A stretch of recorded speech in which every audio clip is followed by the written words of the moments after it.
So, schönen guten Tag. Ich darf Sie recht herzlich begrüßen zu meinem Vortrag über die Highlights der Höhlenforschung in den Ostalpen. Soll man ein bisschen verdunkeln eigentlich? Ich habe meine Slides alle sehr dunkel gehalten. Ja, bitte, ja. Okay. Ja, Highlights der Höhlenforschung in den Ostalpen. Jetzt haben wir ein bisschen überlegt, was sind eigentlich Highlights bei der Höhlenforschung? Wenn ich jetzt in die Höhle gehe, dann interessiert mich, was ist hinter der also wenn das eine neue Höhle ist, interessiert mich, was ist hinter der nächsten Ecke. Ist die Höhle aus, geht sie weiter, kommt eine große Halle, kommt ein Schacht, kommen schöne Tropfsteine, was auch immer. Wenn ich als Wissenschaftler in die Höhle gehe und schon einen Höhlenplan mit habe, interessiere ich mich für schöne Raumformen, für Sedimente, für Tropfsteine. Aber gerade wenn man jetzt Höhlen dokumentiert und vermisst, schwingt schon ein bisschen auch mit, nach der Tour jetzt oder während der Tour, so gewisse Benchmarks. Habe ich die 100 Meter, ist die Höhle 100 Meter lang, ist sie 100 Meter tief, welche Größenordnung auch immer das jetzt ist. Also Höhlenforscher sind doch auch ein bisschen so Zahlenfetischisten, wenn ich es jetzt mal so ausdrücken mag. Und insofern, und ich glaube, das ist auch das Thema des heutigen Tags, möchte ich mich ein bisschen auf die Superlativen in den Höhlen der Ostalpen konzentrieren. Und ich habe dem Christoph zugesagt, oder gesagt, ich mache was über die Ostalpen, aber im Endeffekt sind das jetzt eigentlich nur Beispiele aus Österreich geworden. Das muss ich gleich ein bisschen einschränkend vorweg sagen. Ja, die Karte jetzt auch gar nicht oder ich kenne zum Beispiel keine so detaillierte Karte über die verkarstungsfähigen Gesteine der angrenzenden Länder. Das ist eine Karte vom Gerhard Schubert über die karsthydrologischen Gesteine. Und wir haben hier das ist jetzt immer ein bisschen blöd mit dem Mikrofon, hier in dunkelblau die Kalke, hier hauptsächlich, in violett die Dolomite und in hellblau vorwiegend verkarstungsfähige Gesteine. In dem dunkleren Grün sind dann noch gehalten, das sieht man hauptsächlich in der Mitte, sind dann die Metamorphen, also die Kalke, die größere Tiefe und größere Temperatur gesehen haben und dadurch umgewandelt worden sind. Aber es ist nach wie vor, besteht das Gestein hauptsächlich aus Calciumcarbonat oder Calcium-Magnesiumcarbonat und ist durch Wasser löslich. Also alle Höhlen, die wir jetzt sehen werden, sind Karsthöhlen und durch Lösung des Gesteins entstanden. Wir sehen hier auch zwei Zonen oder mehrere Zonen. Das eine sind die nördlichen Kalkalpen. Dieser Begriff ist wahrscheinlich den meisten bekannt. Das ist der größte Höhlenreichtum in Österreich. Aber wir sehen auch hier zum Beispiel in den Zentralalpen oder nennen wir es ostalpines Kristallin, beziehungsweise auch im Tauernfenster immer wieder metamorphe Carbonate, sogenannte, also Marmore. Südliche Kalkalpen, auch etwas an Carbonat, aber von den Höhlen her bei weitem nicht so bedeutend. Und ein bisschen auch noch hier im Helvetikum, in Vorarlberg, der Schrattenkalk, hauptsächlich Träger des Karstphänomens. Und auch einige großen Höhlen, aber zu den ganz großen haben sie es nicht geschafft. Wir zoomen jetzt rein da in den zentralen Abschnitt der nördlichen Kalkalpen. Unten eine Luftaufnahme vom Kurt Stüwe über das östliche Tote Gebirge, hier mit dem großen Priel. Und hier sieht man eine große nackten Karst, also unbedeckt, ohne Vegetation, der hauptsächlich aus dem obertriasischen Dachsteinkalk aufgebaut wird. Und das werden wir auch in weiterer Folge sehen, ist eigentlich fast immer das Gestein, aus dem die großen, die Superlativen der nördlichen Kalkalpen bezüglich der Höhlen aufgebaut sind. Und die meisten Objekte, die wir uns anschauen werden, sind eben hier in diesen Plateaus da, im Zentralabschnitt der nördlichen Kalkalpen, mit dem Totengebirge und dem Wascheneck als Anhängsel dran, der Dachsteinstock, das Tennengebirge, Hochkönig kommt nicht vor, Hagengebirge hat auch durchaus bedeutende Höhlen, der Hohe Göll, sind auch ein Forscher zumindest vom Hohen Göll ist da, sind sehr viele tiefe Höhlen und der nächste, der Georg, wird dann über den Untersberg südlich der Stadt Salzburg sprechen.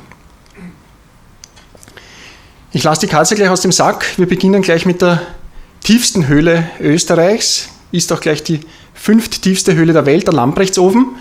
Und das ist ein Blick von Norden auf die Leoganger Steinberge mit dem Birnhorn als Gipfel, 2634, und das Salachtal in der Nähe vom Lamprechtsofen, kurz auch Lampo genannt, liegt auf 654 Meter. Also theoretisch hat dieses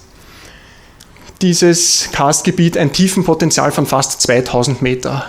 Was mit dem Hinterkopf, der letzte Vortrag heute wird sein über die tiefste Höhle der Welt, die ist 2210 Meter. Also das geht sich in dem Gebiet gerade nicht aus, aber es geht sich einiges aus. Der Eingang vom Lamprechtsofen, schon sehr lange bekannt, hat auch viele Schatzgräber angezogen und einige davon haben auch dort ihr Leben gelassen und ist ein Höhleneingang, wo zeitweise Wasser herauskommt und auch ein Stück Schauhöhle. Ein alter Schmäh, aber ich mache ihn trotzdem. Es ist eine der ganz einfachen Gelegenheiten, den tiefsten Punkt der fünftiefsten Höhle der Welt zu besuchen. Normalerweise ist es nicht so einfach, aber in dem Fall ist es eben eine Durchgangshöhle, wie wir dann sehen werden. Und es ist ganz leicht, zum tiefsten Punkt dieser Höhle zu gelangen. Die tiefen Teile sind alle wasseraktiv. Man muss auch aufpassen, es kommt auch im Schauteil passiert es alle 10 Jahre ungefähr, dass Leute eingeschlossen werden, kurzfristig zumindest. Gott sei Dank passiert nichts Gröberes, aber unangenehm jedenfalls. Viele Siphone und schöne Klammern, hier eine Person als Größenvergleich, so schöne Canyons.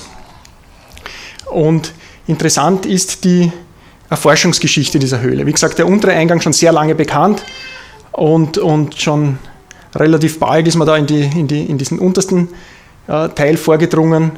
Und dann aber auch bis 1975 haben vor allem Mitglieder des Salzburger Höhlenvereins, sind hier über 700 Meter, haben sich da in die Höhe gearbeitet, geklettert, geschlossert. Damals natürlich noch nicht mit Bohrmaschinen, so wie man das heute macht, wo man 20, 30 Meter bei einer Tour heraufkommt. Damals natürlich alles noch viel, viel mühsamer. Und dann sind polnische Forscher vermehrt nach Österreich gekommen, beziehungsweise nach Salzburg, und haben quasi die Forschung da übernommen oder haben dort teilweise in Kooperation oder hauptsächlich dann halt ist das von Polen weiter durchgeführt worden, aber nach wie vor noch vom unteren Eingang, und da wurden schon erstmals weltweit über 1000 Meter von unten erreicht in einer Höhle. Das war hauptsächlich Ende der 70er Jahre bis 1990. Und dann hat man sich immer mehr darauf konzentriert, oben vom Plateau oder vom Berg aus Höhlen zu finden, Schächte zu finden und versucht, die mit diesem von unten erforschten System zu verbinden. Und der erste Durchbruch war dann eben der verlorene Wegschacht und in weiterer Folge Vogelhöhle, und das hat immer höher liegende Eingänge gegeben. Dann der PL2 und dann 1918 ist die Verbindung zum CL3 gelungen, der da oben 3 Einstiege hat und eben aktuell den Höhenunterschied von 1727 Meter ergibt. 1727, das muss man ja mal, eine Wanderung ist das schon eine lange Tagestour. Wenn man einen Rucksack hat, schon sehr unangenehm, aber in der Höhle, also es ist auch noch nie dieser Durchstieg gemacht worden. Ich glaube, vom verlorenen Wegschacht ist es einmal gemacht worden, aber auch, glaube ich, 30 Stunden oder mehr hat diese Tour gedauert, die weiteren Höhlen, und jetzt würde auch gar niemand mehr den Weg finden wahrscheinlich. Also es wäre eine unglaubliche Aktion, wenn man diesen Durchstieg machen würde. Aber die Forschung geht weiter und es wurden weitere Höhlen vom Plateau aus entdeckt und erforscht, und der größte Hoffnungsträger ist im Moment dieser Furka-Schacht, der liegt noch einmal knapp 100 Höhenmeter über dem jetzigen Höhleneingang, über dem höchsten Eingang der Höhle. Und der würde halt den Höhenunterschied noch einmal steigern. Das ist eine Impression oben aus dem Nebelsberg K, also ganz unten, alles schön im Wald, und 1700 Höhenmeter weiter drüber. Da sieht man auch schön die Bankung von dem Dachsteinkalk. Höhle ist aber auch teilweise im Hauptdolomit angelegt. Ja, Verstürze sind oft ein Problem in dieser Höhle. Hier ist nur eine Halle, aber die Blöcke und Passagen, die zusammengebrochen sind, wo man sich irgendeinen Weg durch die Blöcke durchfinden muss, oder teilweise wurde da auch fast bergmännisch durchgearbeitet durch Verstürze, was sehr gefährlich ist, sind ein großes Problem. Und das war dann 2018 die Schlüsselstelle, eine Querung, die dann den Durchbruch von dem CL3 zum Lamprechtsofen gebracht hat. Hier das Ganze noch einmal im Grundriss. Ich muss mich entschuldigen, da ist kein Maßstab drauf, aber die Entfernung hier vom Höhleneingang bis zum südlichsten Punkt sind ungefähr 5,6 Kilometer. Und der erwähnte Furka-Schacht, ich vertue mich da immer, sorry. Der erwähnte Furka-Schacht liegt jetzt ein bisschen abseits der Trendlinie, aber das wäre eben der mögliche noch höhere Einstieg und das würde dann 1820 Meter Höhenunterschied ergeben. Also noch einmal einen Sprung nach vorne. Ich weiß jetzt nicht, welcher Platz in der Weltrangliste, aber 3. Platz oder so, behaupte ich jetzt einmal. Ein schon oft publiziertes Bild, aber ich mag es irgendwie gerne, nicht nur, weil ich schadenfroh bin, aber man sieht irgendwie wieder den Enthusiasmus trotz des eiskalten Wassers, wenn man da durch muss.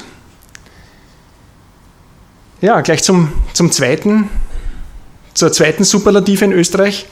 Nach dem Höhenunterschied ist auch die Ganglänge, also die Summe aller Gänge, wenn man sie zusammenzählt, egal von der Neigung, also auch ein 5 Meter tiefer Schacht zählt 5 Meter zur Ganglänge, ist eine Kenngröße von Höhlen. Und das Schönberg-Höhlensystem ist eben die längste Höhle Österreichs mit 153 Kilometern. Muss man sich jetzt auch mal überlegen. Das ist von Wien bis Linz, glaube ich, 140 auf der Autobahn, also doch noch ein Stückchen weiter. Auch eine ganz schöne Entfernung, die da Meter für Meter in mühevoller Arbeit vermessen wurde und so weiter. Bivakieren, Seile einbauen. Also es ist ja nicht nur das Vermessen. Ne? Man muss ja dann diese ganzen Strecken auch wieder, hat natürlich mehrere Eingänge. Ich glaube, es ist auch die Höhle in Österreich mit den meisten Eingängen, mit 34 Eingängen hat das ganze System. Und da zeige ich jetzt einmal ein paar Impressionen. Also teilweise schöne phreatische Gänge, teilweise auch Hallen. Von den Schächten habe ich jetzt keine Fotos, aber Hallen versturzgeprägt. Ich glaube, die längste Halle hat über 100 Meter Längserstreckung. Another Day in Paradise genannt. Und auch morphologisch sehr interessant. Also ich habe mich jetzt auch mit meinen morphologischen Untersuchungen dieser Höhle im Sommer ein paar Tage gewidmet und kenne eigentlich keine Höhle, wo man diese Deckenkarren wo man so viele Formen sieht, die darauf hindeuten, dass das ganze System einmal mit Sediment zu war und dann Wasser langsam zwischen Höhlendecke und Sediment wieder angefangen hat zu lösen. Und da entstehen diese Deckenkarren. Also diese Formen sind ganz, ganz häufig in der Höhle, aber um das geht es heute gar nicht. Hier ein Grundriss. Also das Schönberg-Höhlensystem war jahrzehntelang oder über 50 Jahre waren das die Raucherkar-Höhle und das Feuertal-Höhlensystem, bis dann vor größenordnungsmäßig 15 Jahren, Max, korrigier mich, 2007 eine Verbindung gefunden wurde nach langer Suche und nach Freigraben eines neuen Einstieges, damit man sich da die Wege erspart, die extrem langen von dem Feuertal-System, hat man dann eine Verbindung gefunden und das war natürlich damals schon quasi ein super GAU in der Längenentwicklung der Höhlen. Da unten sieht man auch den Aufriss, wo man auch sieht, dass das ein sehr komplexes System ist, aber doch sich in einige Etagen gliedert, wo diese phreatisch entstanden, also während die Höhle war bei der Entstehung vollständig wassererfüllt. Und die tiefste Etage von dem System hier unten, da trifft man teilweise auch auf Siphone und ist auch teilweise eine Rückstauzone für das Karstwasser. Die anderen Teile sind relativ trocken, sage ich einmal. Wir sind jetzt am namensgebenden Schönberg, also 2080 Meter hoch. Unter dem Schönberg sind noch Gänge vom Schönberg-Höhlensystem, blicken zum Loser bei Altaussee, nördlich vom Altauseer See, und machen da jetzt einen Schwenk nach Osten und blicken da jetzt auf das Gebiet des Schwarzmooskogels. Und dort ist die zweitlängste Höhle Österreichs. Was da erschwerend dazu kommt, vor allem wenn man nicht direkt beim Schwarzmooskogel ist, aber sind dort teilweise die Latschen. Also da Höhleneingänge zu finden in solchen Gegenden ist jetzt auch an der Oberfläche eine ziemliche Herausforderung, da Wege durchzufinden und sich da zurechtzufinden und so weiter, ist eine der vielen Challenges, mit denen man in dieser Gegend zu tun hat. Bekannt ist die Schwarzmoostkugel-Eishöhle vor allem wegen dieser Schneevulkanhalle auch, mit 2 bedeutenden Schneekegeln und riesigen, bis zu 10, 15 Meter hohen Eisstalagmiten. Aber auch ein sehr komplexes System, auch mit über 1000 Meter Höhenunterschied. Ja, die Ganglänge habe ich gar nicht erwähnt, hat man lesen können, 136 Kilometer lang, also nicht viel kürzer als das Schönberg-Höhlensystem. Und auch durch den Zusammenschluss mehrerer Höhlen, Schnellzughöhle, Schwarzmoostkugel-Eishöhle, Kaninchenhöhle, Steinschlagschacht, Steinbrückenhöhle, Tunnockschacht, die alle sind, und mittlerweile geht es, das ist ein Plan von 2016, mittlerweile geht es auch noch ein Stückchen weiter Richtung Norden. Auch wieder hauptsächlich phreatisch entstandene Teile, und in dem System sind irgendwie, das ist nicht so horizontal ausgerichtet, sondern vielmehr so steile Rampen, wo es entlang wahrscheinlich von Störungen einige 10er Meter oder 100 Meter oder über 100 Meter in die Tiefe geht, dann muss man wieder rauf und so weiter. Also insofern auch schwieriger, und das System hat auch etliche, also ich weiß jetzt nicht, aber mindestens 20 oder mehr Eingänge. Ja, die Frage nach der Verbindung von den beiden Systemen. Beide haben ungefähr 4 Kilometer Horizontalerstreckung, und der Abstand zwischen den beiden Systemen ist 2,6 Kilometer. Das schaut jetzt ein bisschen nicht so ermutigend aus, dass das bald einmal was wird mit dem Zusammenschluss, aber das sind die anderen Höhlen, die es in der Gegend noch gibt, waren da jetzt noch nicht eingeblendet, die sieht man jetzt. Und vor allem, wenn man sich da den Ahnenschacht anschaut, der ist hier ganz in der Nähe schon vom Schönberg-Höhlensystem. Da wurden jetzt der ist schon lange bekannt, und da wurden jetzt in wenigen Jahren, in 3 Jahren, wurden hier 15 Kilometer Neuland vermessen. Also insofern, wenn das da in der Geschwindigkeit weitergeht, womit nicht zu rechnen ist, aber theoretisch ist es gar keine so weite Distanz mehr zum Schwarzmoostkugel-Höhlensystem. Und bevor man jetzt zu rechnen anfängt, ich habe die Rechnung hier hingeschrieben, Schönberg-Höhlensystem plus Schwarzmoostkugel-Eishöhle plus Ahnenschacht alleine gibt schon einmal 310 Kilometer, und damit ist man dann schon, glaube ich, auf Platz 4 der Weltrangliste oder so. Aber natürlich, wenn hier, das ist ja nicht die direkte Verbindung, man muss ja nicht einen 1,7 Kilometer langen geraden Gang finden, den wird es ganz bestimmt nicht geben, sondern wahrscheinlich auch Systeme von Gängen, die an die 20, 30 oder was auch immer Kilometer dazwischen ausmachen. Ob das jetzt in 20, 50 oder 100 Jahren, ich bin schon zuversichtlich, dass es irgendwann gefunden wird, aber wann, kann man natürlich nicht sagen. Ja, das ist eben eine Impression aus dem Ahnenschacht. Ich glaube, die Dame am Bild sitzt auch hier unter den Zuhörerinnen. Und auch ein Objekt, das noch ein bisschen näher liegt, an Nanoschacht, Nummer 1,5 Kilometer von der Schwarzmoostkugel-Eishöhle, also auch interessant, wurde auch in 2 Jahren jetzt 2 Kilometer vermessen, und es geht auch noch schön weiter. Hüpfen wir aufs nächste Karstplateau, zum Dachstein hinüber. Der birgt auch eine Höhle der Superlative, und zwar die Hirlatshöhle.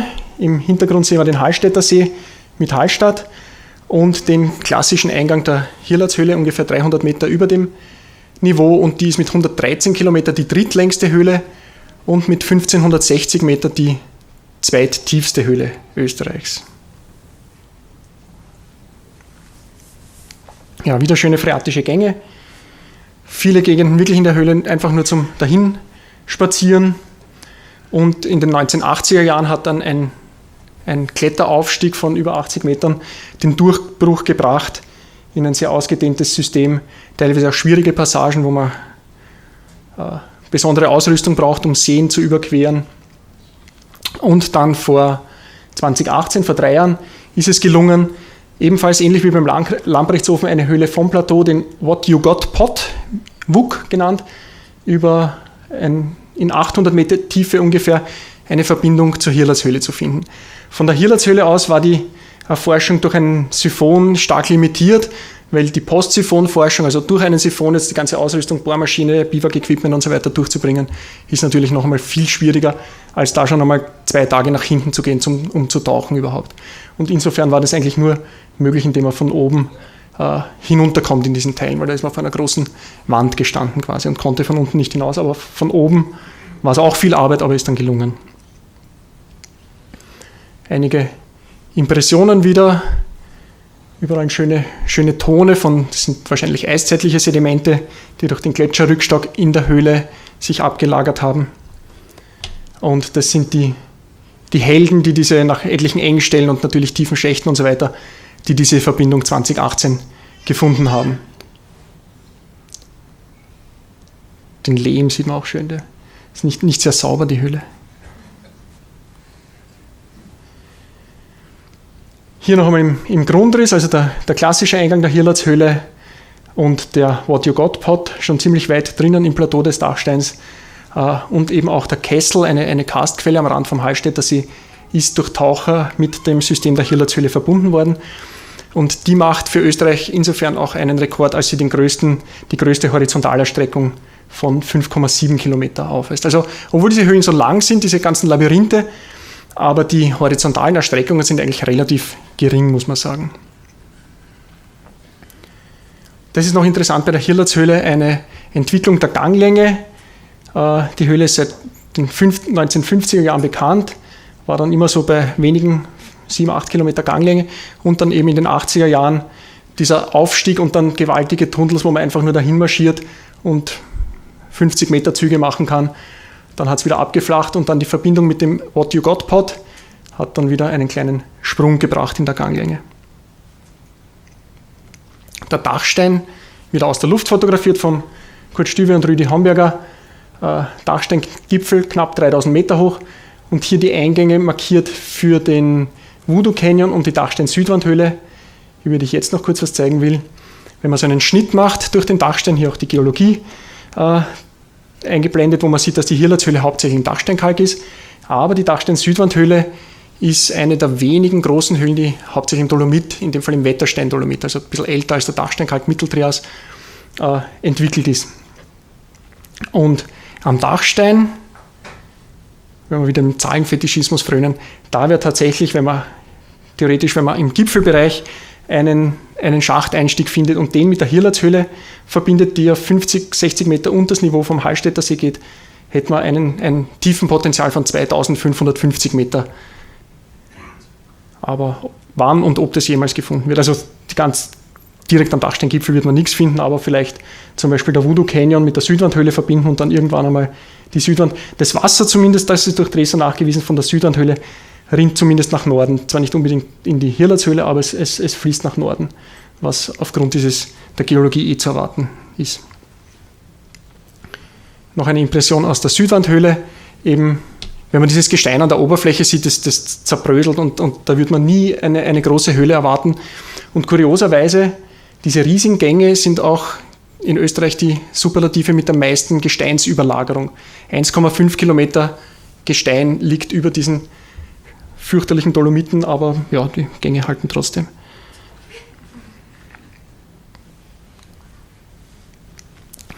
Ja, der Zahlenfetischismus kennt kein Ende. Man könnte auch so ein Quartett machen und dann mein Auto ist länger, dein Auto ist schneller und so weiter. Machen Sie gern die Höhlenforscher. Ja, die längsten Höhlen Österreichs, ich habe jetzt hier in die Liste alle mit mehr als 20 Kilometer Ganglänge hineingenommen. Keine Angst, muss man nicht auswendig lernen, damit man dann beim Buffet was kriegt. Die 3 längsten haben wir kennengelernt. Gamslöcher Kollowrat kommt im nächsten Vortrag. Ich möchte da jetzt, ja, eine Höhle liegt in Deutschland, reicht aber unter Österreich. Das Riesending, auch bekannt von dem Unfall und der darauffolgenden Bergung, die vor etlichen Jahren da drinnen stattgefunden hat. Ich möchte auf ein paar quasi Senkrechtstarter jetzt noch eingehen. Zuerst noch die Karte. Wo sind diese Höhlen mit mehr als 20 Kilometer Ganglänge verteilt? Wie gesagt, hauptsächlich im zentralen Abschnitt der nördlichen Kalkalpen. Der Lamprechtsofen da in den Leoganger Steinbergen war schon ein bisschen der Ausreißer. Und Ötscher Höhlensystem in Niederösterreich ist ein Ausreißer und das Frauenmauer Langsteinsystem am Hochschwab. Ich möchte aber jetzt noch ein paar Bilder aus der klarer Höhle bringen. Wie viel Zeit haben wir noch? Na, das wird zu lang, da gehe ich nicht drauf ein. Aber klarer Höhle, manche haben sich vielleicht auch schöne Tropfsteine erwartet. Auch die gibt es in den nördlichen Kalkalpen. Allerdings im Vergleich zu anderen Höhlen, die wir wahrscheinlich heute noch sehen werden, in nicht so reichlicher Anzahl. Aber klarer Höhle ist auch mit über 30 Kilometer und fast 500 Meter Höhenunterschied ein System, ja, und wahrscheinlich einer der größten oder der größte, es sagt zwar jede Schauhöhle ist ja den größten Tropfstein, aber auch einer der größten Tropfsteine in Österreich, die dicke Bertha. Große Halle, die zweitgrößte, glaube ich, in Österreich mit über 100 Meter Länge, ist auch in der klarer Höhle. Und dort ist das Gestein Wettersteinkalk. Also fast alles, was wir jetzt gesehen haben, war Dachsteinkalk und in dem Fall hat es auch der Wettersteinkalk. War standhaft genug oder wie auch immer gut genug löslich, um so große Höhlen hervorzubringen. Die Liste der tiefsten Höhlen, wie gesagt, Lambrechtshofen, Hirlatshöhle haben wir kennengelernt, Hoher Göll, ja, und geht weiter, also 19 Höhlen inklusive dem Riesending wieder, die über 1000 Meter Höhenunterschied aufweisen. Und da möchte ich jetzt noch kurz auf 2 Höhlen eingehen, die seit kurzem erst dabei sind, beziehungsweise eine Höhle noch, die nicht in den nördlichen Kalkalpen liegt. Und zwar die Feichtner Schachthöhle liegt in einem Kalkklimaschiefer im Kristallin, in den Zentralalpen. Und alle anderen Höhlen, oder die meisten anderen, liegen wieder da im schon bekannten Bermuda-Dreieck quasi. Und vor einigen Jahren haben wir auch einen Ausreißer gefunden, hier am Hochschwab gibt es jetzt auch eine Höhle, die mehr als 1000 Meter tief ist. Und die jüngste mit im Bunde ist die Wildbaderhöhle, wo wir auch noch gleich 2 Fotos sehen werden. Feichtner Schachthöhle, auch hauptsächlich von polnischen Forschern dokumentiert, bis in 1001, das ist ein Aufriss vom Eingang, meistens so schräg runter, auch senkrechte Schächte teilweise, bis in 1145 Meter Tiefe. Am tiefsten Punkt ist dann ein Siphon, aber man sieht das vom Gestein, also eher kleinräumig und vom Gestein ganz anders, als wenn das nur im reinen Kalk entwickelt ist. Und dann eben die jüngste Höhle, die dabei ist, die Wildbaderhöhle, wurde erst vor 1,5 Jahren, wurde dort erst die 1000 Meter Marke geknackt und heuer noch einmal durch einen Trick quasi, damals war sie nämlich genau gleich tief wie der Steinbockschacht, der von uns erforscht wird am Hochschwab, und heuer im Sommer haben sie dann noch einmal einen Eingang gefunden, der 19 Meter höher ist.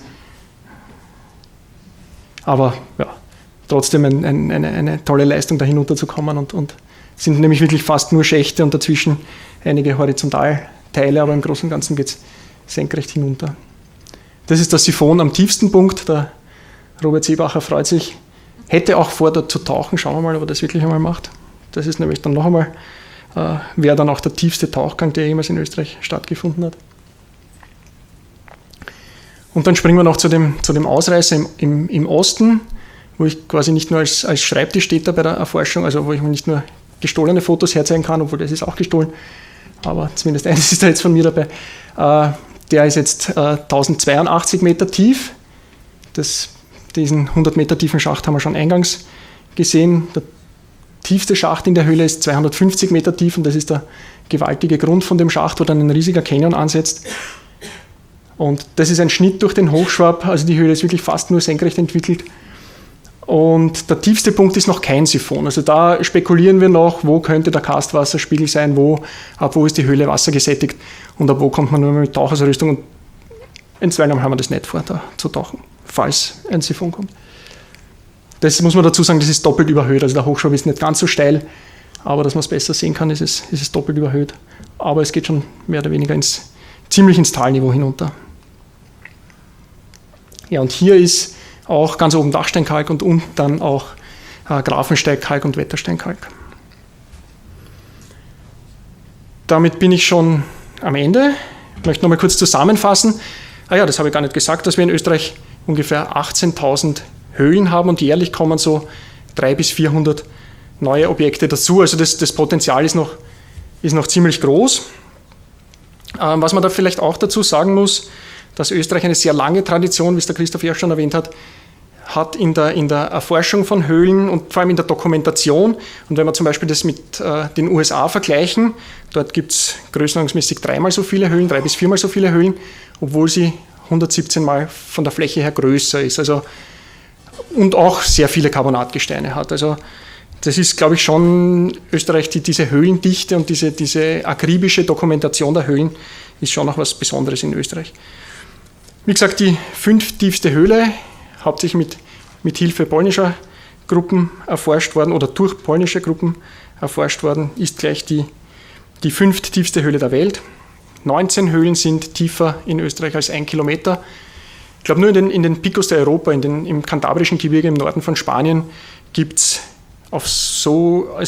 16 über 1000 Meter tiefe Höhlen auf noch engerem Raum.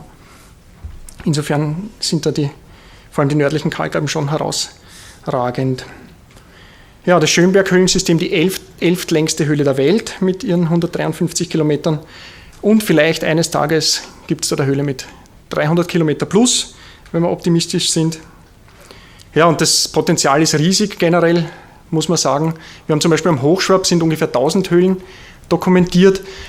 Und wir haben aber eine Liste von ungefähr 700 Einstiegen, die wir noch kennen, wo noch kein Mensch drinnen war. Also auch in anderen Gebieten, im Dachstein oder im Tennengebirge, schaut das sicher ähnlich aus. Und generell, auch wenn da jetzt hauptsächlich der Run auf Zahlen und Superlativen im Vordergrund gestanden ist, aber generell muss man sagen, dass diese Höhlendokumentation ist schon auch der Grundstein dafür, dass dann irgendwelche wissenschaftlichen Arbeiten, jeder wissenschaftliche Fund ist wertlos, wenn man nicht dokumentieren kann, wo er her ist. Und da ist eben die Basisarbeit schon, dass die Höhle dokumentiert wird und vermessen wird. Ja, ich bedanke mich für die Aufmerksamkeit und bei den Leuten, wo ich die Fotos gestohlen habe, möchte ich mich auch bedanken. Dankeschön.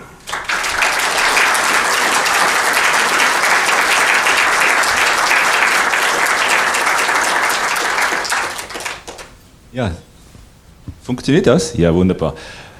Ausgezeichnet, Lukas, du hast deinen Plan soll bestens erfüllt, auch in der Zeit geblieben. Danke, das heißt, wir haben einige Minuten Zeit für Fragen. Lade herzlich ein. Eine Information, wir haben eine charmante Dame, die ein Mikrofon hat. Bitte warten Sie, bis das Mikrofon bei Ihnen kommt. Danke.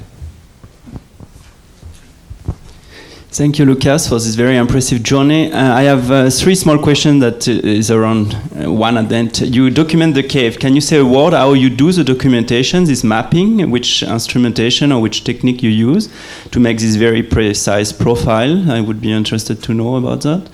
And is there any way from the surface to map using whatever geophysics device the things? I think the answer is no, but and are you trying to use any new technology like drones or whatever to explore these things?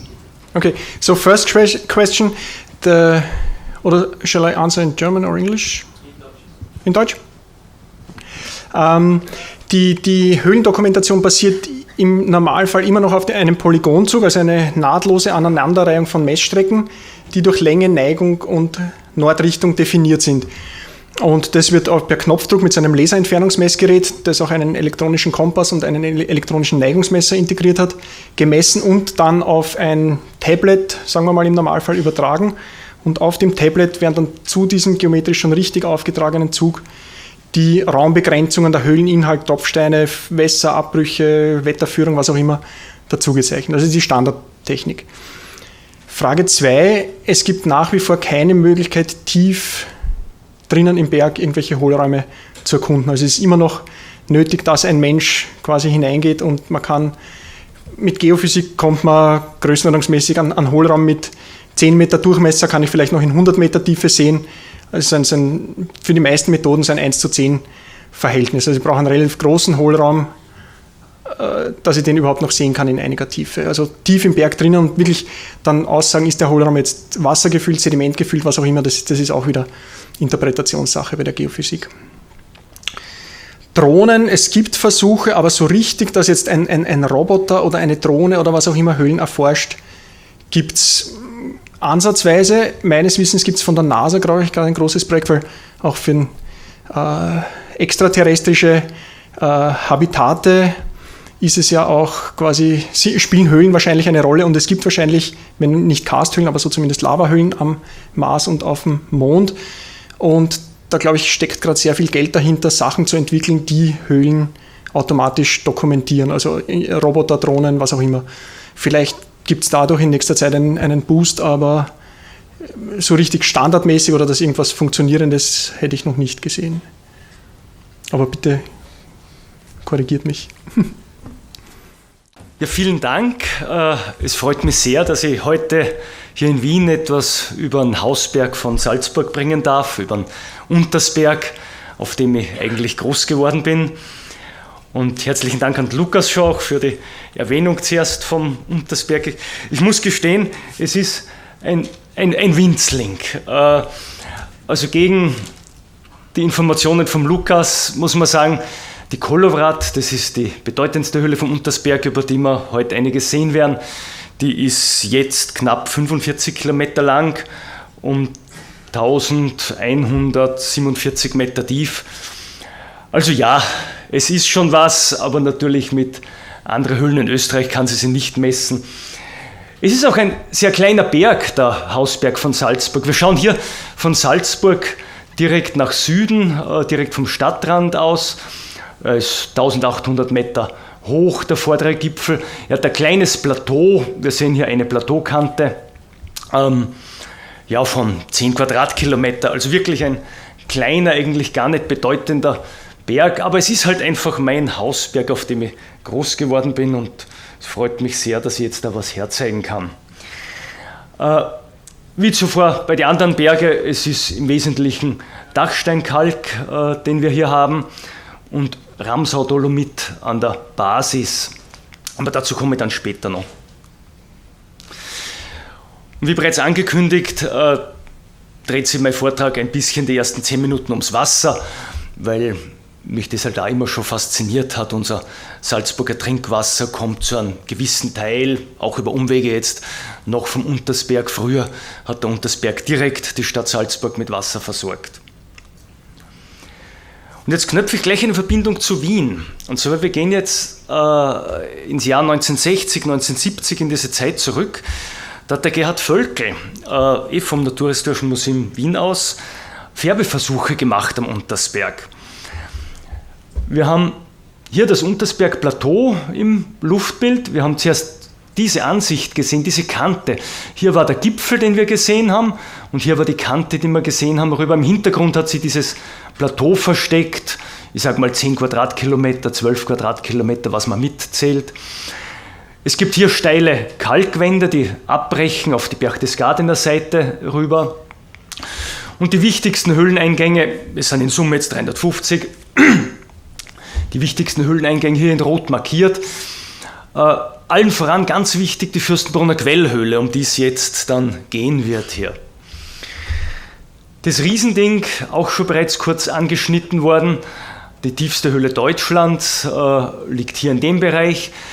Und wir schauen uns eigentlich näher die Kolowrat an mit ihren 45 Kilometern, die hier liegt in dieser Gegend. Aber zuerst einmal zu den Färbeversuchen.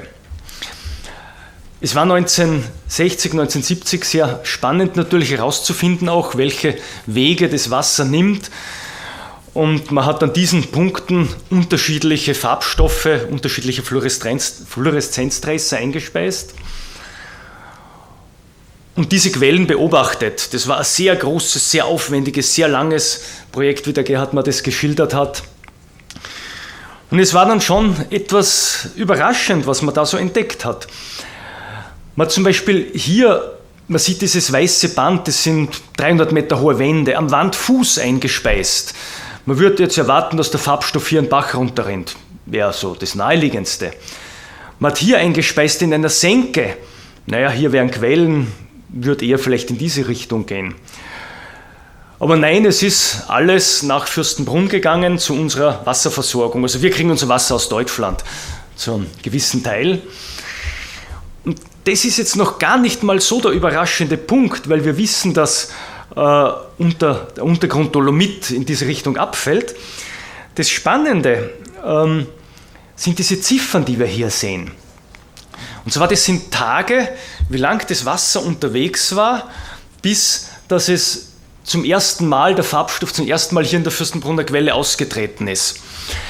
Es ist normalerweise im Karst dauert es nicht sehr lang, wenn man Farbe oben hineinschüttet, wenn die versickert, kommt die nach 1, 2, 3, 4, 5 Tagen im Allgemeinen irgendwo bei Quellen wieder raus.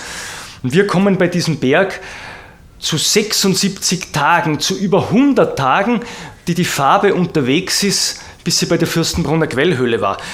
Das ist ein ganz merkwürdiges Phänomen und es scheint in Österreich ziemlich einmalig zu sein. Ja, warum ist es so? Das hat mich von Anfang an sehr interessiert an diesem Berg. Das ist die Fürstenbrunner Quellhöhle. Hier ist der Hauptwasseraustritt bei einem durchschnittlichen Hochwasser. Sie kann bis zu 33 Kubikmeter pro Sekunde, das werden jetzt, vielleicht 10 sein. Hier haben wir einen Schnitt durch den Berg und der beantwortet schon ein bisschen die Fragen. Wir sind hier so im Südosten. Die Kalkwände, die man als weißen Streifen im Luftbild gesehen hat, hier ist zum Beispiel Farbe eingespeist worden, die ist natürlich an der Kalk-Dolomit-Grenze hier hinuntergeflossen. Ja, hier ist der Ramsau-Dolomit, hier ist der Dachsteinkalk, andere Kalke noch. Und man sieht, im Untersberg ist die Höhlenbildung vorwiegend am Kalk und geht etwas auch in den Dolomit hinein, so wie der Lukas das auch schon beschrieben hat, dass sowas vorkommen kann. Aber hauptsächlich sind wir auf der Kalk-Dolomit-Grenze unterwegs. Dort sind ja die großen Hallen und der Dolomit ist eher höhlenarm bei uns und auch nicht tief hinein. Ja, die Farbstoffe, die Färbeversuche gehen quasi im Sturzflug, im freien Fall in die Tiefe, erreichen sehr schnell, ich greife jetzt mal vor, einen Karstwasserspiegel. Und in dem Fall darf man ausnahmsweise wirklich von einem Karstwasserspiegel sprechen. Es ist eine gewaltige, ausgedehnte Siphonzone hier im Berg drinnen. Die ist in der senkrechten Position aus dem Bild heraus so ungefähr 3 Kilometer lang und hier bis zu 1 Kilometer breit. Ein riesiges Areal von Siphonen, von großen Gängen.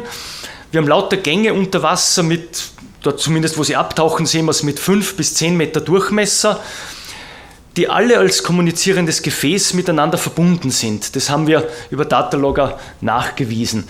Also wir haben sozusagen ein gewaltiges Röhrensystem, das hier noch unerforscht, wir konnten nicht tauchen, im Berg liegt, aber wo wir wissen, es sind alle Röhren miteinander verbunden. Es gibt Wasserschwankungen um 50 Meter in der Höhe, was jetzt gar nicht so wenig ist.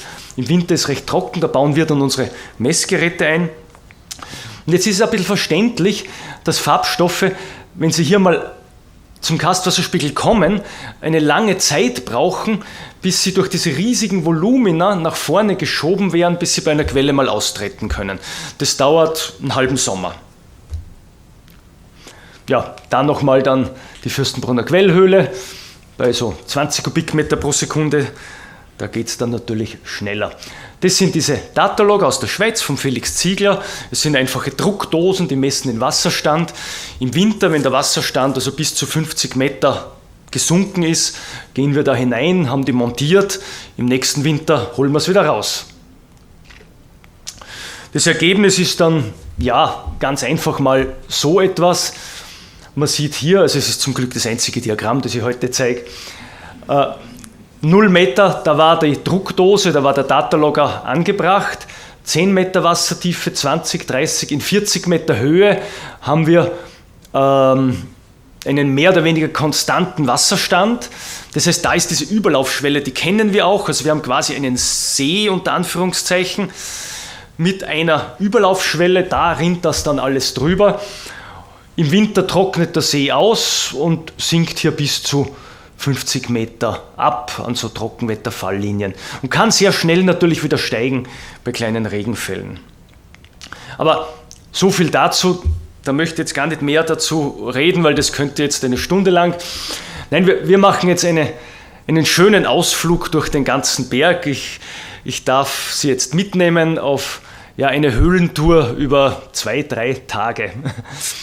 Und zwar durch die Kolowrat, also mein zweites Zuhause. Die Kolowrat 45 Kilometer, 1147 Meter tief.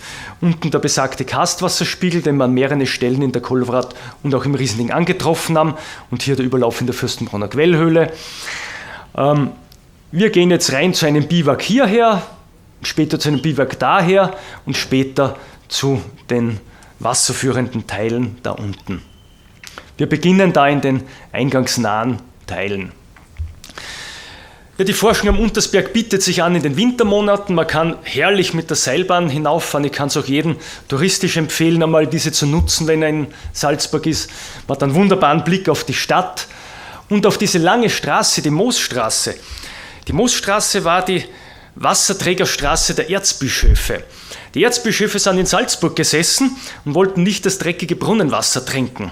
Und in Fürstenbrunn gab es die Fürstenbrunner Quellhöhle. Naja, das war natürlich besser.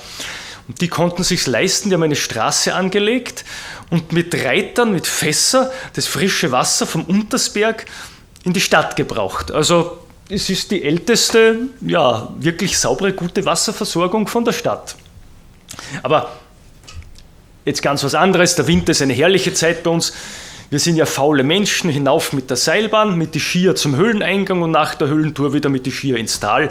Das ist natürlich der Optimalfall und das Untersbergplateau kann im Winter schon sehr, sehr schön sein.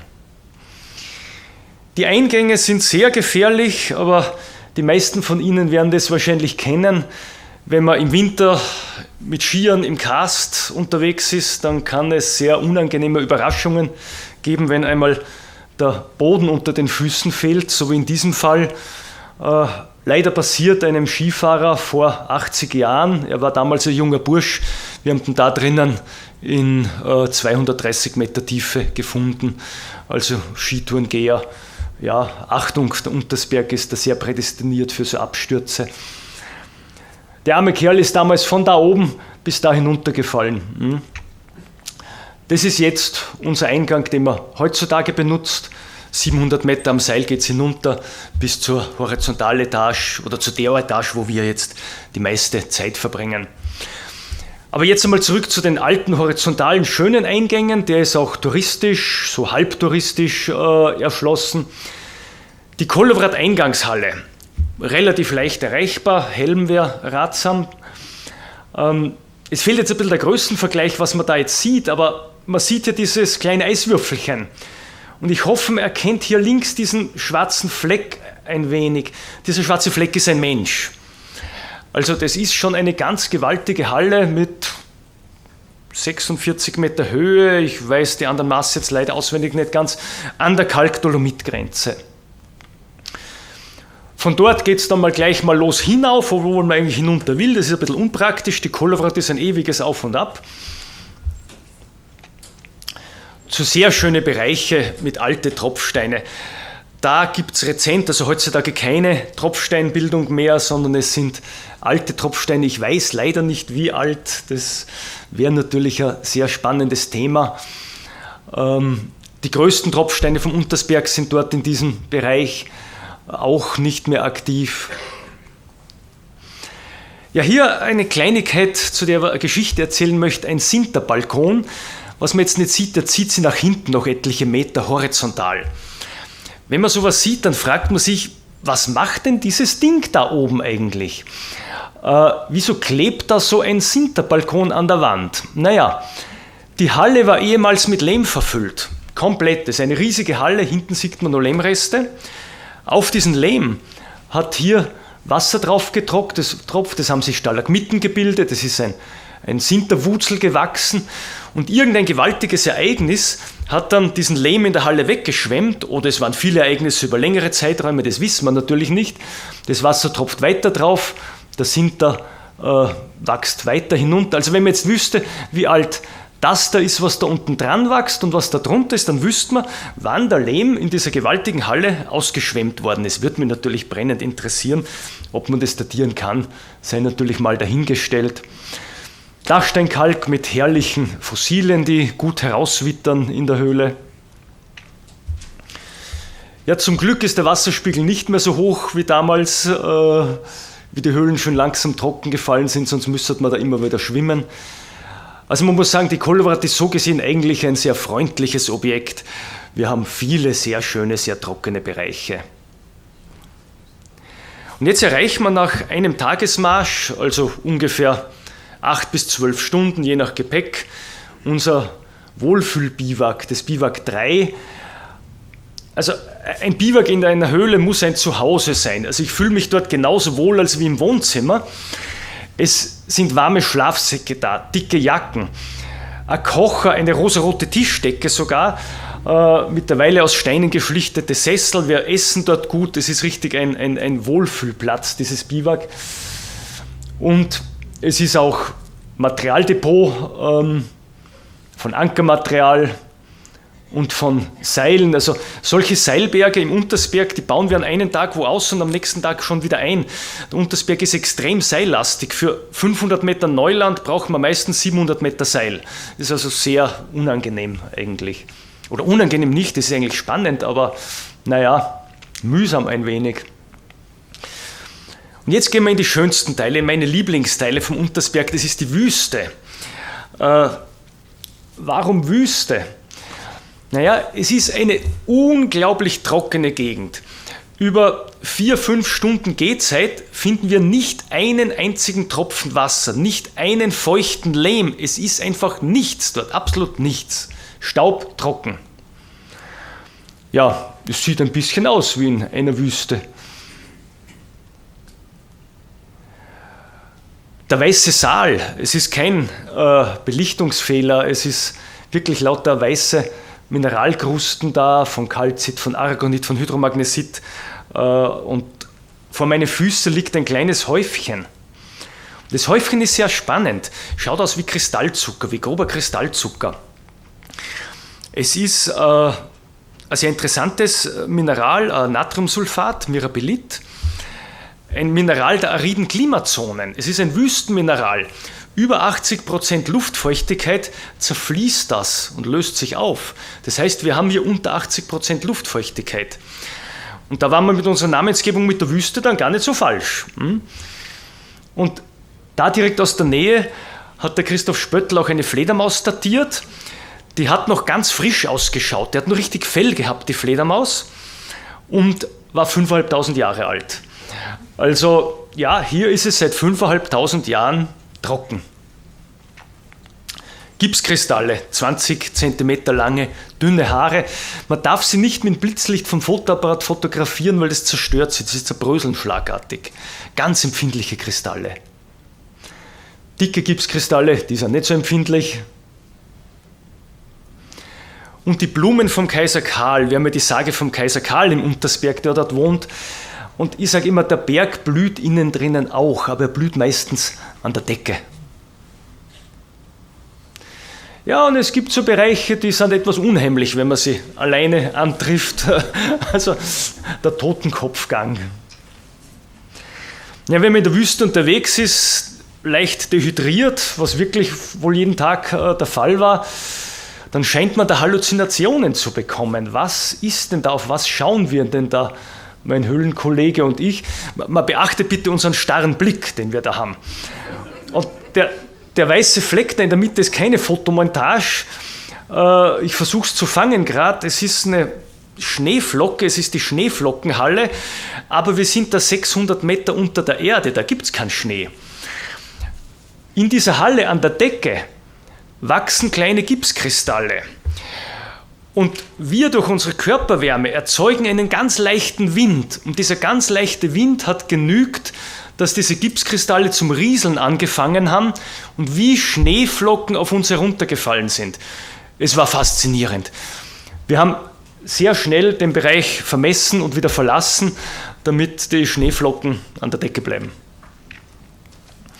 Noch ein Phänomen der Wüste. Kalzitschnee, ganz fein, gerade noch im Elektronenmikroskop sind Kristalle zu sehen, ganz eine leichte Dichte, wie weicher Pulverschnee. Und wenn man mal an die Wand blast in der Wüste irgendwo, egal wo, das ist fast überall, dann wird man im nächsten Moment geschimpft vom Kameramann, weil der darf dann Kamera putzen. Aber in der Wüste gab es auch einmal Wasser. Das ist eine Sinterdecke, ist der Blick senkrecht nach oben. Hier sieht man waagrecht hinein. Das war ehemals ein Wasserspiegel, der ist von der Seite mit Kristalle zugewachsen. Später ist das Wasser wieder gestiegen und hat ober bei Lehm abgelagert. Wir sind eigentlich von oben gekommen. Oben war einfach ein Gang mit Lehmboden. wir haben nicht gewusst, dass wir nur auf einer dünnen Sinterdecke gehen, die ist so 10 cm dick und unter uns ein 20 Meter tiefer Canyon. Wir haben den Bereich auf dünnem Eis genannt, die Sinterdecke hat zum Glück gehalten. Ja, und das sind die Gerölle, die ich vor allem den Lukas zeigen möchte, wo ich vielleicht ihn irgendwann eines Tages einladen kann auf eine Tour.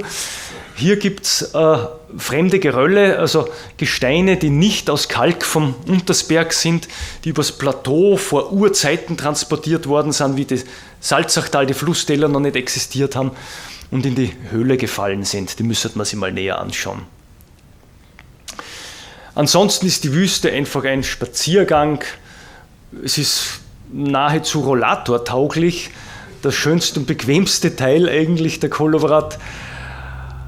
Leider nicht allzu lang, diese ganz flachen Teile, weil man muss natürlich schon sagen, die Höhle mit 45 Kilometer Länge hat vielleicht in Summe 1 Kilometer, der so bequem ist. Der Rest ist eher unfreundlich. Und man schaut schnell, ist man wieder im nächsten Schacht. Und beim nächsten Biwak, wieder so ein Wohlfühl-Biwak, so mit Windschutz, weil es da zieht und dicken Schlafsäcken und ja, schöne Zeiten verbracht dort. Naja, und jetzt gehen wir noch zum Schluss zu den tiefsten Teilen der Höhle, zum Wasser hinunter. Das ist jetzt sozusagen eigentlich schon der 3. Tag, also den wir unterwegs sind. Die wasserführenden Teile, ja, hier ist ein flacher Canyon, 200 Meter horizontal, das Wasser steigt da sehr schnell mal recht hoch. Ja, wir haben Steigstifte dort eingebaut über 200 Meter, weil wir wollen ja nicht schwimmen. Wenn es ein bisschen regnet, ist das gleich mal 1 Meter höher, das wird dann etwas unangenehm. Es gibt Siphone, kleine Siphone, bedeutungslose Siphone, aber mit wunderbaren Wasserstandsmarken, man beachtet mal, wie filigran die sind, wie die sich eingeschnitten haben. Da ist wahrscheinlich, nachdem der See diese Wasserstandsmarke ins Ufer geätzt hat, das Wasser gesunken und nicht wieder gestiegen und hat sie nicht wieder kaputt gemacht, sondern es ist einfach schön geblieben, wie sie nach der Entstehung war. Ja, also Siphon ist natürlich verlockend, man muss ja wissen, was da dahinter ist, man hängt einen Schlauch hinein und zuzelt den aus, ja, das geht natürlich ganz einfach, das Problem war nur, bei dem dünnen Schlauch hat es eine Woche gedauert. Und dann tatsächlich konnten wir ins Hinterland, es ist groß, es hat sich echt ausgezahlt. Im Hinterland, man sieht rechts im Bild, ist der Sand weiß und links ist es braun. Das Wasser sortiert dort die Mineralien. Das Weiße ist mehr der Kalk und das Braune ist halt mehr der Lehm. Ganz bemerkenswert bei einer kleinen Quelle. Diese Quelle ist auch sortiert, also es wirkt fast blau mit dem LED-Licht, was wir haben. Da ist mehr der Kalk drinnen, die Kalkkörnchen und der Lehm ist ausgeschwemmt. Schaut wunderbar hübsch aus. Hätte ich auch Filmchen, aber die habe ich nicht mit. Und hier wieder die Blumen vom Kaiser Karl. Und das ist jetzt ganz was Interessantes. Man sieht, diese Kristalle sitzen auf so einem Felssporn, auf so einem kleinen drauf. Die entstehen durch Luftzug. Es muss das Wasser vom Felsen hochkriechen und dann verdunsten können. Wenn es nicht verdunsten kann, kann kein Kristall wachsen dort. Ja, wir sind aber zwischen 2 Siphonen. Wo zieht da die Luft? Ganz merkwürdig. Beide waren zu. Der nächste Siphon ist nämlich 8 Meter groß. Ja, wir haben jetzt gewusst, den einen konnten wir abhebern, also den nächsten werden wir auch abhebern können, der kann nicht tief sein. Diese Siphone müssen manchmal trocken fallen, sonst hätte man nicht so ein tolles Kristallwachstum dazwischen. Außer die Luft würde irgendwelche Bypässe nehmen, aber das haben wir ausschließen können. Und klar, hinterm Siphon ist es tatsächlich weitergegangen. Ja, der 40 Minuten geradeaus. Man geht wie in einer Badewanne 40 Minuten horizontal im Canyon dahin. Auch für die Kolowrat was äußerst Ungewöhnliches. Ein Spaziergang, ein angenehmer mit knöchelhohem Wasser. Wir haben es allerdings auch schon erlebt, dass das Wasser damals zum Arsch gegangen ist. Das war dann eher weniger angenehm. Und ja, ein Wasserfall, es geht ab in die Tiefe. Wir sind noch nicht beim Karstwasserspiegel. Mordor, ein 50 Meter tiefer freier Abseiler, in Summe ist über 100 Meter. Mordor haben wir es genannt, es war ganz gruselig, wie wir oben hinunter geschaut haben, war die ganze Halle voll Nebel. Wir haben den Boden nicht gesehen, wir haben einen Stein hinuntergeworfen, wir haben nicht gehört, wann der Stein unten aufschlagt, weil der Wasserfall so laut war. Es war einfach ein alles verschlingendes Loch, es hat Schall und Licht und alles geschluckt. Von unten war es dann aber doch sehr hübsch. Das Gradierhaus, wieder so ein nebeliger Schacht. Und endlich erreichen wir wieder den Karstwasserspiegel, von dem ich geredet habe zuerst. Also wir sind hier an dem Übergang, wo wir auch Datalog angebracht haben, 2 Kilometer entfernt vom Überlauf haben wir diese kommunizierenden Röhren. Also hier, man kann das nicht wirklich sehen, aber hier links im Bild taucht eine 5 bis 10 Meter große Röhre ab, die offensichtlich eine Verbindung hat zu dem 2 Kilometer entfernten auch Dataloggern und Überlaufschwellen, wo dann der Berg ausrennt. Und man sieht hier eine ganz markante Wasserstandsmarke, die entspricht genau dieser Schwelle, hat die Vermessung ergeben. Also wirklich ein großer, ausgedehnter Karstwasserspiegel. Wenn wir tiefer steigen ins Wasser, im Winter geht es, da sind wir jetzt 20 Meter unter Wasser, kommen Hallen, die sich anfühlen wie Fußballfelder, sie sind nicht so groß, aber sie fühlen sich gewaltig an. Da geht es hinterbei weiter noch und weiter, noch ein See und noch ein See mit tiefen Seen. Und das ist alles ein Bereich der Wasserspeicher, der im Sommer gefüllt wird und langsam dann wieder Wasser hergibt. Also das ist natürlich ein gewaltiger Wasserspeicher, den wir da haben. Und in diesem Bereich gibt es auch noch so unerklärliche Dinge wie das da hier. Das sind Stäbchen, ein bisschen größer wie eine Zigarette oder ja, ein bisschen dicker, ein bisschen länger. Die sind weich, kommen nur in dieser Überschwemmungszone vor, nur diesen Bereich von dem schwankenden Wasserspiegel. Ja, die Biologen sagen mir, das ist ein geologisches Phänomen. Ich als Geologe sage, ich kann es mir nicht erklären, das ist ein biologisches Phänomen. Wir wissen eigentlich nicht, was es ist. Es ist weich und es ist spannend und ist nur in der Überschwemmungszone. Ja, und somit haben wir viele neue Dinge zu entdecken und ich möchte mich recht herzlich bedanken.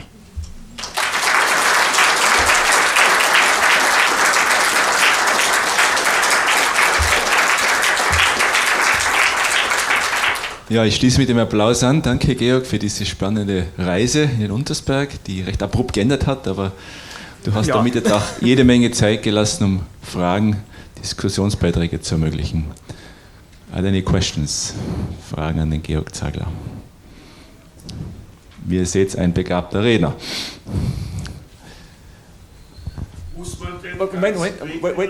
Bitte, wir müssen das zuerst auf mir das Mikrofon spielen, sonst wird es nicht aufgenommen. Die Dame kommt gerade. Muss man den ganzen Weg wieder zurück oder kann man unten raus? Bedauerlicherweise kann man noch nicht unten raus. Wir sind dran. Wir haben unten einen potenziellen Zustieg gefunden. Allerdings, ich hoffe, wenn ich dann im Altersheim sitze mit 80 oder 90 im Rollator, dass mir dann irgendein junger Forscher berichtet, er hat die Verbindung gemacht. Jetzt heißt es bedauerlicherweise immer noch 750 Meter Aufstieg. Hält jung. Da war eine Frage ganz vorne. Wir brauchen das Mikrofon bitte vorne. Wo ist der Mikrofon, Moschke? The first row.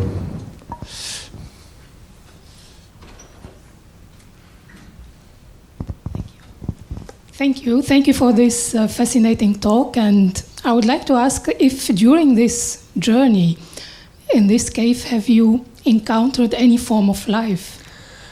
Yes. Should I answer in English or in German? Es war die Frage nach Leben in der Höhle. The question of life in this cave. Yes, flies. Wir haben Höhlenfliegen da drinnen. Die sind eher eine Plage, muss man sagen. Wenn wir länger ein Biwak benutzen, dann gibt es natürlich immer irgendwelches organisches Material. Es sind Fliegen, die sich normalerweise, soweit ich das verstanden habe, ernähren von durch Bäche eingeschwemmte kleine, essbare, ich weiß nicht genau was für Sachen.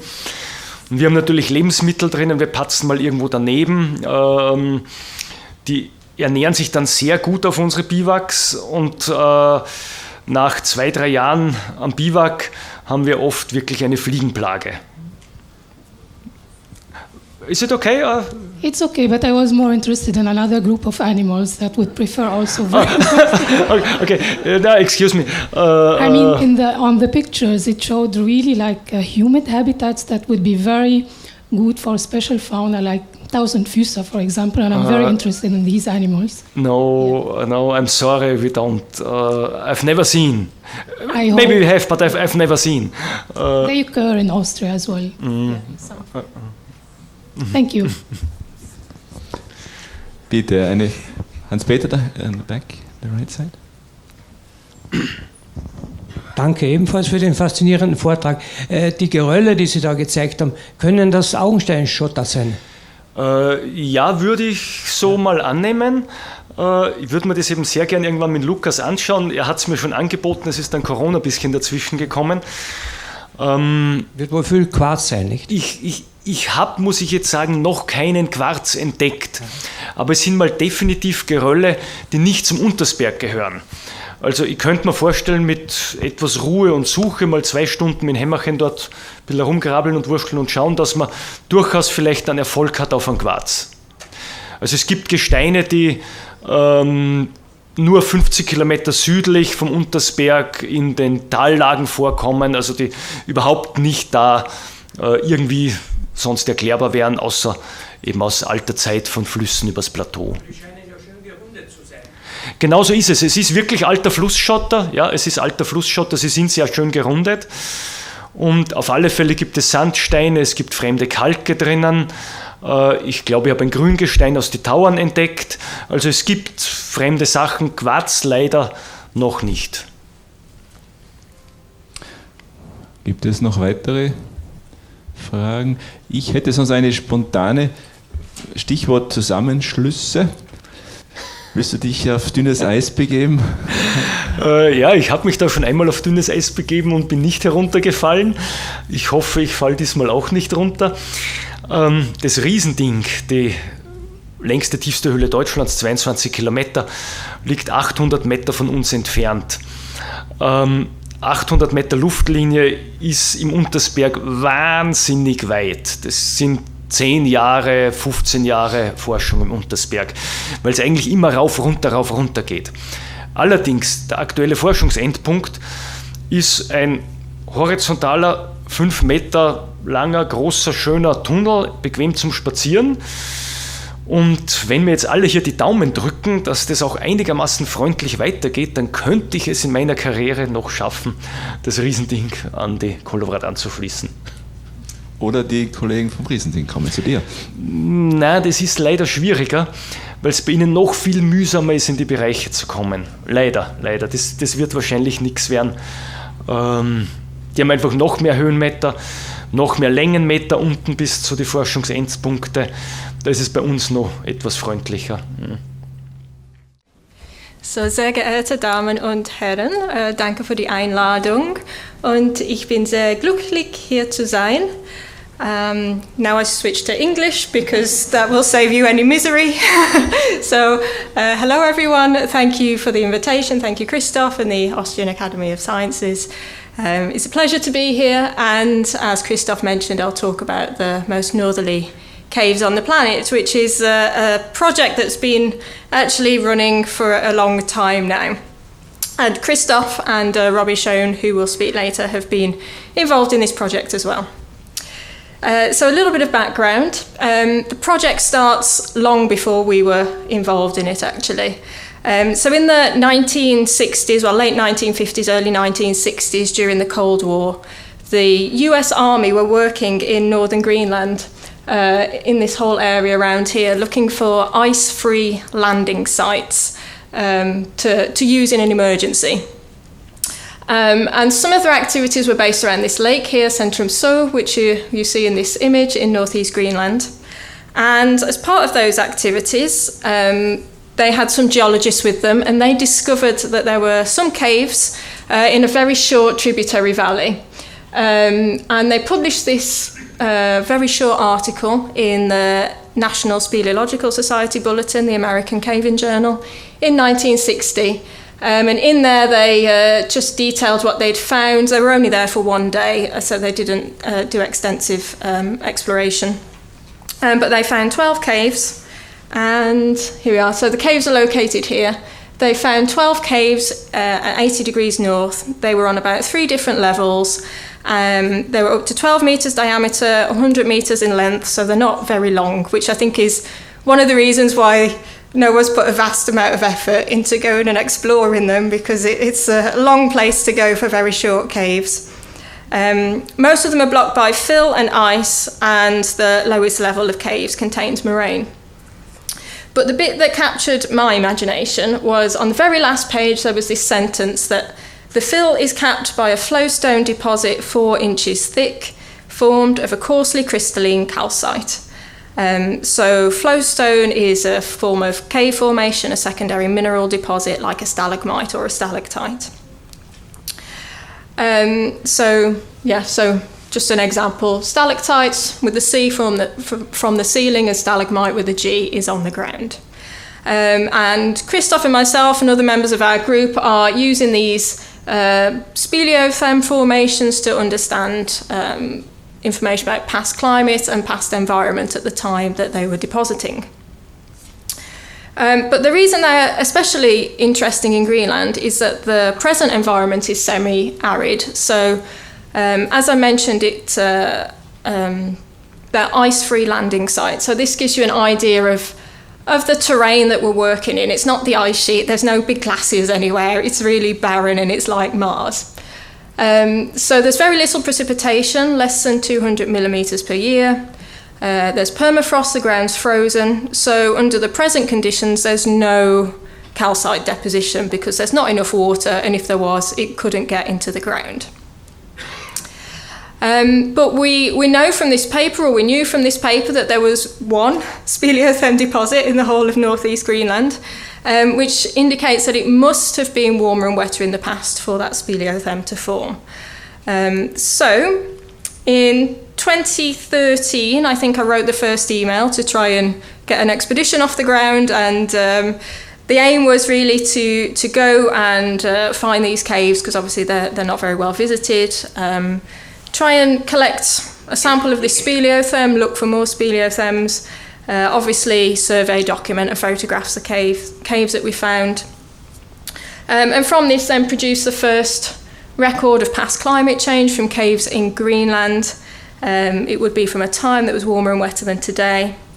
And for that reason, we knew that it would be older than the limit of the current Greenland ice cores, which go back about 128,000 years. So this is the last ice age and a little bit of the previous interglacial. But knowing that we were tapping into previous warm periods, it had to be older than the Greenland ice core limit.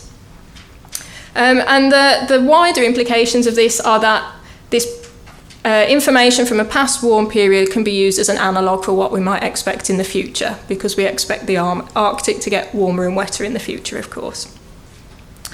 So armed with basically this amazing map, that's all we had, and these really great photos, we did manage to get an expedition together. We have 59 different sponsors, and in 2015, in the summer, we finally set off. There were 5 of us all together, including Robbie, who'll talk at the end of today, Christoph, who you all know, and then some other good friends of ours, Chris Blakely, who works for Petzl as a rope access technician, and Mark Wright. So these are 2 guys that have been caving all around the world as well.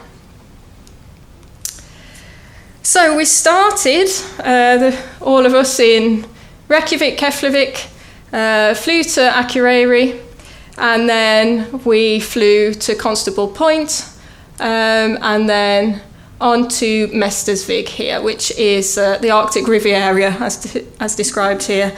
And this is a Danish military base, and our polar logistics organiser has a gear store there and various facilities. So we spent a few days there sorting through equipment. We were blowing up boats, making sure they weren't leaking, testing generators, all these black dots and mosquitoes. So this was our first introduction to mosquitoes, which wasn't nice. And then after a few days, we loaded up the Twin Otter and off we went. So day 4 of our expedition, we then leave Mestersvig, fly to Danmarkshavn to refuel. and then on up to Lake Centrum Zoo. So we slowly lose the ice cap and end up in this kind of ice-free area. So the landing strip is this, I try and get my bearings, it's basically down here, this bit of land that you see here. And our original intention was to inflate the boat and then cross the lake in the boat. So we got the boat ready, we were all excited, we got it loaded up. And then when we set off, we didn't know this because the water level was much higher, but you see all these like shallow sandbanks, they were just underneath the water and we grounded straight away. And no matter what we did, we couldn't get off it. So we ended up stripping down and pulling the boat back to shore. Just bringing back memories, Christoph.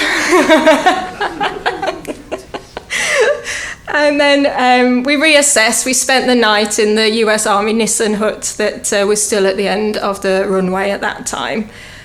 So we just had to have another think about how to get across the lake.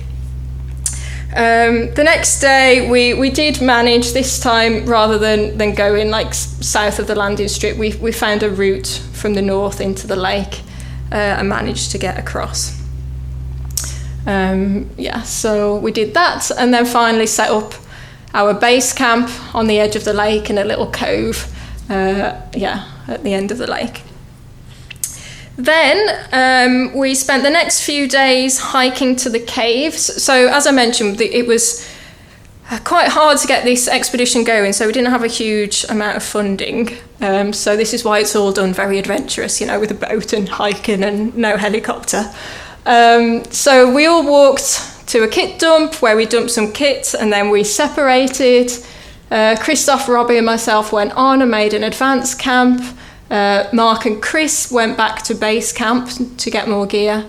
Our advance camp is down here. We reached this river and we thought this seems like a good place to stop after about 12 hours of hiking, and this is about 10 o'clock at night, this kind of picture, so because it's 24-hour sunlight, of course. And then the next day we all met back up together, and then finally, after several more days, we made the river crossing and made our way to the caves. I should note as well that we missed the caves to start with because, as I mentioned, we were working off that fantastic sketch map. So I had worked out that the caves were a bit further along, and we walked straight past them. We even looked at this valley and went, oh, look, there's caves there. Yeah, we'll look at those on the way back.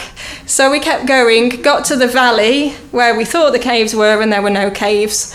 And then we walked back to the valley where we'd spotted the caves, and from the other direction it was clear that they were what we were after all along. So we walked a few extra kilometres that day. And finally, day 8 after leaving home, we set up camp underneath this cliff face with the caves in. There's also more caves in here. We had to modify the tents, so for those of you not familiar with working in the Arctic, at least, you can't use regular tent pegs because the ground's frozen and things. There's a special configuration for setting up camp as well, because you have to be careful of polar bears, so you don't use a circle in case a polar bear ends up in the middle and feels trapped. The cook tent and the toilet are all downwind in the hope the polar bear goes there first before coming to the sleeping tents. So there was a few things we had to be mindful of. But we were very successful. We had 3 days at the caves altogether, so not very long, but it was enough to really assess what was there. So here's the photograph from 1960. We managed to refine that cave, as well as a whole bunch of others. These entrances up here, as far as we know, hadn't been entered before. And there was an expedition in 1983, a French team that went. They didn't get in there. But we managed, thanks to Christoph and his alpine skills, Christoph just walked up this scree slope, no problem. and then we were in the caves. So all the Brits are thinking about abseiling down off the top and everything. Christoph was gone. So great. And yeah, we had a great time. We explored about 26 caves, I think, in the end, whereas there was 12 that were talked about in that original paper. This is like the entrance to that big U-shaped cave. This is the one higher up that Christopher managed to get into. A lot of them had hoarfrost in there. One cave had actually a cairn in the entrance, and we still don't exactly know where that's who built that. It may be some Greenlandic people from a long time ago, or the people who were there in 1960. We don't know. We haven't worked that out yet.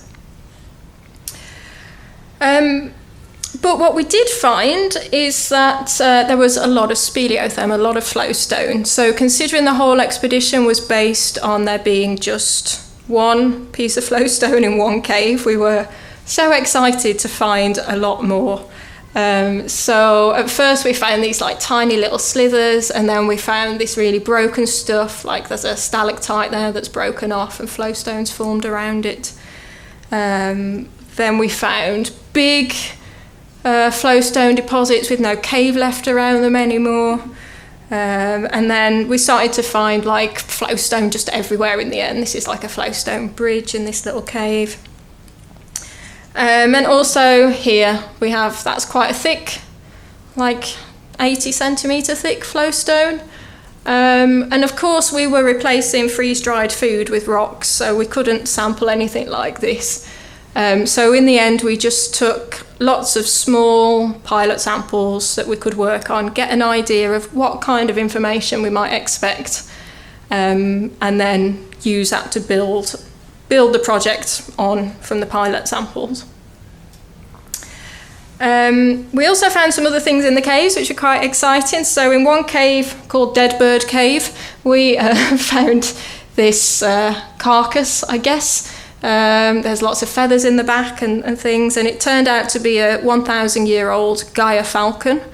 It's still got like flesh and skin and everything on it. It was quite fascinating. And we published that in Polar Research a couple of years ago, just a nice little side project.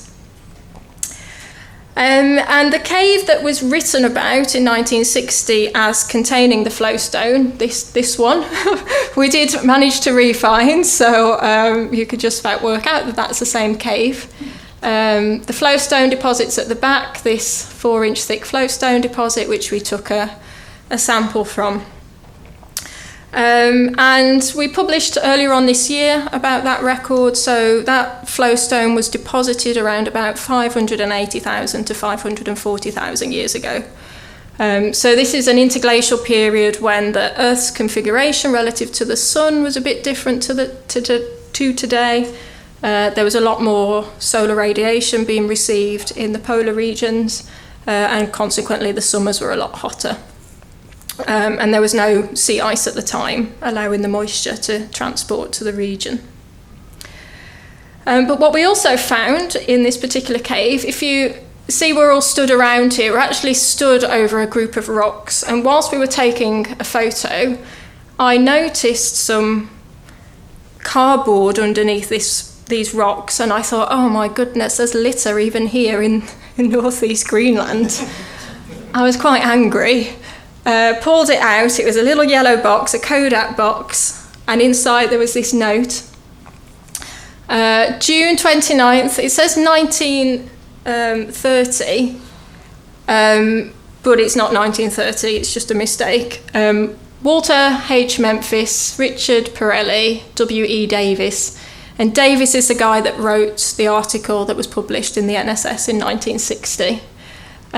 He's since passed away, but the co-author of that paper was still alive a few years ago, and he said, no, we were definitely not there in 1930, that's a mistake. But AFCRC, US Army and US Geological Survey attached to AFCRC, Centrum So Party visited here, WED. So that was a really nice finding to like bring everything full circle and come back to the original explorers that had brought us to these caves in the first place. So after our 3 days at the caves, we had documented 26 caves, surveyed all of 330 metres in that time. We had 16 calcite samples, 1 water sample, 2 ice samples, 2 sediment samples, 1 bone and 1 feather. So it was quite productive, that first trip, I would say. And an amazing experience. And I think still my favourite expedition, if I'm totally honest, because it was so exciting and new and pure at the time. As Christoph mentioned, I went on to win the FWF Start Prize. So this was based on we had a lot of proof of concept as a result of the pilot expedition. We kind of had an idea of what we might expect to get out of these caves in terms of climate research. So we have a 6-year project funded running from 2019 to 2025. And this allowed us to return in 2019 with a much bigger expedition and a helicopter and lots of ground to cover. The team was much bigger this time because of all the logistics we had in place. I tried to open it up as much as possible so that we could get the most out of the expedition by inviting along other scientists that could work at the same time. So we had Paul Smith, who is a geologist interested in the Cambrian Ordovician. He actually did a lot of geological mapping in the area in the 90s, and he's now the director of the Natural History Museum in Oxford. So he came along, and he's worked in the area. He knows the caves as well. Andrew Soule, a glaciologist, and Adam Ignacy, another glaciologist, they were there sampling the moraines to try and understand about the ice sheet fluctuations in the past. Hazel Barton, a professor at Akron in America and a cave geomicrobiologist. Those of you who are cavers may know of Hazel's work. She works in Letchegir a lot. Paul Turkteler, one of our PhD students from Innsbruck, came along because he really wanted to, but also he had a lot of input as well in the sampling and the periglacial environments. And then we had Robbie with us, Chris again, and this time we took a doctor with us, Pete Hodkinson. And preparing for this expedition, with it being so much bigger, was a lot crazier. So in May already we were shipping all this gear all the way up to Danmarkshaven. We were doing preparatory courses in wilderness medicine. That was fun. And then in July we finally got going again. So we went a month earlier in 2019, and we stopped at Danmarkshaven again to refuel, but we actually stayed there overnight this time. And in Danmarkshaven, it's a weather station, so we had the fun of also releasing the weather balloon and stuff. That was great. We also saw polar bears whilst we were there, so there was a mum and her cubs. That was pretty amazing. And then the next day we set off and returned to our old faithful landing strip at the end of Centrum So. And this time, because we had the helicopter, we could cover a lot more ground. So GD are the Grottedalen caves, the ones that we'd already visited. Here's the airstrip down here. But we also planned to visit a cave that was discovered by the French, Grotte de Quatre, down here. And then in the helicopter, we managed to discover another canyon with caves. So we explored here. In 2015, we saw through binoculars that there were some caves on the other side of Grottedalen, so we knew we wanted to go there. And then GDW, Grottedalen West, is another canyon that we happened to discover with caves in, so we covered a lot more ground. But here is the landing strip. Here's a photo from 2015 of the Nissan hut, and this is what it was like in 2019, so it's really sad that that spit of land was just eroding away. We moved all these barrels of fuel as much as we could away from the water and dragged anything else away that we could But when we got back there at the end of the expedition, this was completely gone, just within like a couple of weeks. So that was sad. We started back again at our Old Faithful, much bigger campsite this time, back into the caves and sampling what we couldn't do the first time round. And as I mentioned, we discovered several more canyons. So this one is Grottedalen West. This is completely full of caves that we just didn't have time to go in, to be honest.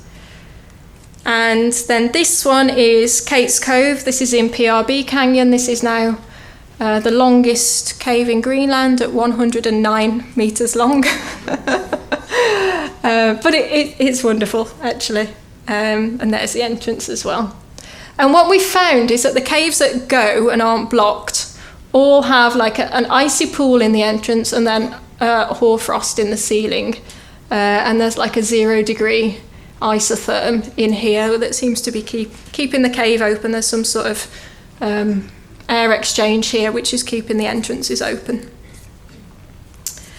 And then that's just an overview of some of the other caves we found. So some of them are really big. There's a helicopter down there, big entrance. Here's another one that's open. Look, that classic hoarfrost in the ceiling. They're just really stunning. This one's Crystal Kingdom, which you've seen a lot on the posters and things. So this one's on the north side of Grottedalen. And so at the end of the 29 expedition, as a complete, with 2015 and 2019, we've explored 43 caves so far. And I say caves because, as I mentioned, a lot of them are quite short. 1 in 10 are over 90 meters long, and 6 in 10 are less than 10 meters long. And there's a lot more left to explore. There's just cave entrances everywhere, and we couldn't get in them all. These ones that are really short, we nicknamed TGCs, typical Greenland caves. And that's because, we were finding them in lots of places. But what I would say is they are proper caves. You know, they're very much a phreatic cave that has been incised later on, and we're just seeing the relict cave today. They're not just like scoops in the wall or something. They were once part of much bigger cave systems. And if anyone was inclined to go digging, I'm sure you could dig out the back and get into some much bigger systems. As I've mentioned, the longer caves have an ice floor in the entrance than this hoarfrost ceiling, so we're kind of using that now as an indicator of what to look out for in terms of which caves might go a bit further. And the elevation range is fairly narrow, so they're mostly between 500 to 700 metres above sea level. The 4 caves on the north of Grottedalen were a bit higher, at 810 to 825 metres. And I should note that the ones on the southern side of Grottedalen, the peak is only at 750 metres, so we just, that elevation isn't there to find caves in. And then the lowest cave is at 420 metres, and that's Grotte de Quatre, southeast of the lake. And for those of you who are interested in the 2019 expedition, we did publish a very comprehensive expedition report in Cave and Karst Science, and that's fully open access, so you can get an idea of what we've been doing and what the other teams were doing as well. And if you visit Sketchfab, you can also have a look at some 3D models of some of the caves which we've put together using photogrammetry. And so just to finish off, we are planning another expedition for 2023. And in that particular article from 1960, the very, very last paragraph says, "A large solution cave is near the top of the valley wall on the southwest side of the East Lake in Wolfland in northwest Greenland." So Wolfland is this peninsula here. And I've known about this particular cave since about 2008 when I did my PhD. And it happened to be that one night I was in the pub and an older caver gave me a folder full of information about the caves in Greenland. And in there was this one photograph taken in 1958 of this large cave. And at least members of the University of Bristol Caving Club for a long time have wanted to go there. They tried several times to get expeditions together and it was just too expensive. But Rolex are behind the expedition, so they have given me the Rolex Award for Enterprise to finally go and find out what is in this cave and also expand the project, of course, in terms of the paleoclimate and paleo-environmental information that we might get from there. But now that we've got the money, or some of the money, it's still not all of it, now that we've got a large part of the funding to go to Wolfland, we've been looking in this block of limestone in blue across north of Greenland and looking at photographs that were taken in the 90s as part of those geological mapping campaigns. And we're finding caves everywhere, all over North Greenland. So again, there's far too much for me to do in my lifetime. I can't explore all of these. They're all in quite precarious places. This is one, water's coming out the front, big cave passages. What's in there, we don't know. And these are just the big ones we can see. I'm sure there's much smaller ones as well that we can't see from the aerial photographs. So that's the plan for 2023. Thank you very much, and I'm happy to take some questions.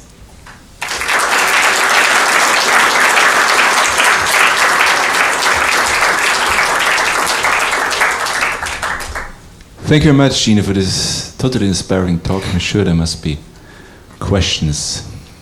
German, English. People have to digest what they just saw. Great pictures by Robbie, obviously. Yeah. Moshkan? 1 second.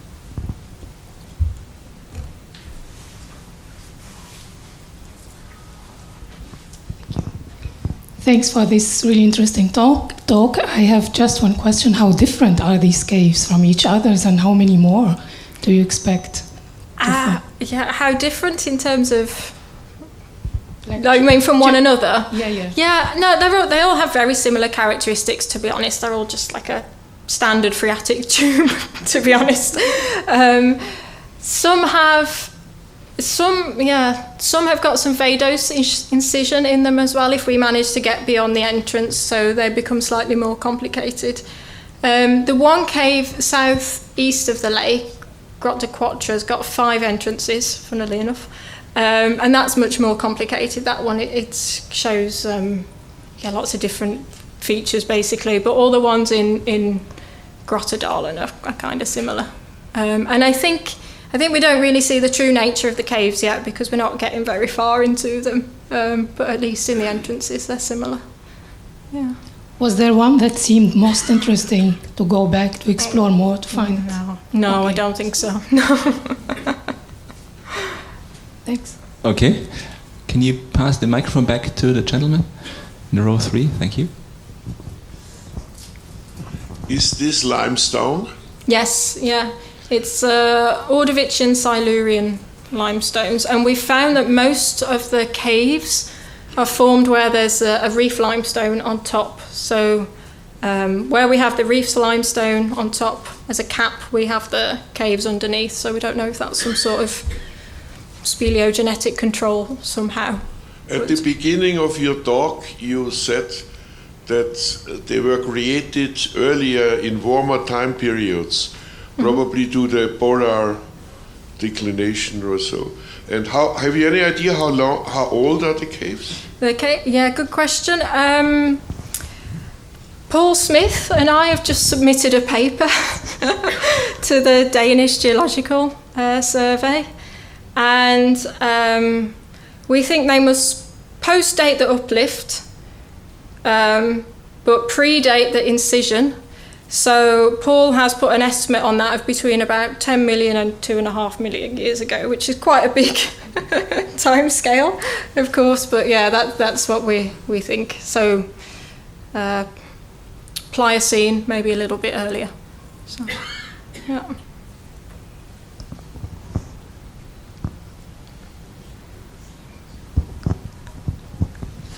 Very, very impressive talk and expeditions. Two small questions. Have you not found anything else than this bird? There is no inhabitant there? I mean, we don't see much things going on, but there should be, I don't know. We only took one bone and one feather. We didn't take anything else from it, and it was already quite hard to work with that, to be honest. I tried to get the National Museum in Nuuk interested in the bird and offered to collect it for them in 2019 so that they could archive it and work on it or whatever, but due to various political and administrative reasons it didn't get collected, let's say. But I think there's a lot to learn from that bird actually, but it's still there for now. And can you keep an eye for meteorites next time? And oh yeah, we could try. Yeah.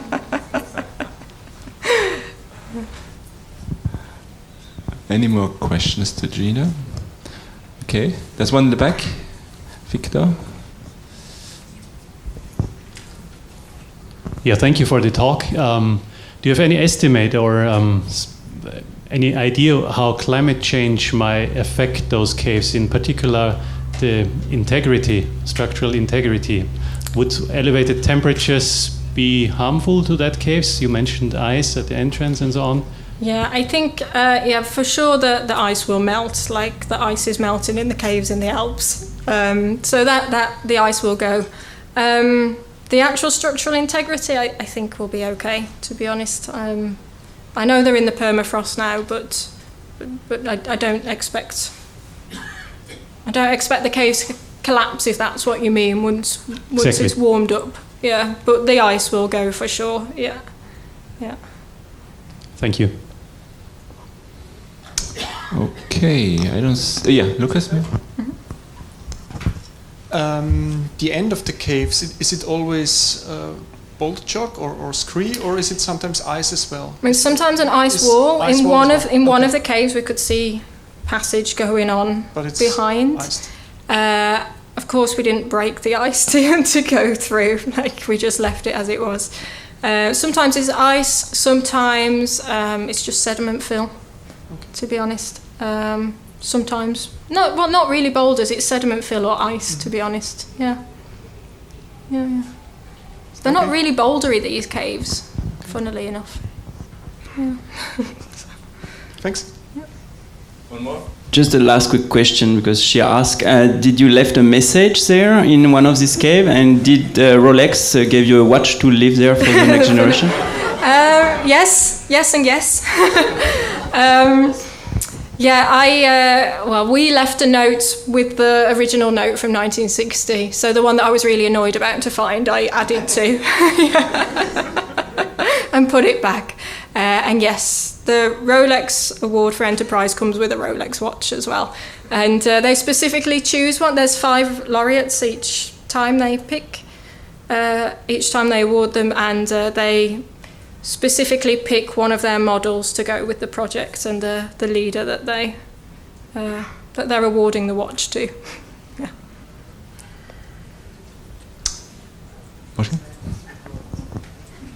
But I'm not wearing it now. Thanks for the nice talk. You mentioned this ice at the entrance of the caves. Could you date this ice somehow? I imagine the permafrost is really old there, but how does this correlate to the ice at the entrance? I think actually we're working on that right now, Christoph. In some ways, we have a PhD student who is working on some cryogenic cave calcites that are in the ice. I don't know if you're familiar with those, but these form at the point that water enters the cave and then freezes, and in that process of freezing, little calcite crystals precipitate as the water freezes and turns to ice. And we have some of those that are at the end of the little ice age, aren't they? Like 150, 200 years old. So we have some of those that obviously they're forming as we came to the end of the little ice age. The other ice, I think it's fairly young, to be honest, in the entrance. When you get further into the caves, they're so cold. The one cave was -14. You don't get ice the deeper into the caves because it's too cold. There's no water getting in there and it's too cold. So the ice is all very much in the entrance, and I think it's kind of a more recent, like the last 100 years or so. Yeah. Okay, I think we are at the end of this interesting discussion. Thank you very much again, Gina. I'm very happy to be there. Thank you, Christophe, and thank you for all over. So I will speak about this karst region in Patagonia, and don't hesitate to visit our website, centreterre.fr.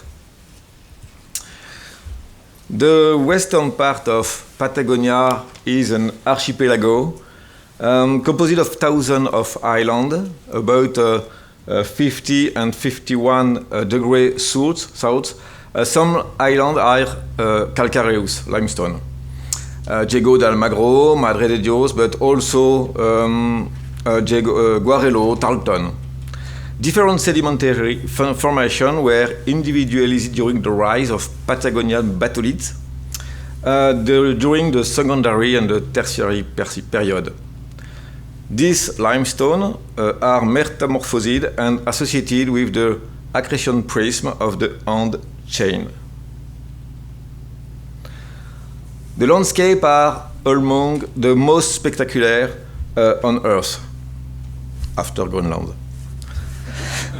Form and runoff are constructed impressive cairn form. And the climate context is oceanic subpolar. Precipitation is very high, around 10 meters each year, though very more than in Vienna. There is no gelling below 600 meters above sea level. So the form of dissolution are very pure, and it is the main agent of erosion. We have been exploring and studying this island for over 20 years, with the support of the Chilean government and several Chilean universities. Other expeditions were also carried out, notably by Italian, Polish, and Hungarian people. Here, we will present just 9 expeditions in Madre de Dios in the north and 3 on Diego de Almagro in the south. 6 on Madre de Dios and 3 on Diego de Almagro.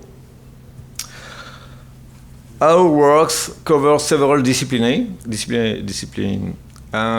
First, speleological exploration, also biology, paleontology, archaeology, and so on. The principal studies I will present to you concern, however, geomorphological results, especially in cave, but also outside. Before, few words about the logistical condition. We use boat each time to reach this island, and we start from Puerto Natales in the south of Chile. For last expedition, we had to use several boats of Chilean fishermen in very difficult conditions of navigation. The conditions of comfort are difficult, but they are very well adapted to this maritime special condition. We established a base camp with good working conditions, sometimes at the mine of Guarelo, and sometimes we build ourselves our base camp, not in the lake. This is one of our base camp, Diego de Almagro. The last expedition, the base camp of the 2 last expeditions on the north of the fjord Barros Lucoz. A place to sleep, a place to eat, and you see the toilet.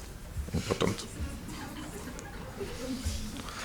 We used Zodiac, several Zodiac, not one, for traveling in the fjord. And sometimes the sailing can take more than 1 or 2 hours to find a place where we can dock. A large part of the trip, a large part of the progression is done on foot in sometimes very difficult conditions here on the cairn, and advanced camp allow us to carry out survey farther from the base camp.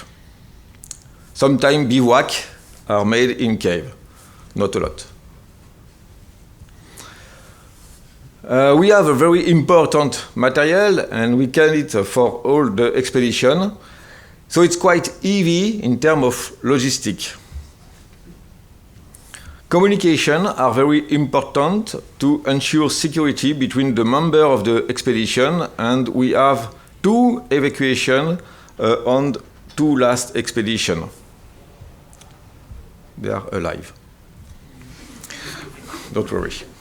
Communication are also very important in the direction of students in the framework of a partnership with the French Ministry of Education. These conditions are heavy, but good and allow us to work in good conditions during the 2 months of each expedition. All this material is stored in a container that leaves France several months before each expedition. Now, a look at more geographical aspects of this research. At first, exokarstic landscape. The surface form informs us about the speed and the intensity of the dissolution in progress. This dissolution reaches 100 millimeters each 1,000 years.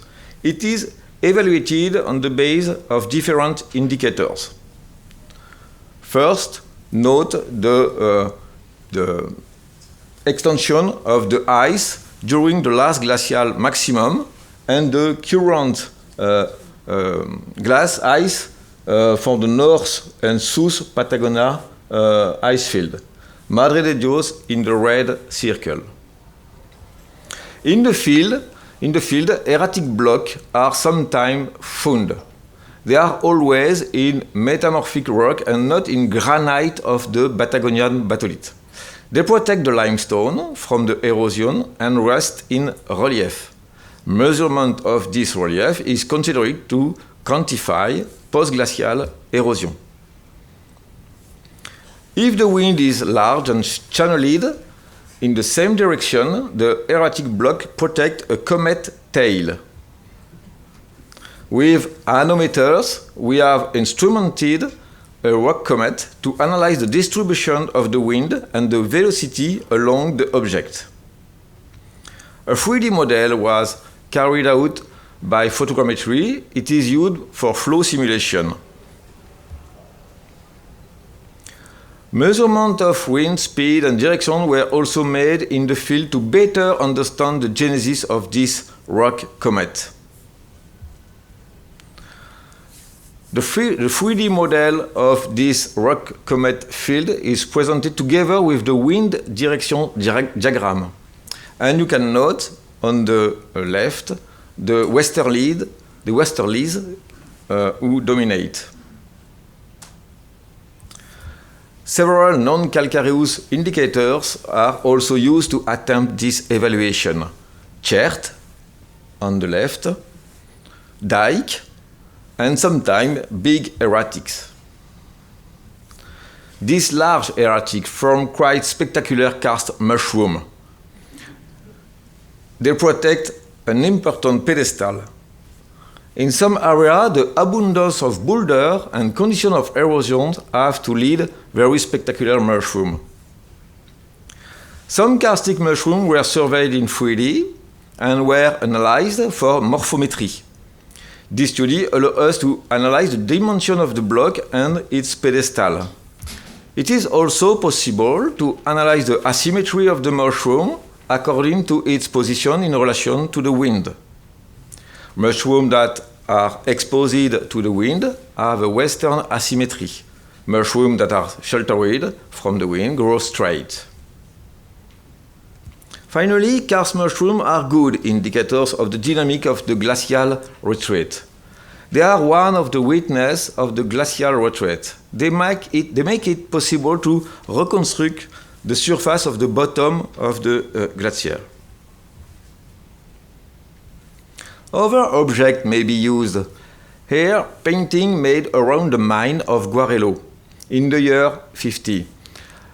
They are in relief. It should be noted that the dissolution is in the order of 5 millimeters for 50 years. That is the same of 100 millimeters for 1000 years. Erratic blocks, especially small ones, are mobile. And the best indicators are rock with mark of the ice smoothed rock. Here, a very important Cretaceous dike is in relief of several meters. It is possible that the contact metamorphism has weakened the limestone and make this value locally too large. This dike is located downstream of an important glacial cirque that developed between 600 and 800 meters above sea level. Most of the time, glacial surfaces are not found. Forms of dissolution dominate and are organized into meander, current forming sometimes important hydrographic network. Step-like currents are very spectacular. They incorporate laminate and turbulence flow. To study them, we have instrumented a watershed, and meteorological parameters and runoff parameters were recorded for 14 months between two successive expeditions. Here, a view of the device on the ground. The watershed is about 50 meters above sea level. It faces the prevailing wind, the famous westerlies. The detailed topography of the watershed was carried out. Each step was taken, and 3 currents were mapped.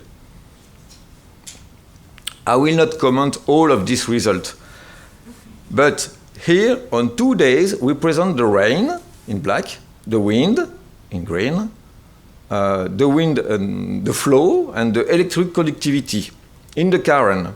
Note the value of the conductivity, sometimes very important between two rain.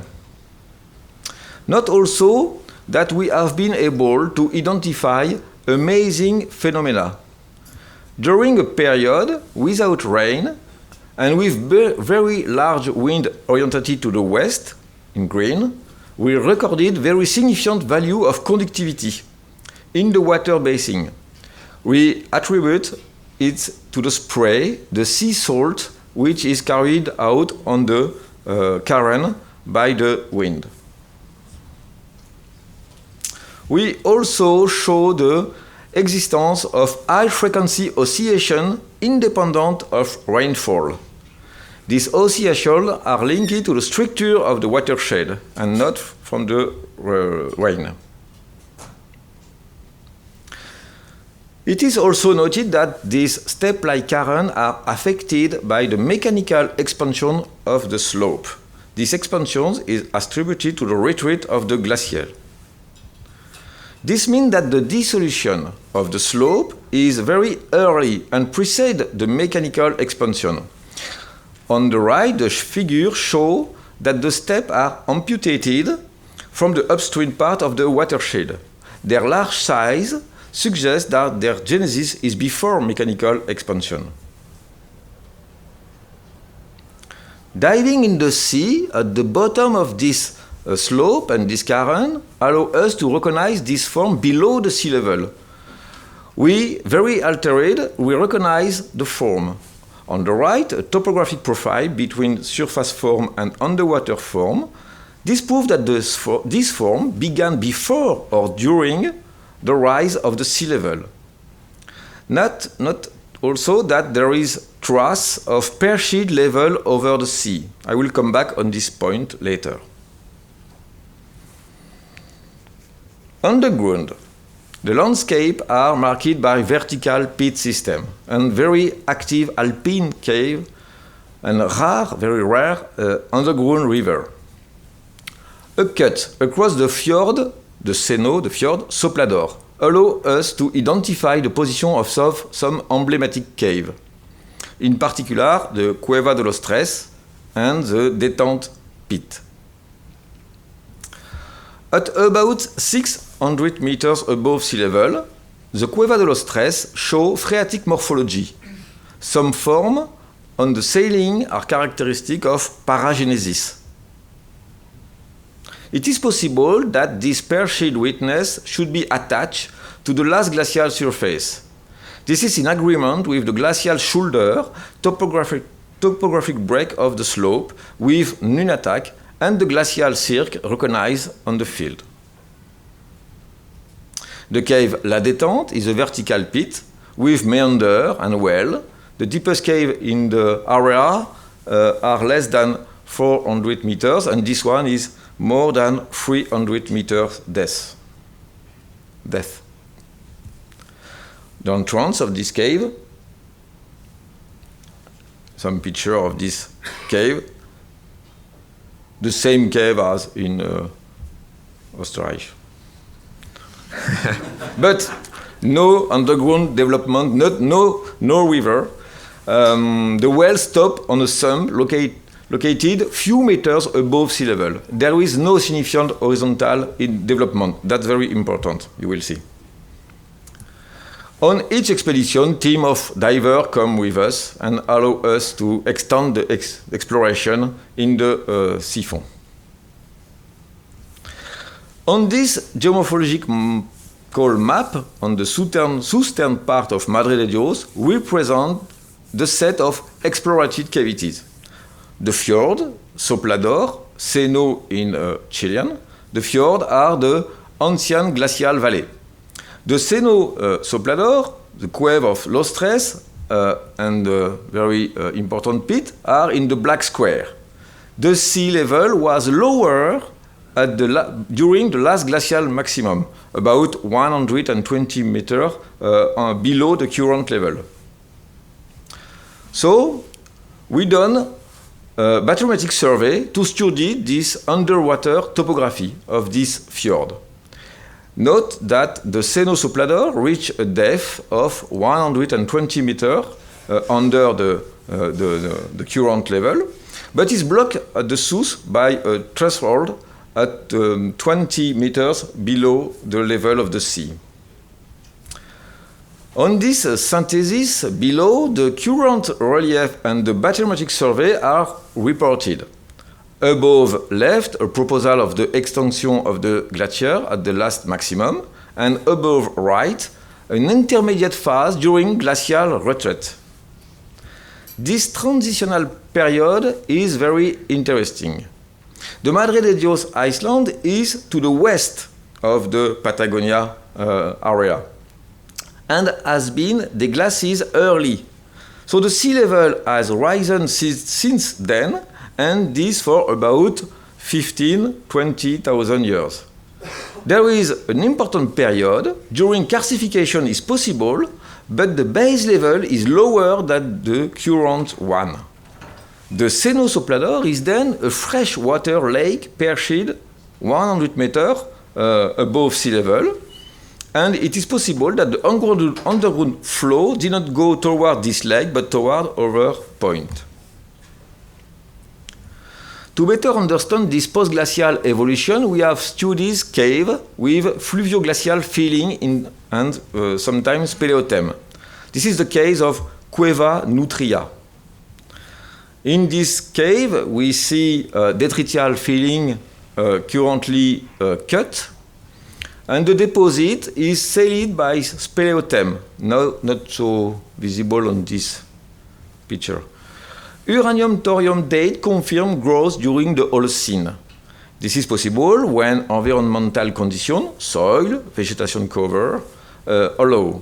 Speleothem are very rare on Madre de Dios, like in Greenland, and present only when soil and vegetation are present. It is often at low altitude, like this cave, Cueva Nutria. During another expedition, we found speleothem at higher altitude. Speleothem are this one sealed by fluvio-glacial deposit. Another one covered the detrital deposit. And the dating of the two speleothem can give us the fluvio-glacial, the date, the age of the fluvio-glacial sediment. More recently, with the University of Innsbruck, speleothem samples have given first paleoclimatological results covering the Holocene. Other speleothem covering earlier period will provide new results for this little-known area of the world in the future. Core sampling was carried out in a lake during the last expedition. And the first analysis showed the variation of detrital and organic flux air on 80 centimeters, covered the Holocene. And we explained to compare this result with the speleothem. A last important point I want to say is the presence of marine notch that mark the post-glacial rebound. These notches are around the limestone Iceland. They are present in the fjord, but not on the Pacific, where the recession of the cliff is too fast. These notches are perched at about 3 or 4 meters, but in the south, toward the island of Diego de Almagro, they are located more than 8 meters. The cave of La Baleine is a marine cave. It is at the same altitude of this notch. Remains of 6 whales and also dolphins have been found here. Here a map of the area perched 9 meters above sea level in this very large marine cave, and the bones are mapped in red. Carbon dating gives us some date on a vertebra older than 3,000 years before present. Similar data are obtained with archaeological studies. This work concerns artifacts that we discovered in cave. They are attributed to the Kaweskar people. During the first expedition 20 years ago, we obtained a date on a sepulture more than 4,000 years before present. But the most spectacular discovery is the Pacific cave. This cave allows us to show the presence of a rock art. This is the first time that this type of rock art has been discovered for these Kaweskar people. The drawing of the well here shows geometric shape and a character made with point. Recently, the small Kaweskar community took over this drawing to make its flag. This cave is a very large cluster of shells. This shows that this occupation took place over a long time, a long period. But the archaeological studies remain to be done. This cave is perched about 3 or 4 meters above sea level. It is therefore an ancient marine cave.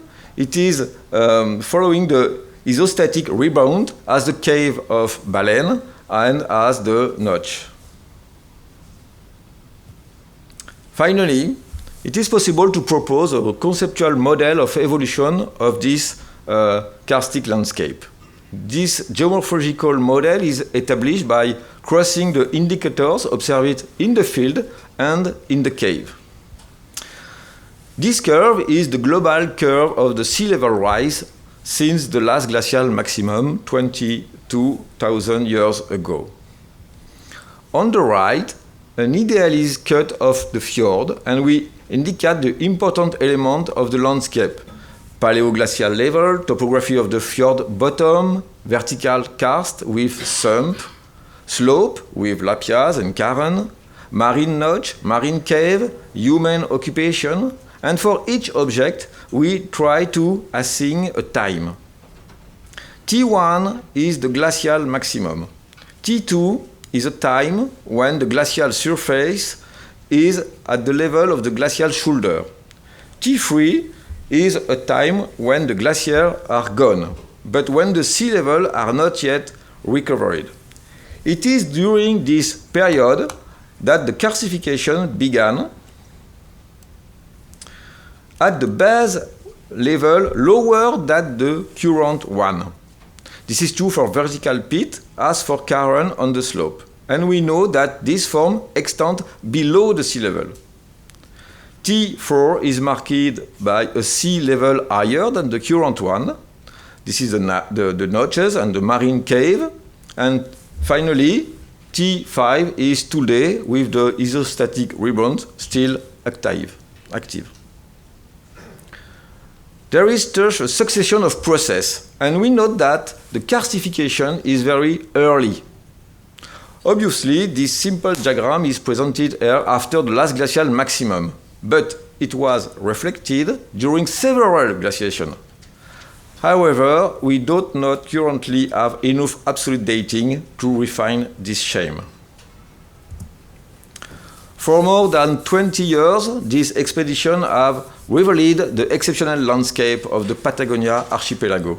This construction of the landscape is better understood. Traces of prehistoric men have been discovered. Madre de Dios, Iceland, has received its first measure of protection 10 years ago by the Chilean government, and it may become a candidate for the nomination for the UNESCO World Heritage. Thank you very much.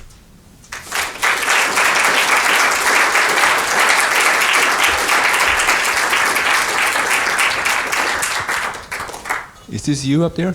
No, it's not me. We have a very large team. Thank you very much for this fascinating talk, Stefan.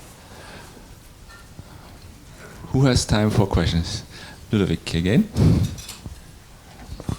Thank you, very nice presentation. Sorry for asking so many questions. The drawing, what are the pigments that are used and what it represents?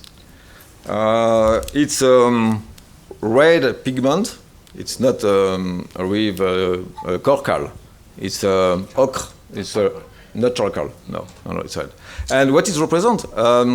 We don't know. A character, a man. For this one, I can show you. This is a man on the right, but maybe the sun, maybe I don't know.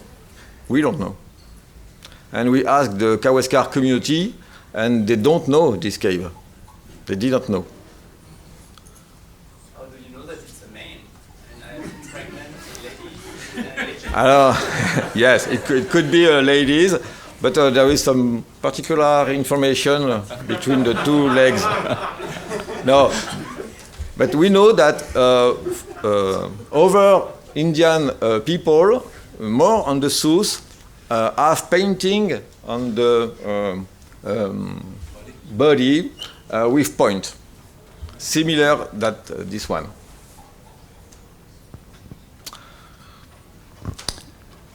Any other questions to Stefan?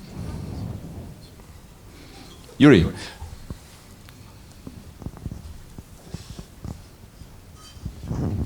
As a follow-up for the previous question, thank you very much, of course. But thank you. Any idea about the age of this painting? Can you constrain them in any sense? The age of paintings? No, we don't have. We try to find if there is some calcite above the painting, and we don't find it. It's very, very, very small, maybe.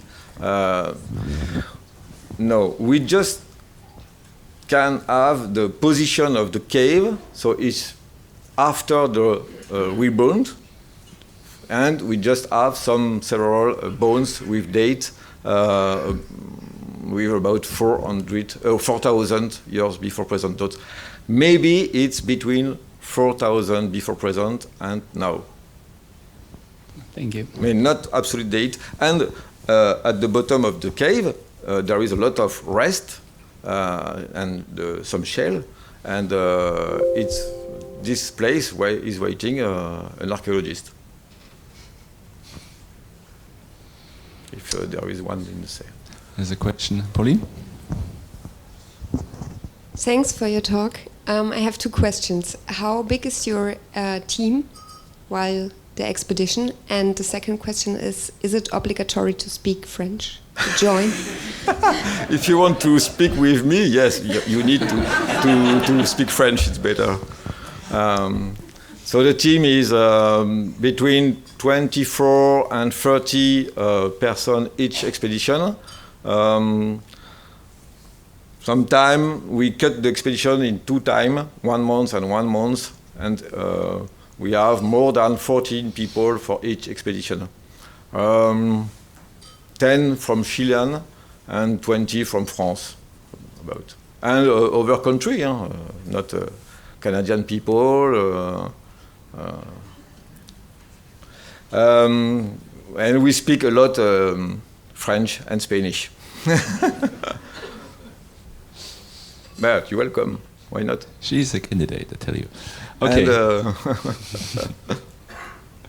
so you had to cancel your plans to go back in January, right? What's the latest news on the alors, next expedition? the next expedition is reported with the problem of COVID.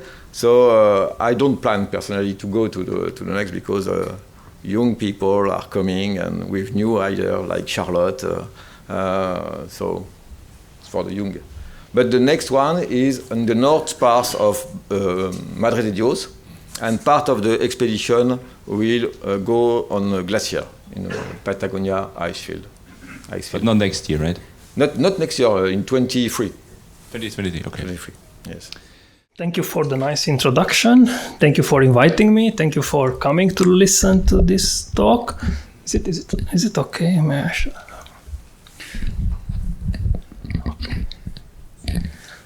Okay, so I put this word that underground glaciers because I will be.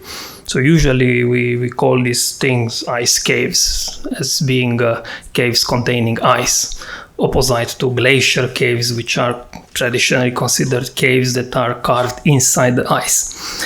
And then I put these glaciers because I will show you. The idea of the presentation will be, as I will walk you through it, that to show that these ice accumulations in caves are glaciers.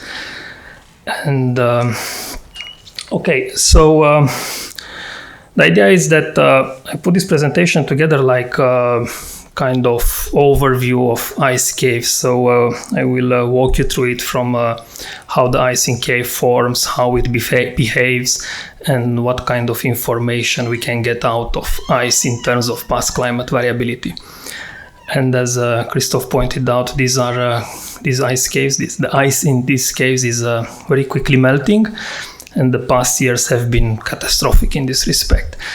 And it's not only that they are melting because of war that is becoming warmer, but also because it's becoming wetter. So one of the main problems is not that you have increasing temperatures. Of course it is a problem, but is that you have increased amount of precipitation reaching the cave. And you will see one of the charts with the climate of the ice caves, and I will show you that it's the input of warm water that is melting these ice deposits at a very, very, very fast rate. One of the caves we visited two weeks ago, it was supposed to have a deposit up to 30 meters of ice. We had the pictures from 2018. We went down there now, 3 years later, and there's no ice left. We estimated that about 3,000 cubic meters of snow and ice disappeared within 3 years. And this is, for me, it's mind-blowing. I mean, horrible. Okay, so, okay.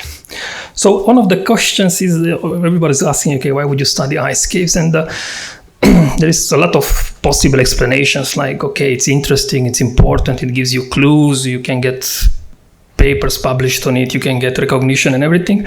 But at least in my case, there is one simple explanation, and it's 100 years old explanation, and that would be it, because it is there. It's just a simple childish curiosity that I somehow managed to preserve since I was a kid. And I transferred this curiosity to caves, and especially to ice caves. For some reason that I cannot explain, I found them interesting and nice and attractive, and I just like going there and do stuff like this one here.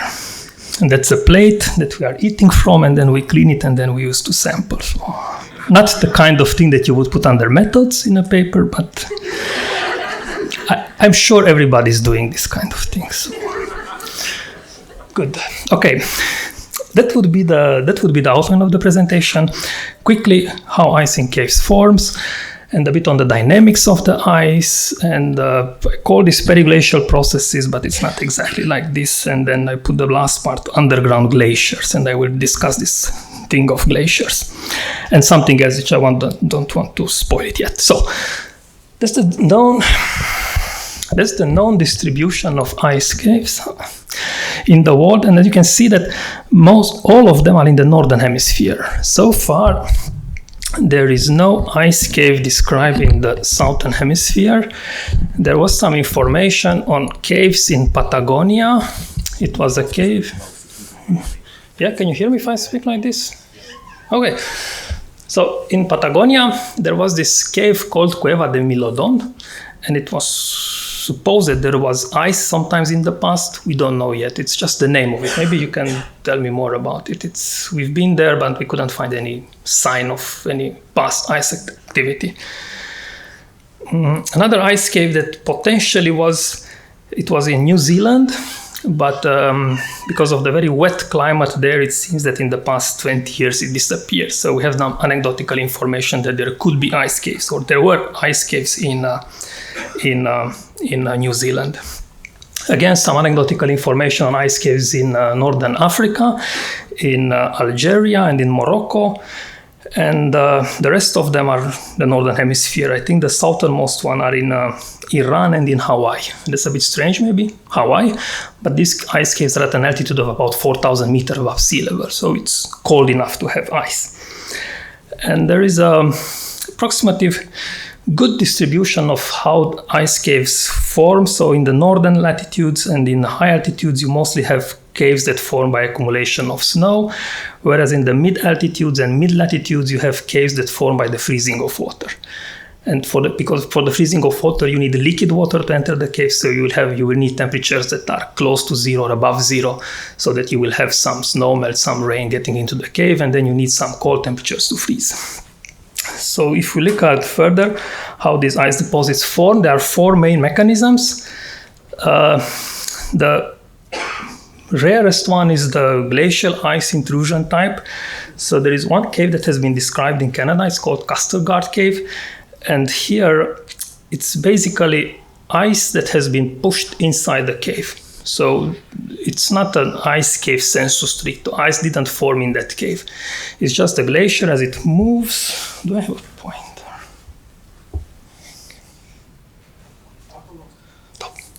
Yeah. So here is the glacier. And you can see it finds its way inside this cave. And if we look in the cave, this is how it looks. This is the end passage. It's right here. So cavers were entering somewhere one of these passages. And this is the glacier that was pushed from the outside inside the cave. And this picture was, there is something like, I think, 30 years between these two pictures. And you can see that it's quite stable. So this rock would be that one.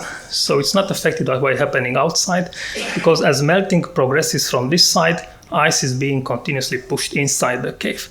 And by volume, this would be maybe the largest ice accumulation in a cave.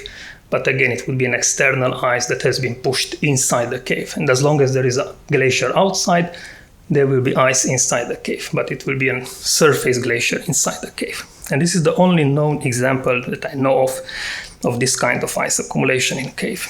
The second type that has been also described in the northern latitudes is formed by the accumulation of hoarfrost. Skip to this one. So you have this kind of caves. You have air circulation inside the cave. You have warm and moist air entering the cave. The ceiling is all undercooled, below zero. And you have ice deposits, hoarfrost deposits on the ceiling that can grow up to 1 meter in thickness.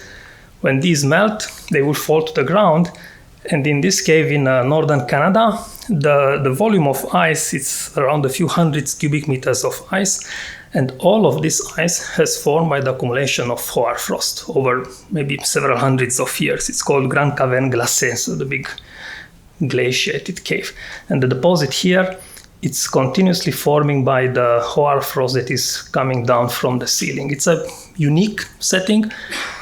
Hoarfrost has been described in many caves. Basically, almost all ice caves in the world have these kind of deposits on the ceiling, but it is the only known example where you have these deposits accumulating continuously to form this perennial deposit, maybe several hundred years old. And these are the extreme examples, and the remaining of the ice caves that we know of are formed by two mechanisms. One is the firnification of the snow, and the other is the freezing of water. So snow firnification, it proceeds almost as in surface glaciers. You have snow accumulating inside the ice, and this theoretically is compressed to form firn and then further to form ice. And I say theoretically because usually the thickness of the snow deposit is not big enough to allow for compression to form ice. So you would need several tens of meters, maybe over 100 meters, whereas in the caves it's very rare to have these deposits, these thick deposits. So you have a combination of firnification of this snow mass and also freezing of water. In summer, you would have melting at the surface, so water will percolate through the snow mass and will freeze to form layers of ice, so-called melt layers. And these are later acting as sites around which the ice will grow. So it's not exactly snow firnification like you would expect.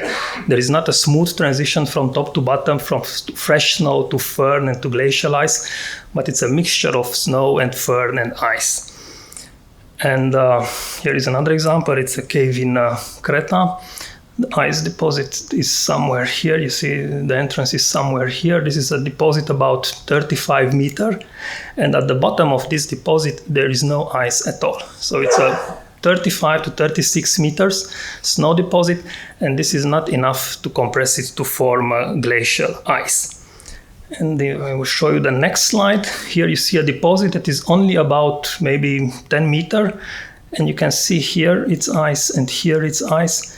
So this ice here and somewhere below here, this ice is about 6 meters thick and it's clear ice. So you have this snow deposit and it is slowly melting to form the perennial glacial deposit here. So basically the snow cone is not the one that will eventually end up to form the ice block, but it's just the source for the ice to form somewhere down here. If it will melt at the bottom, it will release the water, and this will melt to form the layered ice block that is typical for such ice caves. Whereas inside, you can also have melt layers.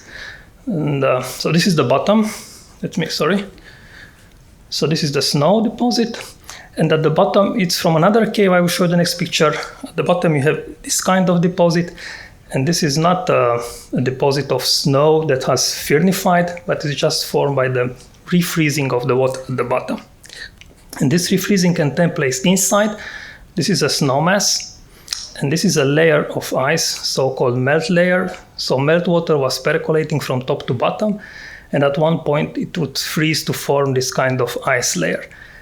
The next layer, the next melt water will again come from top to bottom and will not go through this one. So if you look at the density here, it's just snow. You can just push your finger inside it, whereas this is hard ice reaching the maximum density for ice formed by the freezing of water.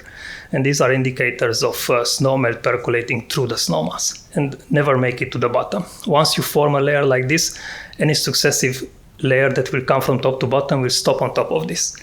And this is very messy if you want to do reconstruction of climate variability because it doesn't make any sense. This is snow and this is ice, and it could be 3, 4, 5 years worth of summer melt accumulating there. Now, with freezing, the most common process of ice formation is the freezing of water. You have these speed attempts, you can find them in almost any cave in mid-latitudes where temperature goes below zero. You have dripping water and it will freeze. What is interesting that you can reconstruct the succession of cold and warm periods during 1 year. So these are annual spill attempts, and you can see that they have some areas that are larger and then narrower and larger and narrower and so on. When it's a slightly warmer, the temperature is around, let's say, -1 degrees. You will have a very slow freezing of water, so you will have this kind of transparent ice. When the temperature is down to -5 or -6, the water will freeze quickly, incorporating calcite dust and air bubbles, so you will have this whitish ice. So this was fast growing and then slow, and then you see a narrower, very fast, and then again fast freezing and slow freezing and so on. But this formed during on a yearly basis. So they would melt the same water dripping that will lead to the formation of these spill attempts. Will start melting them at the end of winter. So by the end of summer, all this will be gone. So they are not contributing to the formation of perennial ice deposits. And this is, so just to take a step back, I will show you the type of climate that is required to form ice by the freezing of waters. Basically, you have these two types of caves in which ice can form. One is caves with one single entrance at the higher altitude. And here you will have in winter cold air coming down, water will freeze, warm air is being pushed out. In summer, the cold air will stay at the bottom, and you will have this thermal inversion with warm air at the top. And you don't have convection, you only have those slow warming through conduction. And because of the very poor transmission of heat through the snow, this is a very stable configuration throughout the year. And the only heat that you can get to the ice is either the geothermal heat coming from the sides, from the rock, or you can have heat that is being advected by precipitation in the form of warm water. Cold, warm air will not get down there. And the second type, it's like you have here in Austria 2 caves, Ice Riesenwald and Dachstein. You can see caves with 2 entrances. In winter you have circulation, cold air entering through the lower entrance, warm air is escaping to the upper one. And in summer the circulation reverses. The result being that at the lower end of the cave you will have low temperatures, close to 0 or below 0, and this will enable the formation of ice. So in this type of caves, you will always have the ice at the lower entrance. Whereas in this type of caves, it's easy, in the lowermost point of the cave. Okay, and this, because of especially this type of caves, depending on when you have the freezing, you can have it anywhere between, September and maybe December, depending on the outside temperature. And what is happening, this cold air coming down to the cave, it's very fast. So what you have is what you would call cold air avalanches. So as long as the temperature outside the cave, this is temperature outside the cave, and this is inside the cave, inside an ice caves, progressively farther away from the entrance. So you can see that when the temperature outside the cave is above 0, this kind of variability is not transferred to the cave because they're not connecting dynamically. When the temperature outside drops below 0, the response inside these ice caves is very fast. It's less than 1 hour. So it's cold air cascading down to the cave and freezing the water. You don't see it if you go further inside the cave. You don't see this is the thermal inertia, because this cold air that will get down in the first part of these ice caves, like here, so this cold air will lead to the freezing of liquid water. So if you have liquid water in the cave, it will release heat to the cold air. It will warm the cold air, and this warm air will not get further inside the cave. Once all the water is frozen in the inner parts of the caves, only then the cooling progresses further inside the cave. So this is the mechanism of cooling a cave in winter, and this is when ice is forming down here in this part. Okay, so this would be the 4 types of how you can form ice in caves.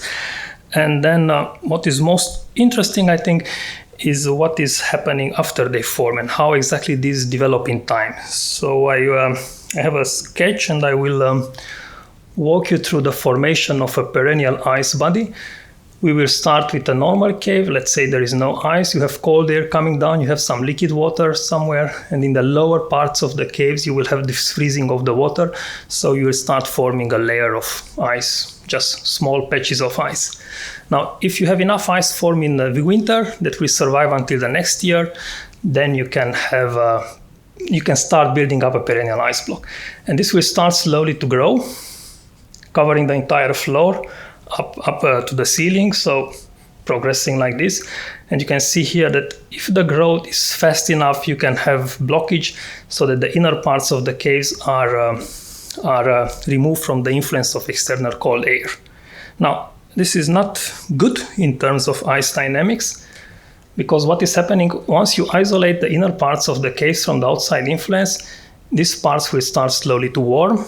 So you will have a retreat of the ice until this opening occurs again. and then you start again with cold air flowing down and also resulting in the freezing of water. So we'll have this tug of war between melting and freezing on the sides of the ice block. And here you can see the retreating ice wall, and also you can see that it's being covered by newly formed ice. Here, yes, and also there.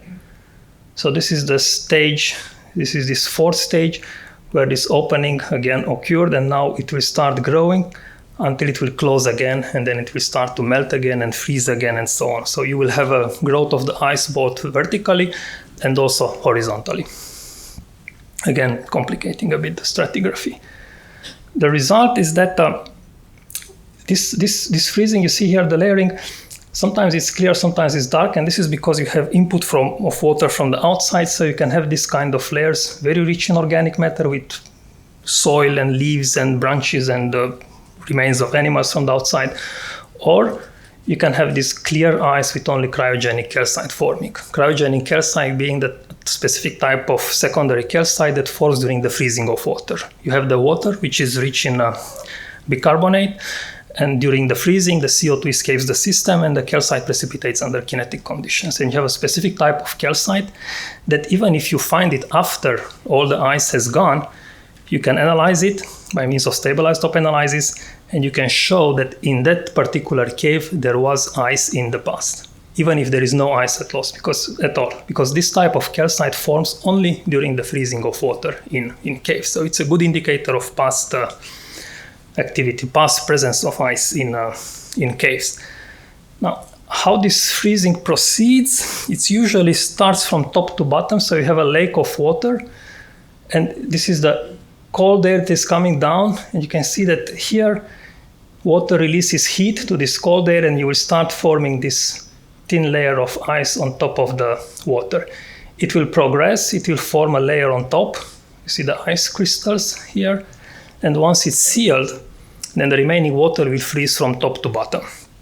And you can have these annual layers, like here you can see a layer, and here is another one, and you can see here that was a bit of erosion, maybe the warm water melted part of the ice before forming this new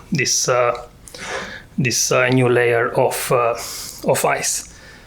So here is a close-up. This is the first stage. You can see the layer of ice on top, and the freezing as it proceeds from top to bottom to form this annual layer. The end result would be something like this. And you can see here in the foreground this patch of white ice. So what happened is that it was this lake covering the entire surface of the ice block.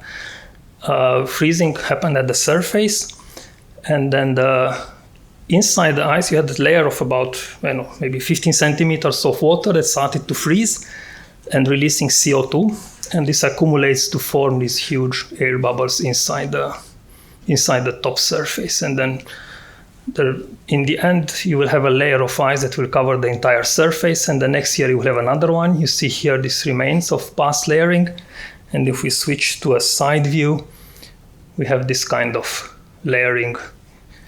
Each layer is an annual layer, but each successive layer doesn't have to be necessary from a successive year, because you can have years in which more ice will melt than that formed in the previous year. So, whereas we can count a number of layers, that doesn't mean that they are in stratigraphic order, but they are not successive years. So it could be that one of these layers is formed after maybe the previous 5 or 6 years worth of ice accumulation has melted away. The interesting part about, and the ones that I started liking in the past few years, is the dynamics of this ice. And you can see here part of this. What you see here, this is just an artifact of the fact that here you have a concavity in the ice. So you have some cold air entering from this side and forms this hollow in the ice wall. So this is not a fault. I will show you later another fault. So this line here is just an artifact of the fact that here is a groove in the ice. Otherwise, you will have these, consume this. You will have this kind of layering with, so you see this kind of layering. It's inclined, and I will show you maybe on the next picture. This is on the other side of the wall, and this is now a real fault. And we radiocarbon dated the layers, and it turned out that the age of this fault is about 2,000 years. And very likely it formed like this. So in the original stage, ice was filling the entire space available. This part of the cave was isolated from the surface, so there was only geothermal heat warming it and no cooling. So it started to grow like this very small opening, which was growing until you had this opening. And the ice is plastic, so it will start to flow to fill this entire space. So in the end, you will have this kind of fold, and in the next stage, it will start again to flow, and then again to flow down to form this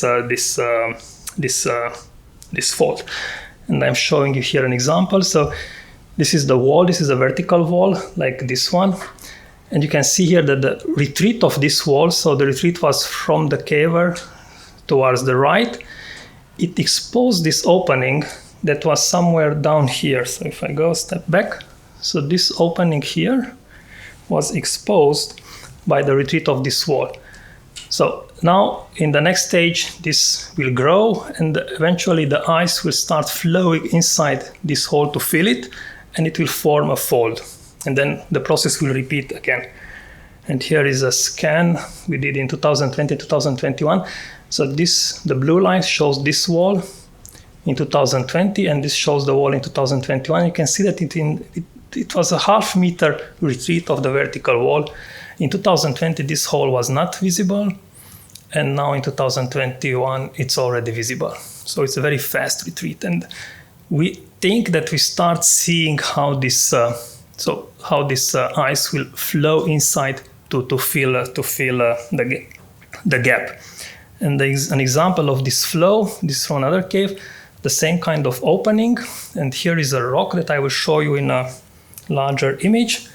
You can see these striations here. I hope you can see them. So you see these striations on the ice. So we think that here you can see them better. So this shows how the ice is flowing. And in another part of the same cave, and under the same ice block, there was an artificial tunnel dug in the ice, sometimes in the 60s, I think. And the ceiling of this tunnel slowly started to get down by ice flow. And we estimate that the rate of ice flow is anywhere between 1 and maybe 2 centimeters per 10 to 12 years. So for me, that's very fast. And here you can see the flowing of ice and how it leaves these marks on the rock. All these processes of flow and melt and refreezing and melt again and refreezing again would result in a very complex stratigraphy of an ice block. So if you can imagine this ice block, if you want to take a core to get a record of past climate variability, if you don't know the stratigraphy, you would assume that this is something like a continuous record from here. But you can see that we call this one unit, and here was a melting event that truncated the stratigraphy, and then there was a second unit that grew somewhere here. It was again truncated, and it's a third layer that started to grow. You see the horizontal layering, and then there was a major melt event here with this thick layer of organic matter accumulating, and then you have the fourth or the fifth unit accumulating on top. So this is a wall. You see here a caver for a scale. I mean, you can guess a caver here for a scale. So maybe this line is about 2.5 meters. So depending on where you are in the cave, if you only look from top to bottom, you can get a very simple image. But if you look from the side, you see this very complex history that is being recorded in the ice. Okay, and the final slides on ice dynamics, not of the talk. Here is a core. This core was drilled in this part of the cave in Scărișoara in Romania. It's a 22-meter long core, and you can see here the same layering that shows the continuous growth in the inclination of the layers towards the bottom. You have maybe 50-55 degrees inclination at the bottom, showing this continuous flow of the ice. And at about somewhere at halfway through this core, there is a tipping point somewhere here. This is the depth age model. So here you have the depth from 0 to 22 meters. Here is the age from 0 to 10,000 years. This is one of the oldest ice caves in the world. I mean, this is one of the oldest ice bodies in a cave at about 10,000 years. And somewhere at around 10 meters deep, there was this change. Somewhere here, maybe is this change in the inclination of the layers. And we use this score and this to reconstruct the climate variability over the past 10,000 years in Eastern Europe. And the record would be I can see without glasses. And it's mine. This is the blue one. So it shows the temperature variability between 10,000 years ago and present, approximately present. So this is and I want to stress this is a winter climate reconstruction only. So it shows the variability of air temperature in winter only. So you see the early Holocene was somehow colder, and it started to warm towards the mid-Holocene, later stable, and the late Holocene started to record this cooling of the air. What is important about studying ice in caves is that apart from the stabilized top, the delta O18 of the water, you can also reconstruct the deuterium excess, a derived parameter, and this will give information on air circulation in the past. And I'm showing here this record of deuterium excess, and briefly, lower values here indicate that the source of the moisture was likely in the Atlantic Ocean, and here at higher values indicate that the source of the moisture was mostly from the Mediterranean Sea. So if you look at this record, you can see that in the early Holocene, for the first maybe 5,000 years of the Holocene, most of the moisture that was feeding precipitation in Eastern Europe was coming from the Atlantic Ocean.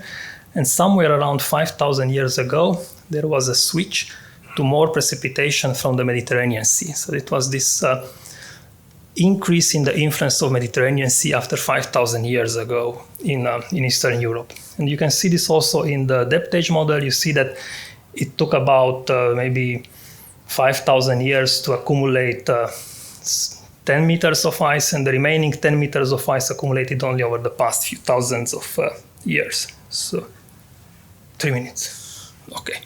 Skip paleoclimate. Yes, this is where I want to get, because I was stressing at the beginning of this skip that it's important that I was stressing that it's winter climate variability, and I'm saying this because here I'm showing a reconstruction based on ice caves of winter climate variability in the top panel, and this is a summer climate variability. So when you are saying that the early Holocene was warm, or it was wet, or it was dry, it's very important to say it was warm winter or it was warm summer. Because if you look at this chart, the early Holocene was cold, winters were cold, but summers were warm. And then in the middle Holocene, they started, winter temperature started to increase, summer temperature started to decrease. And then they were plus minus approximately the same. And then towards the late Holocene, winter temperature started to go down and summer temperature started to increase. So again, it's very important to specify what season you are talking about when you are reconstructing temperatures. And this is not important only because for academic reasons, but it's important, for instance, if you study the impact of climate variability on past human activities. If you have a society that is dependent on winter precipitation, it's not very important for them what is happening during the summer. Whereas if you have a society that is dependent on summer crops, then for them summer is important and winter is not. Okay, I think I will have the last point. So the idea is that I put this karstic versus glacial processes. And then I will start with the definition of a speleothem. So it's called, so what are ice in caves? And the idea is that if you think what is a speleothem, here is the definition, the Höhlen 40 definition. And what was important, what I preferred from this one is that deposited because of a unique set of conditions in a cave. And in this respect, you can easily call this type of formation like speleothems. They are speleothems, they form in specific conditions and so on. Now the question is, you have this speleothems. Is this ice block a speleothem or it is not?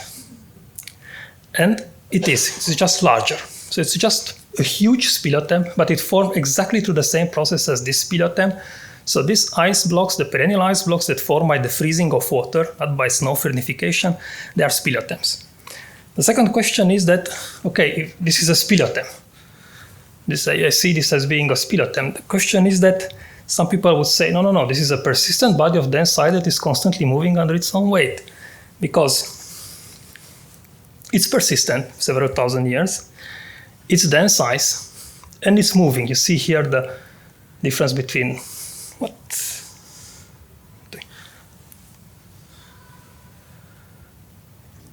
Yes, so it's moving, and you see here is a how you call this, the moraine. This is a moraine. This is a moraine that has been accumulated by the slow movement of ice that was constantly pushing all the material around it. So it's the same type of material as in a moraine.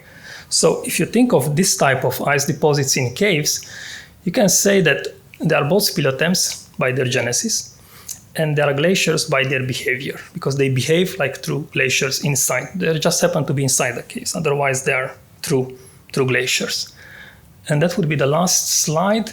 Just show the dramatic changes that can happen in a short period of time. This is an ice cave in Greece. And you can see, maybe this is the dramatic picture between 2018. 2018 is the blue line, and 2019 is there. So we had a drop of about 3 meters in one single summer, and it happened around in about maybe 2 months, at a time when precipitation were 2 to 3 times higher than the mean annual average. And this kind of behavior in 2019 happened all over southeastern Europe. So we noticed it in Romania, in Greece, in Slovenia, in Croatia, partly in Slovakia, but not in, for instance, not in Austria. I think I asked Fritz. I sent him a question asking what happened in Ice Risenwald at that time. And he told me, it's all right. 2019 was all right. And then it was the same in Italy, and it was the same in Germany. So it seems that this melting of ice was happening all over southeastern Europe, but not happening in Central Europe. But this was one particular year. Another year could be completely different. And it was not warmer here than in other parts of Europe, but it was much, much wetter. So it was dry in Central Europe, but it was extremely wet.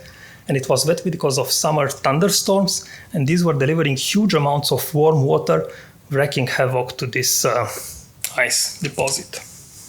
And yes, the overview of the dynamics of the ice over the past 100 years. So you see this continuous melting since 1900 until present, and this is 2019. So extremely abrupt melting of ice in Southeast Europe. I am done. Sorry for taking more time than thought. So I have questions. I have questions, of course, but maybe you have other questions. Yes. Hello, everyone. Thank you, Christoph, for nice presentation. So I want to take you now to a much warmer place, Nevada. From this opening slide, you probably would not think that something like that is possible in the desert, but it is possible. So to orient ourselves, we are in a great basin. So it's a very dry place, and basin means that in these borders, all waters which fall on the ground as precipitation, they do not leave the system as rivers flowing into the oceans, but they can only leave the system by evaporation. And the scenery over there is something which you expect from a desert. Dry, sagebrush, precipitation is around 13 centimeters per year. It's really, really dry. Nevertheless, we do have a cave here called Devil's Hole. And the cave is quite famous. It's like a small jewel in natural sciences. And it's been privilege that we had chance as a group at Innsbruck to work there. So obviously the Great Basin, it's not one single basin. It's subdivided to the smaller basins within borders of which water comes to the center, more or less to the center of the basin. In this case, our site is here, Devil's Hole. One important trick to this, that just to the north of this Devil's Hole place where we work, there is this oddly shaped plot, and it's this Nevada test site. That's a place where most of the US testing of nuclear weapons was done, underground testing primarily. So all these pink areas are areas where there were underground explosions, and because of that, much of radioactivity, virtually thousands of curies, were introduced underground. So obviously for geologists who work there, primarily Geological Survey, US Geological Survey researchers, it was a big task to understand how water moves there, or is there any danger that the water could take these radionuclides and transport into the accessible environment, as they call it. So basically to people. And the Nevada test site is upstream from the this area where we work. And according to geological research, the water flows under the surface of Nevada. There is virtually no superficial streams. Even though on the map you may see some rivers shown, those are ephemeral rivers. So I've been there probably 15 or 20 times and have never seen any river there, really. So most water is flowing under the ground through carbonate aquifers. And they flow to our site from quite far away, hundreds of kilometers. And the travel time for water is estimated at around 1,000 years, plus minus. Maybe 2,000, but it's not years. It's a very slow formation. So as you can imagine, that water which flew for hundreds of kilometers through carbonate rock, on the exit where it discharges would not be aggressive. So we don't really expect real karst here. But what we see here, the place where the water is discharging, in this cave, it's called Devil's Hole. It is not a karstic cave, for sure. It's a tectonic cave. This area of Nevada has been under extensional tectonic regime for the last 10 or 15 million years. So there is a lot of openings underground. So Devil's Hole, one of these openings is a very old limestone. This water is essentially this water which was traveling for a very long distance. It was heated a little bit on the way, so the temperature here is about 34 degrees. The water very warm. And this small opening, it's about 2 meter wide and 8 meter long. Actually, it's very deep. So the divers went there, they went as deep as 150 meters, and this structure continues down. So this is most likely the deepest underwater cave in the United States, North America. There is one additional trick to that. If you look here, oops, sorry, wrong. Yes, if you look here, and this green spot, this is a block of rock which fall into the water and got stuck there at the depth of like half a meter, and it was overgrown by algae because there is some sunlight coming into this structure. And also in this water live very small fish, endemic fish, which live only there, nowhere else. And they've been isolated there for no one knows exactly how long, but its estimates range from 1,000 years to tens of thousands of years. Population is quite small. It ranges between under 100 and 300. And obviously the only food base on which these fish live is provided by this small shelf where algae grow. So they're very small food base, very small habitat. The fish don't go deeper than about 30 meters in water. So, and they manage to survive there for thousands of years. And because of that, how do we start it?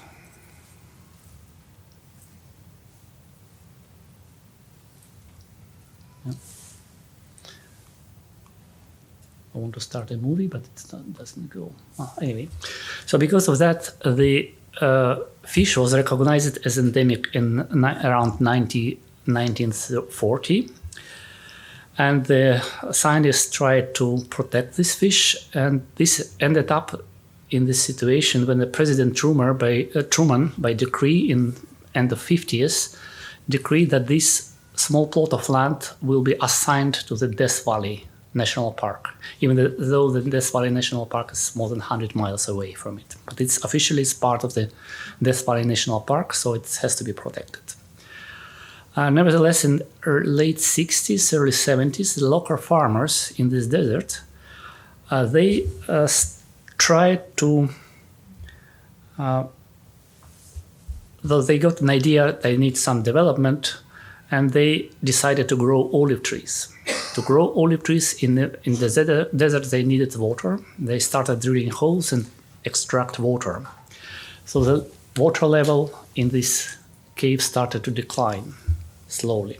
So the fish was under threat to lose its food base. And environmentalists started going to courts, and there was a very long litigation. Nevada state was basically split in two parts. Some went with stickers on their cars, "Save the pupfish," that's the name, and the other half of Nevada went with stickers, "Kill the pupfish." But nevertheless, in 1975, I think, I may be wrong, but around this time, the Supreme Court decided this case, and it decreed that the pupfish has primary water right. Yeah, that was the decision, and you know that in the US, the law works on the precedent, right?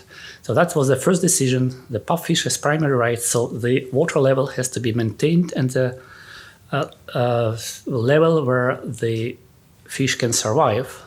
Therefore, farmer had to stop pumping water, and this was the decision which later was taken up in many other environmental cases.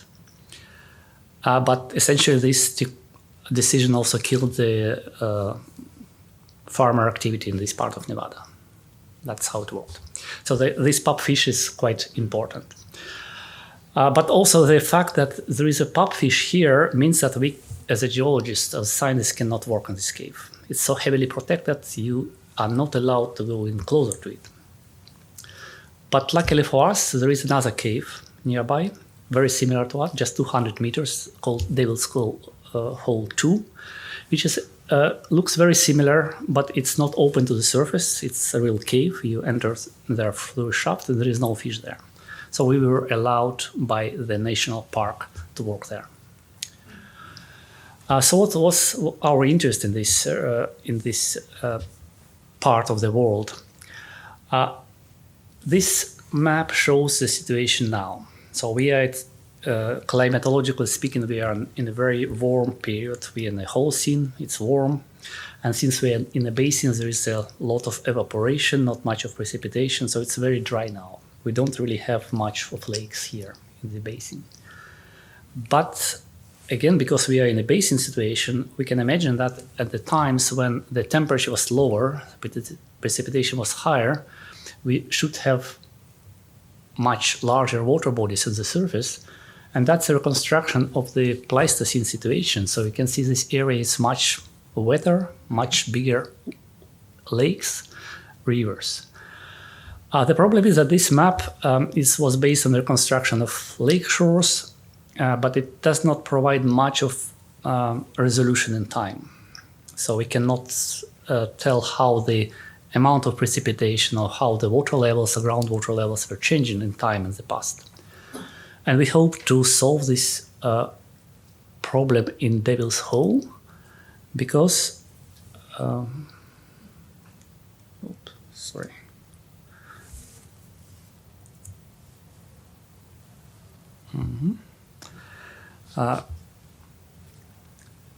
Because in this cave there are two interesting types of calcite deposits. So it's probably similar to what Aurel was discussing in his talk. Is it speleothem or is it not speleothem? So we have a cave which is not karstic. Nevertheless, in this non-karstic cave, we have speleothems, so formations which form in caves and along with specific condition of the cave. So this cave is, as I said, in about 200 meters from the main Devil's Hole, and it again is protected, close by this fence. We've got permission from the national park to work there. We have developed quite nice relationship with the national park. So eventually they trusted us to the extent that they allowed us to work on our own. Oops, sorry. So now I want to take you through this cave. It's a pretty small one. When we enter through the pergola into it, through this fence, first you go along the real just open tectonic fracture. It's about 20-meter drop to the first chamber underneath. It's totally tectonic. You can see nothing, no speleothems, no solutional morphology. It's not quite developed. And then you go through the small squeeze between boulders. You start seeing some dissolutional features here, but it's a little bit different story. And you, after negotiating the squeeze, you enter the lower part of the cave. Here we need to go outside a little bit to see better. So there is a nice slope which goes down to the small lake at the bottom of the cave, which you've seen on the starting slide of my presentation. In this part of the cave, both foot wall and hanging wall, they coated with calcite deposits. And these deposits are quite thick. They are, maybe over a meter thick. And they are of two types. At the base, underwater, you have this so-called mammillary calcite. It's very smooth, round, very nice, and very dense calcite here. And above the water table, a little bit below too, you have this stranger-looking calcite, which is called folia. It's a specific type of calcite which forms in places where the water table stays for some time with some fluctuation up and down. So this is a modern, not the modern, the folia, which marks the position of modern water table.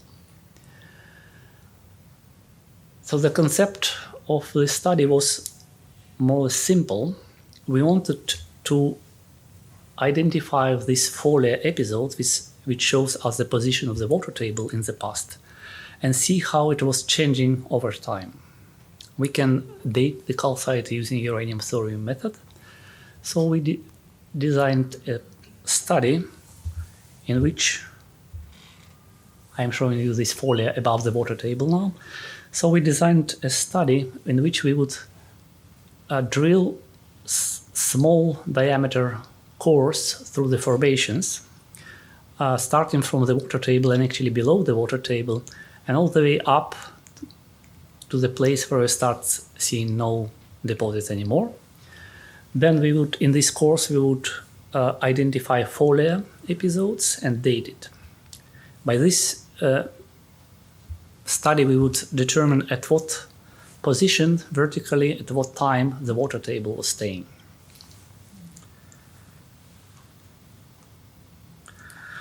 The project involved much drilling in the cave, actually hours and hours and hours of drilling. We use a well-designed system which was designed basically at Innsbruck University and has been used all over the world now in this type of research. And in the end, we get beautiful cores of calcite in which later, after we cut them and polish, we can identify the period when mammillary calcite was replaced by folia and then sometimes overgrown by calcite, mammillary calcite again. Then at some point, we needed also to move underwater and to drill cores underwater just to make sure that the water table were not much deeper than they are today. So we went as deep as 1.5 meters. Our deepest core was this deep. So it was quite fun work, lots of fun, because the water is 34 degrees. It's very comfortable, so we can stay there for hours and hours. So generally speaking, we spent almost, I calculated about 8 hours underwater just drilling. That's boring, but nice course. Okay. And to sum this up, what have we found? This black line up here shows time on this scale. We go all the way to 350,000 years. And this is the position of water table. In meters, 0 is present day, and 9 meters is the highest position of water table which we have found.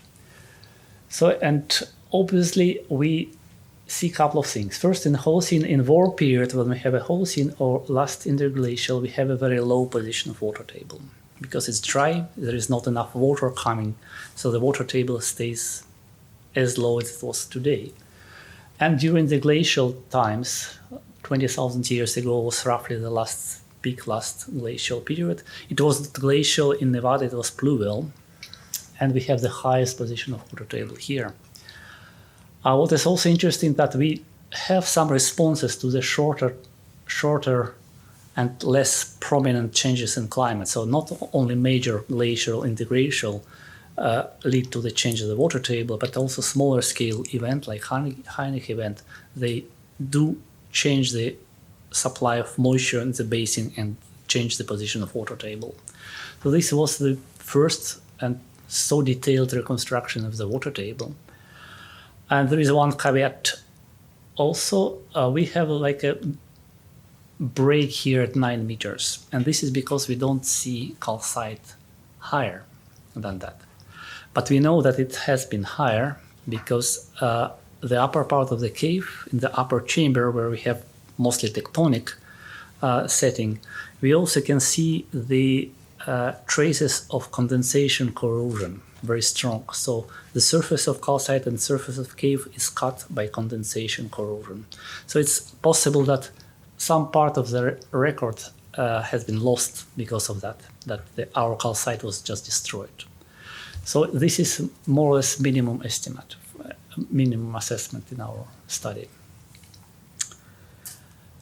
And that was where we finished this project, but the next steps, which are our new PhD student, Simon, is doing now, he's trying to connect this record of the paleowater table with hydrological modeling, trying to estimate how to convert this position of water table into the recharge amount of moisture which comes to this area.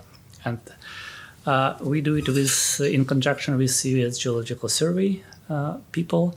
And this is the first result which has not been published. It will be hopefully published. So the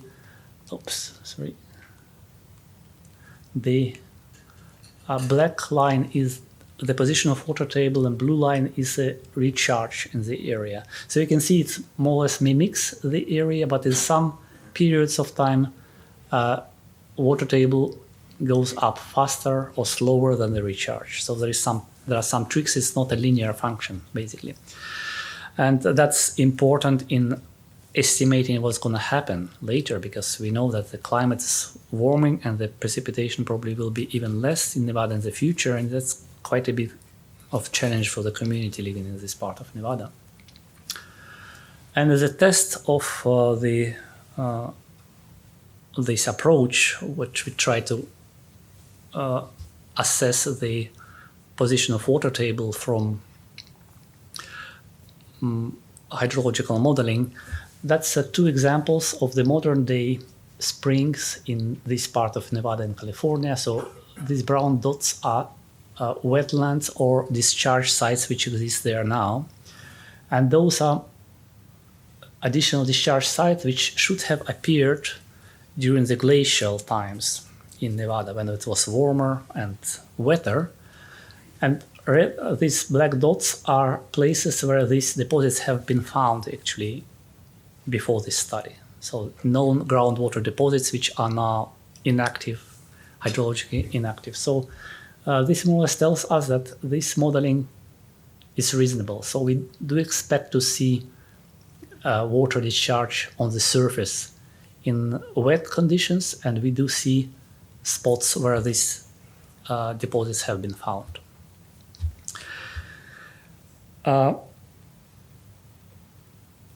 When we studied these Devil's Hole materials, we did not expect to spend much time on the mammillary calcite, on the normal calcite which forms underwater, even though it's a historically very important material, because from this cave, back in 80s, researchers from US Geological Survey obtained a very famous paleoclimate record. So by that time, the paleoclimate was assessed from marine deposits, for this is isotopic curve showing warming and cooling of the climate in the marine record. It was studied by ice cores, for instance, Antarctic ice cores, also showing similar picture. So the Devil's Hole record, shown here, isotopic record, was shown to record very nicely climate continuously for the last 300,000 years. Later it was extended to something like 600,000, but generally this was a unique paleoclimate record, continuous record, obtained from middle of the continent. In continent, it's not very easy to get this type of records. So it was quite famous, iconic record, but it has a big problem. In this record, the glaciations started earlier than they should have started, according to the accepted understanding of a climate. So if climate is controlled by planetary mechanics, by amount of heat which comes to the Earth from sun, then the warming should have started at some point, but at Devil's Hole it started almost 16,000 years earlier. Yes, and this, yes, 2 minutes. So I have to skip. Okay. So this was a big problem for this record, and over the next 20 years, there was many scientists trying to reconcile this, trying to find the solution. Why is so? So some people mark it blue and said that okay, Devil's Hole is correct and the climate theory is wrong, and the others tried to reconcile this work. And the last in this list is paper with the first author Gina Mosley, and I think we have found the solution for that. I probably have to skip this very quickly. The bottom line is that the ages of US Geological Survey were obtained from samples taken underwater at depths of 30 meters and up to 35 meters. And there was some additional input of thorium, which forms in the water by decay of uranium. There is some mechanism similar to what we observe in the ocean. The thorium gets enriched in deep water column. And why I was saying that, just because to test this hypothesis, we needed to get some samples of water, and taking the chance that in this cave, one episode of IMAX movie was filmed with, again, Gina starring there. We worked for several days in Devil's Hole with a team which was filming this IMAX movie, and we had divers, and we secured the permission for divers to dive for us and collect samples. So since we have cinematographies there, we have now very nice footage of the Devil's Hole underwater. Those are, I want to show you there just because it's something which you will not probably see much when this nice cave is filmed at such a high resolution with nice light. And I think I am more or less at the end of my presentation. I will acknowledge the authors later, but I think while you are watching a movie for 3 more minutes, I can take questions.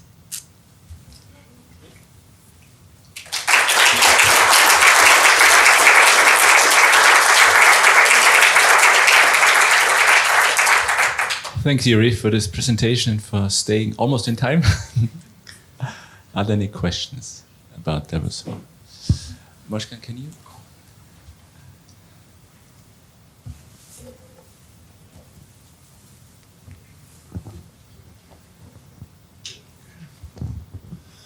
Are the water levels of both Devil's Holes corresponding to each other? There is no such a thing as bottom level. Water levels. Yes, they do. We check that. They are exactly at the same altitude. Yes. Yeah. We check that to the extent we can measure they are identical. Yeah. Thank you.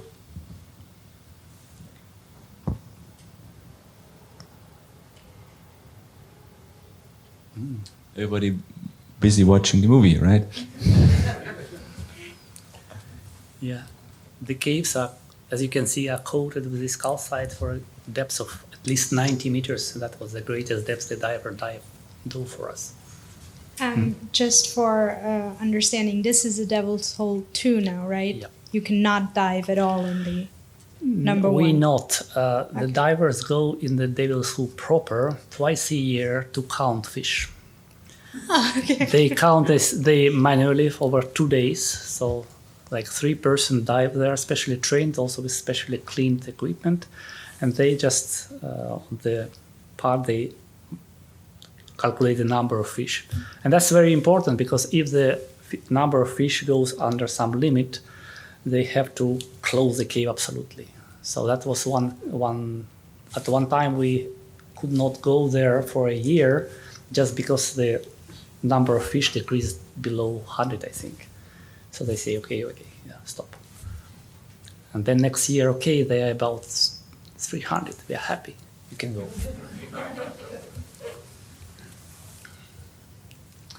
Any other questions? Stefan? A small technical questions about the core under the water. It's with a pneumatic system or electric system? No, it's Hilti, normal Hilti, handheld Hilti. But we have found a person in Germany who produced for us a special neoprene coat for it. And we also had some small pressurized air, small tank attached to it. So we create the pressure inside. It's the first time I see that. Yeah. Well, it worked.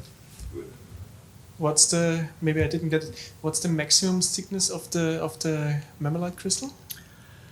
It's almost 1 meter. 1 meter. I would say it depends on where you drill because you may have noticed some like humps on the walls. So in some places it's thicker, but generally on average I would say 1 meter. And maximum age is 600,000. I think it's above that. We went to, I think we went to above 800,000 because we have a bronze Matsuyama transition reversal there. So it's probably closer to million. So the deposition rate is about 1 millimeter per 1,000 years. Extremely slow.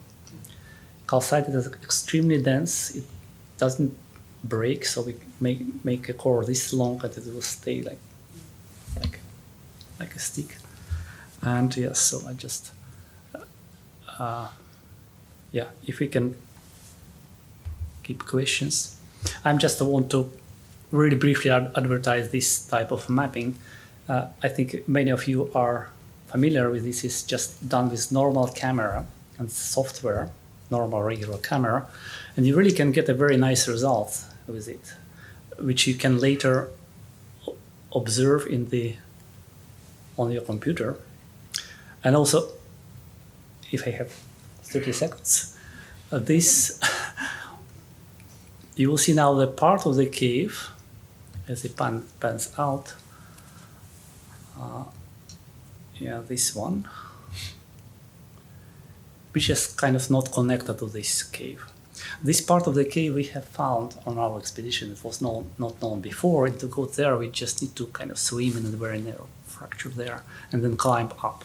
So we did not really have time to survey it properly. And what I've done, just took my camera and shot like SD card full of shots, then give it to our computer specialist, and he put it in the program, and now we have it on the map, and we can examine it later. So it's a very nice, very cost-efficient thing.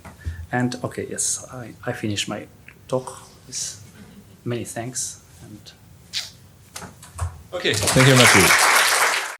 This presentation is joint presentation with Helena Vysoká, who obtained a scientific grant project from Neuron expedition for study of Hranice Cave for the hydrogeology study. She unfortunately cannot attend this meeting since she has a very small child nowadays. So I will try to introduce the Hranice Abyss, which from 2016 is being the deepest underwater cave in the world, known, because there are probably many other caves which we are not aware of. Just to start, there are several very deep and quite voluminous caves full of water over the globe. The second deepest currently is Pozzo del Mero, close to Rome in Italy, which is 392 meters deep. But there are extremely huge caverns like Zacaton in Mexico, 335 meters deep. Well-known Fontaine de Vaucluse in France, 308, and Red Lake in Croatia, another quite voluminous and deep karst cave.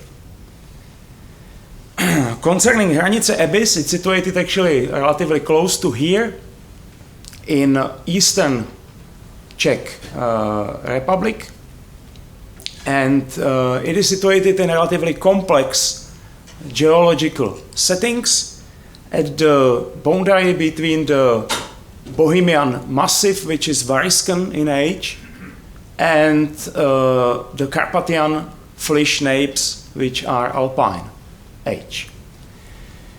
At the bottom, you can see the geological section, which goes to about 6 kilometers.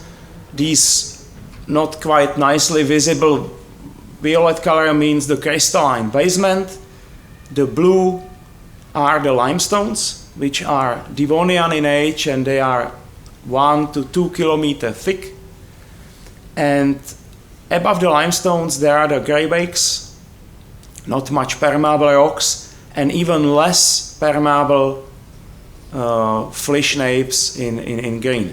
And the Hranice Abyss is situated in the place where only these Devonian limestones are cropping out to the ground surface. So this is more close-up view of the abyss. You can see it's opening inside a small forest which is on the flank of river Bečva Valley. There is a Hranice city which gives the name to this abyss. And there is a relatively small outcrop of limestones which hosts warm water, not really hot. The temperature of the water has only 22 degrees as a maximum. In fact, in this very deep abyss, there is water only 16 to 17 degrees in Celsius, so not so much warm. But close to this cave there are Teplice Spa, which hosts this warm water from the same aquifer, and it is a sparkling water full of carbon dioxide of the mantle origin from large depths.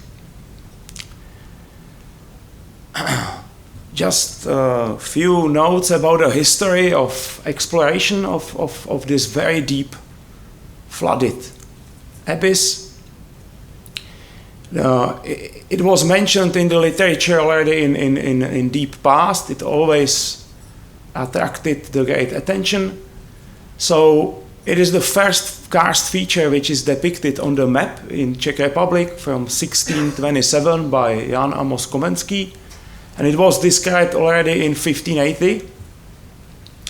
But a serious exploration started in 1902 when Josef Schindel, who was the mayor of the Hranice, sent the lead probe to the depth of 36 meters, which was the end because of the inclined passage which is going down. Then the diving started in 60s. Jiří Pogoda reached the depth 40 meters. Then he reached the depth of 50 meters and he was capable to send the probe to depths of 175 meters. In 1981, Lubomír Beníšek and Franjo Travěnec reached 110 meters by diving. And then there are many depth records. I would mention only some of them. In 1992, Michal Pauwels, which is the Belgian diver, reached the depths 135 and the year later 155 meters in the cave. Then the remotely operated vehicle Hybel from England reached the depths 205. And in 2015, Krzysztof Starnavsky, which is outstanding diver, reached in this cave the depths, astonishing depths, 265 meters, which to my knowledge so far is the deepest dive in the cave environment ever. So it's incredible depths. This is Krzysztof Starnavsky. But even he was beaten. He actually did many dives there. This is the latest, the deepest. But he was beaten just 1 year later by a Graal Marine, which is also Polish, but remotely operated vehicle, which reached the depths 404 meters below the water level. So but the cave still continued to the depth, so this is definitely not the final depth age in the cave. So just short excursion to this very deep abyss. These are the above water spaces. They have depths of 69.5 meters, and you can see a small lake on the bottom. This is the lake from more close up. There is a diving platform. The water in the cave moves up and down a little bit together with Bečva River due to hydraulic connection. The lake is not quite nice. It's covered by leaves, by algae in the spring, and it quite changes its color during the time due to seasons, due to diving. If we will go deeper below the water, the spaces are still voluminous. It's a huge passage. This is a decompression caisson, which is situated in 10 meters depth. You can see the surface of the lake from bottom. And this passage continue in tilted way to depths of about 50 meters. So you can see here, this is the entrance at the very top, the descending pass, and then there is a place called Zubatice, which means the place full of teeth. Due to this, there are nice photos of Irina Stangerska. And that place is important because it's a crossroad. The divers can go down. There is a huge shaft, quite voluminous, named lift, which falls to depths of 180 meters. But there is also other paths which goes up to dry but cave places of so-called rotunda or rotund. So let's ascend in this cave. And in this rotunda spaces, there are the only two known warm inflows. One would expect that warm inflows should be from the very bottom, but not in this very deep abyss. The so far known inflows of warm water are just like small flows where you cannot much perceive the movement, and they are in depths of 30 to 38 meters. The temperature is about 20-21 degrees, which is similar to temperature of the water in the spa. So that's these red arrows. There are two inflows of cold water close to the lake level. The cold water is about 14 degrees Celsius, and it's probably already mixture because the temperature of the ambient groundwaters is 8 degrees. And the remaining part of the abyss has temperature only 16 to 17 degrees, which could be surprising, and I will try to explain it later. If we go even to more shallow depths, there are spaces very close to water table level and even above it. There are big bat colony of bats which manage to get there through a small fissure from the main shaft. And there are very nice draft cones developed in these spaces. And I should say that these are the very rare, that otherwise the speleothems in this abyss are restricted only to the very shallow places. In deeper part, the rock is corroded without any speleothems. So these are the photographs from the lift shaft from depths from 50 to 180 meters. It's a quite voluminous spaces. There are wooden logs levitating inside the space. Then very problematic place is so-called Mikado, which means pick up sticks in Czech. This pile of floating wooden logs were reached by Krzysztof Starnawski in depths of 180 meters, which for diver it's quite a large depth, and so he managed to get through, and he found out that another shaft called Lift 2 continues to even bigger depths, as it's possible to see on the top right. And this is the final photo made by this remotely operated vehicle from the lowermost so far known parts of the cave. So you can see a darkness. So the shafts still continue. There are fine sediments and the wooden pieces which are settled at this depth. So this is the introduction to the cave, and I would like to say some words about how the cave, what's happening in the cave, what is the hydrogeology and of this cave. So just briefly about the sampling.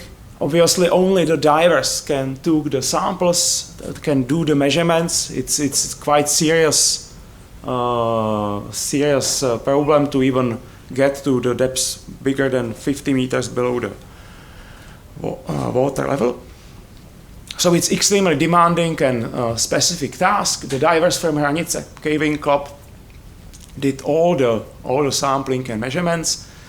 On the right-hand side, you can see the sampling places in green rectangles, and the lines shows the profile which were measured by exoprobe. So 4 times per year in different seasons, the electric conductivity, temperature, pH, dissolved oxygen was measured along the vertical, and also in different places. Obviously, a very specific equipment is needed. So there was 14 sampling and measuring campaigns done in 2015, 2016. And the divers did not dive to 280 meters for that, but there is a special sampling device made by divers, which could be using a bicycle sent to depths of these 180 meters. And note that it's not a vertical, it needs to go to the side at first. So many different samples were taken from different depths to chemistry, stable isotopes, water age tracers from some places, DNA analysis of the sediment and from water column, and even the underwater coring. So you can see another drill which is capable to drill underwater. This is in 50 meters depth, and it's the same design as mentioned by Yuri. Also, it's a drill which is protected by the neoprene cup, and there is a slightly larger pressure in it, so the water has no reason to enter the device. I would not believe that this is possible, but the divers are quite capable to do incredible things. So just shortly about the geology and hydrogeology. For most of the scientists never were thinking about the origin of this cave. It was from the very start, everyone believed that this is a typical hypogenic cave, because there is still the source of CO2 from the carbon isotopes and helium isotopes. We know that this CO2 is coming from mantles from big depths. There is a very large amount of CO2. So typical hypogenic cave created from the bottom to the top. Alternative theory appeared 1 year ago that this cave could be actually epigenic, because in the Miocene time there were deeply cutted valleys at the edge of Bohemian Massif due to Carpathian napes which were transferred through the massif. And so this idea is that actually the cave is a vadose canyon which was later on filled by water when the canyon of the river valleys was filled. However, in the cave there is no clear traces of any clear vadose paleogenesis. True is that there is a tertiary sediments documented, but they are at the very top of the abyss, and we know pretty well that the surrounding of the abyss is a paleo surface from Miocene age, probably tower karst, so this is not quite surprising. So still, this new explanation is not quite agreed by most of the people which work in the area, but maybe it's true, maybe we will change our mind in the future. But still, most people consider it as a hypogenic cave. And let me say a few words about the hydrogeology, which was quite surprising. Because most of these deep caves where the water flows to them, the warm water flows to them, the warm water is the lightest, has the lowest density. So it ascends up, mixing the whole water column. So there is not so much interesting thing, because the water column has the same composition. And from this aspect, the Hranice Abyss is quite different. You can see here the samples taken in different seasons during 2 years. And you can see that based on various chemical traces, the Hranice Abyss water actually is falling to a mixing line between a warm component, which is in red, which we can sample directly in the spa, and some cold groundwater. And even from a single place, the chemical composition differs during the year. Another surprise was that it was expected, based on the perfect hydraulic, I would say, correlation between the river and the lake level, that the river water will enter the cave. But you can see that the Bechwa River composition at here is completely different than than the Hranice abyss composition. It's falling out of mixing line. So it's not batch river, it's some other kind of, it's a local groundwater. The explanation what's happening in the cave gave this vertical profiling with the exoprobe, which was sent to different places. And let's concentrate on the solid lines, which shows the temperature changes with the depths during different part of the year. So you can see that in the end of the winter, indeed it is constant, the temperature, but it's also the lowest. And during the summer, and which is the blue line, and the autumn, which is the green, the temperature starts to change, and there are abrupt changes in the temperature which are known as thermocline. So the thermocline progressively will develop, and the next year at the spring, everything is smooth again, and no thermoclines are there anymore. So this shows that there is some seasonal mixing, at least to the depth of 180 meters, but most probably to the all-known part of the cave, because the temperature is not rising in the lower sections. And so this is a conceptual model how it works in the cave. I should say the most important thing on which this model is based, you can obviously calculate the density of the water from temperature and the total dissolved solids, and if you will do it, then you will find out that the warm water has the lowest density, so it will rise up. But the inflow of warm water is relatively quite small. The second least dense water is the cold water. I mean the cold inflow. It's cold, but in the same time it has a low, very low TDS, very low amount of dissolved solids, and therefore it is relatively light. And what is more dense is the bulk of the water in the abyss, which is cooled, but still keeps relatively high mineralization. And what happens in the winter is that this is obviously a winter static space. That means that the cold air can easily come, not the warm air. So in the winter, the cold air is cooling the superficial water layer in the lake, and this water sinks down along the blue arrows and sinks to the depths, and it is mixing the water column. In the remaining part of the year, the slightly warmer sides make some small circulation probably in the cave, and there are some convection cells probably which are forming the thermoclines. This model perfectly fits with degassing of the CO2, which could be observed only in winter when the deep water moves to the surface, and not in the summer when the movement is only in convection cells.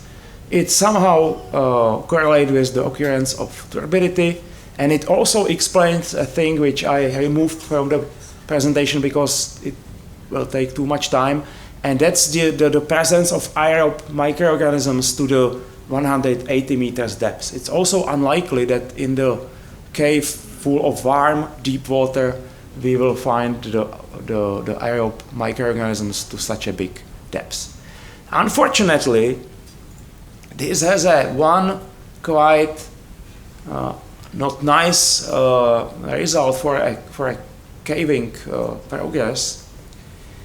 As the warmest water is the lightest, it is clear that there is no large inflow of a warm water into the shaft at the bottom, because otherwise the warm water will behave exactly as in any other deep cave with warm water. It will ascend up and mix it.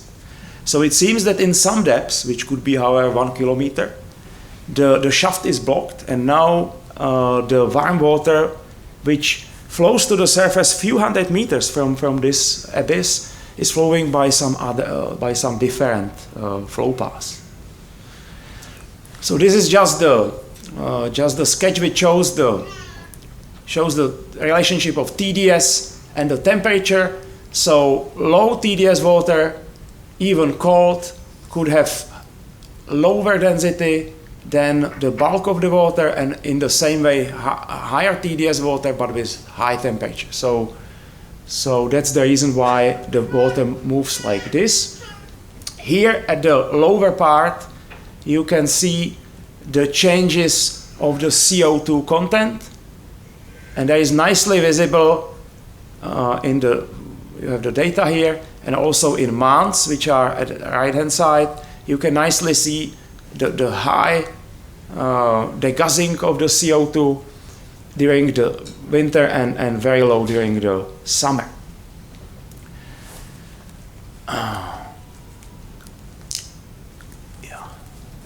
Concerning the turbidity, there are several sources of it in the cave. The green algae in the shallowmost part, then the Fe2 plus to FeC plus changes of iron, and also the illite clay which covers the size of the abyss.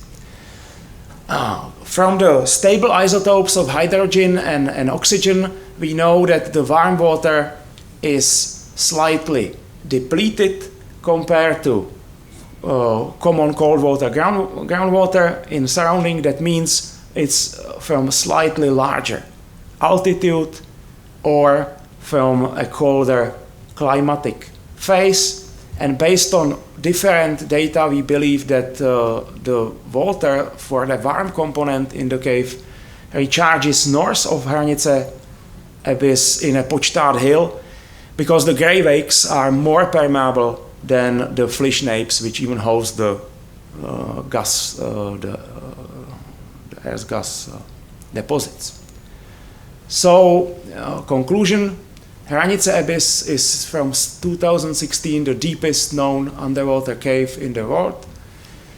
However, it contains relatively, it contains a mixture of water, not the warm water component only.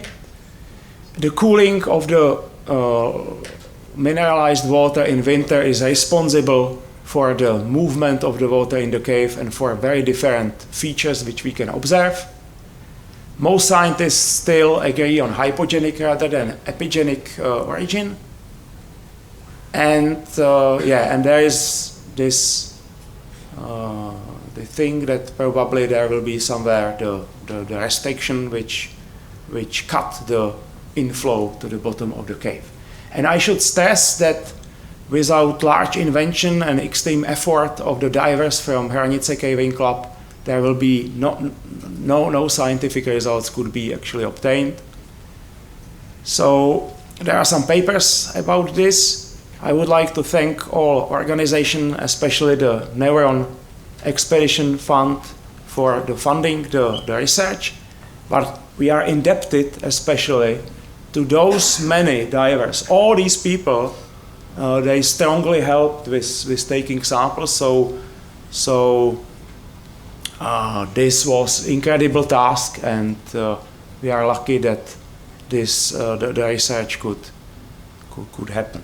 So thank you very much for your attention. And that's all from me.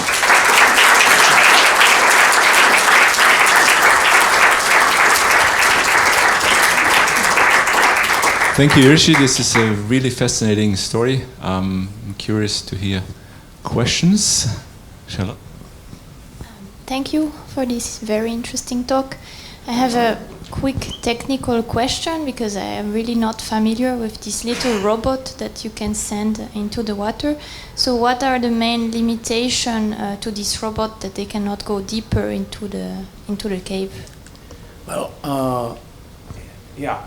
So there are actually 3 different kinds of these remotely operated vehicles sent there.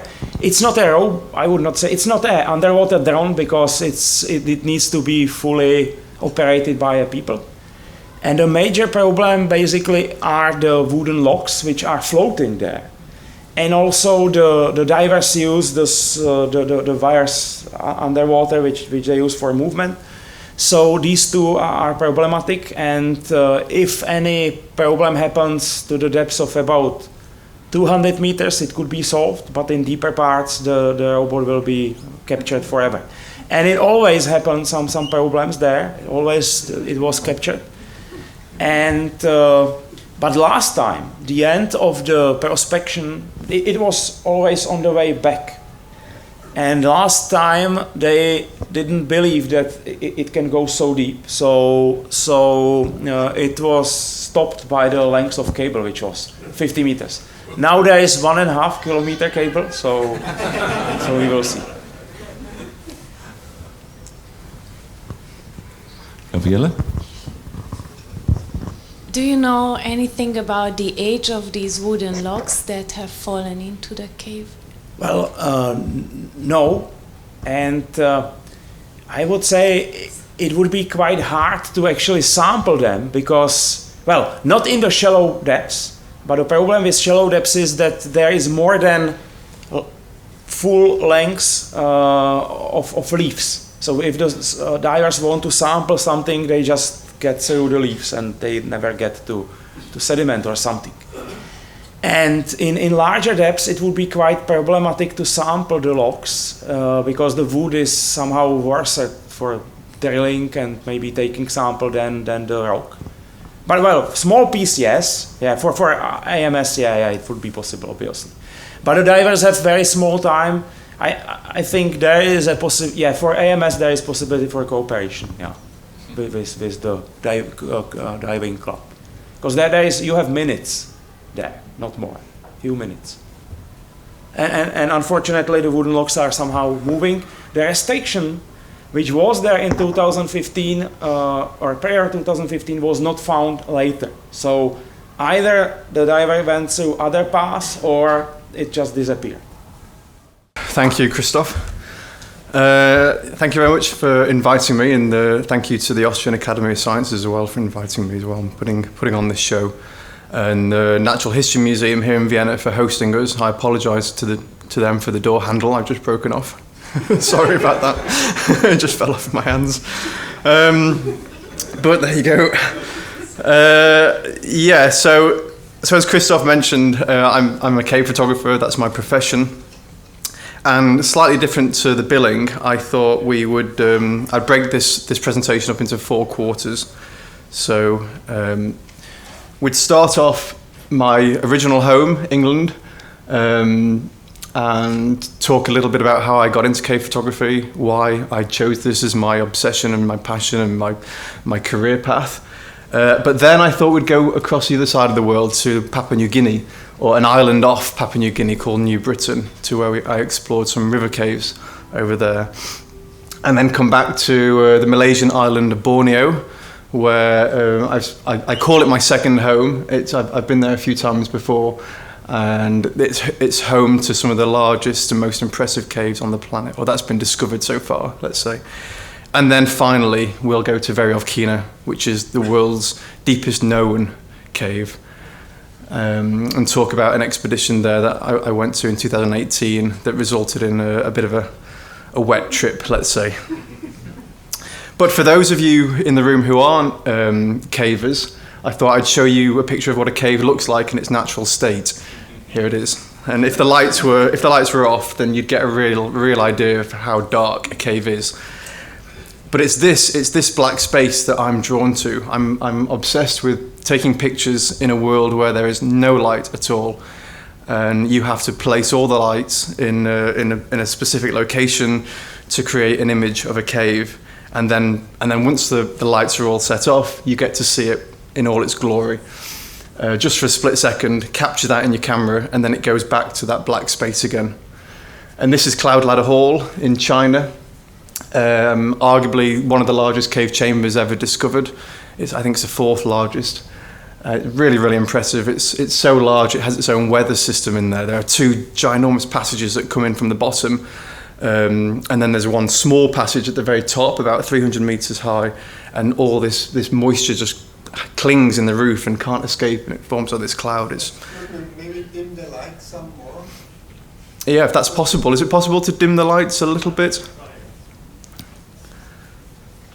Possibly not to what a cave looks like, but you get an idea, but certainly the photographs.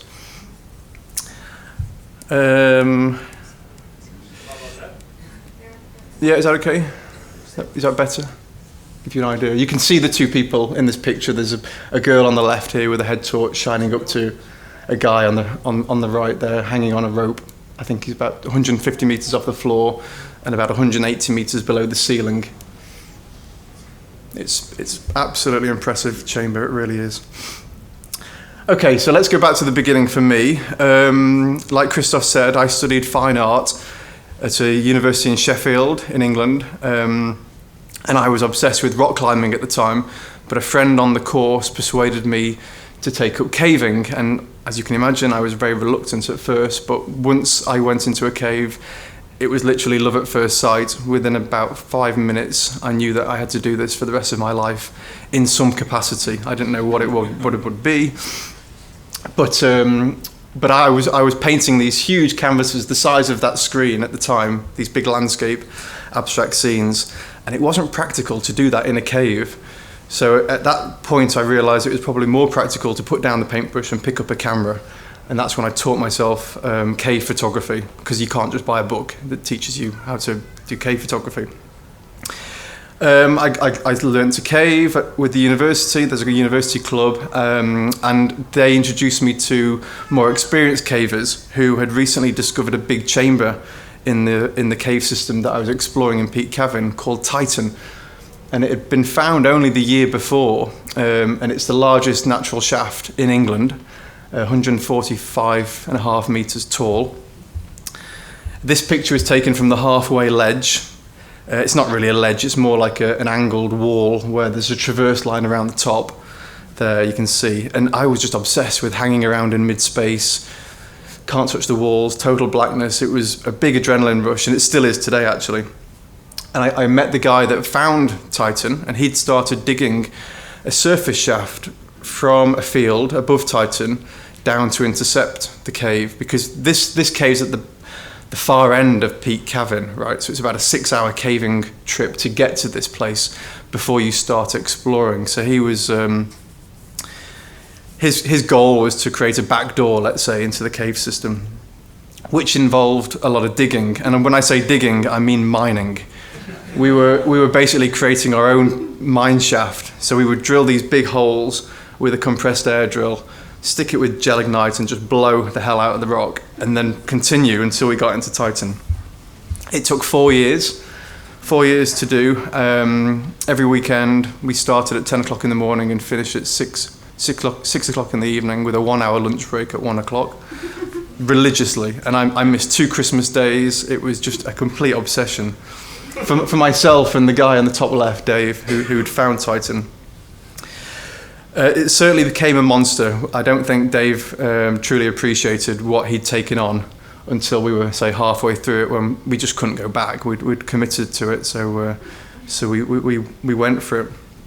We installed this railway at the bottom, you can see here, that took the spoil away from the dig face all the way back to the bottom of the shaft. And then another guy on the team was an engineer, and he installed a hydraulic winch that lifted out all these barrels of rock to the surface. So I would do that at the weekend, and then during the week I would go into Titan to practice my cave photography. And of course back then, this is before digital technology was around, so we were using film cameras. The Mamiya 645 medium format camera, the C330, which is a twin lens, so you look through, I think, the bottom one, and the image is taken through the top one. But my favourite of them all was the Nikon FM2, which is a 35mm film camera. And this was a really, really good camera for cave photography. A lot of people used it. And then I would go back to the darkroom and develop the film, print the film in the darkroom. But of course, unlike today, where you can see the image on the back of the camera, I would go home and draw pictures of how I imagined the photograph to look, to try and save time when we were in the cave, because obviously it takes a lot of time to make photographs in caves, and I didn't want to have people hanging on the rope for so long whilst I was busy trying to make a photograph, unsure how the settings were and everything. Now, due to the size and shape of Titan, I always thought that the most impressive picture was going to be from the roof, looking straight down the 145.5 meter shaft. But of course, that also opened a whole new can of worms into how the hell are we going to take a photograph where there's nowhere to put the tripod. So we had to come up with an idea of bolting the tripod to the wall so that the camera could be fixed solid whilst we looked down and made the exposure, because the exposure was over several seconds whilst all the people who were also hanging on ropes set off their flashes. I had to sit on a seat because 2 or 3 hours sat in your harness really hurts. So the weight was taken off the harness and I was sat on the seat. And then, of course, it was the first time I used walkie-talkie radios in a cave to communicate, because you can't shout to people. There's just too much echo in a cave this size. Again, I was still using film cameras. I was reluctant to buy a digital camera, even though at this point they were coming of age. They were getting quite good. But of course, after 6 failed attempts in this cave, people were starting to say to me, look, just buy a digital camera. You'll save a lot of time and you'll get the image on the back straight away. So that's what I did. I bought myself a Canon D60, which is an 8 megapixel camera.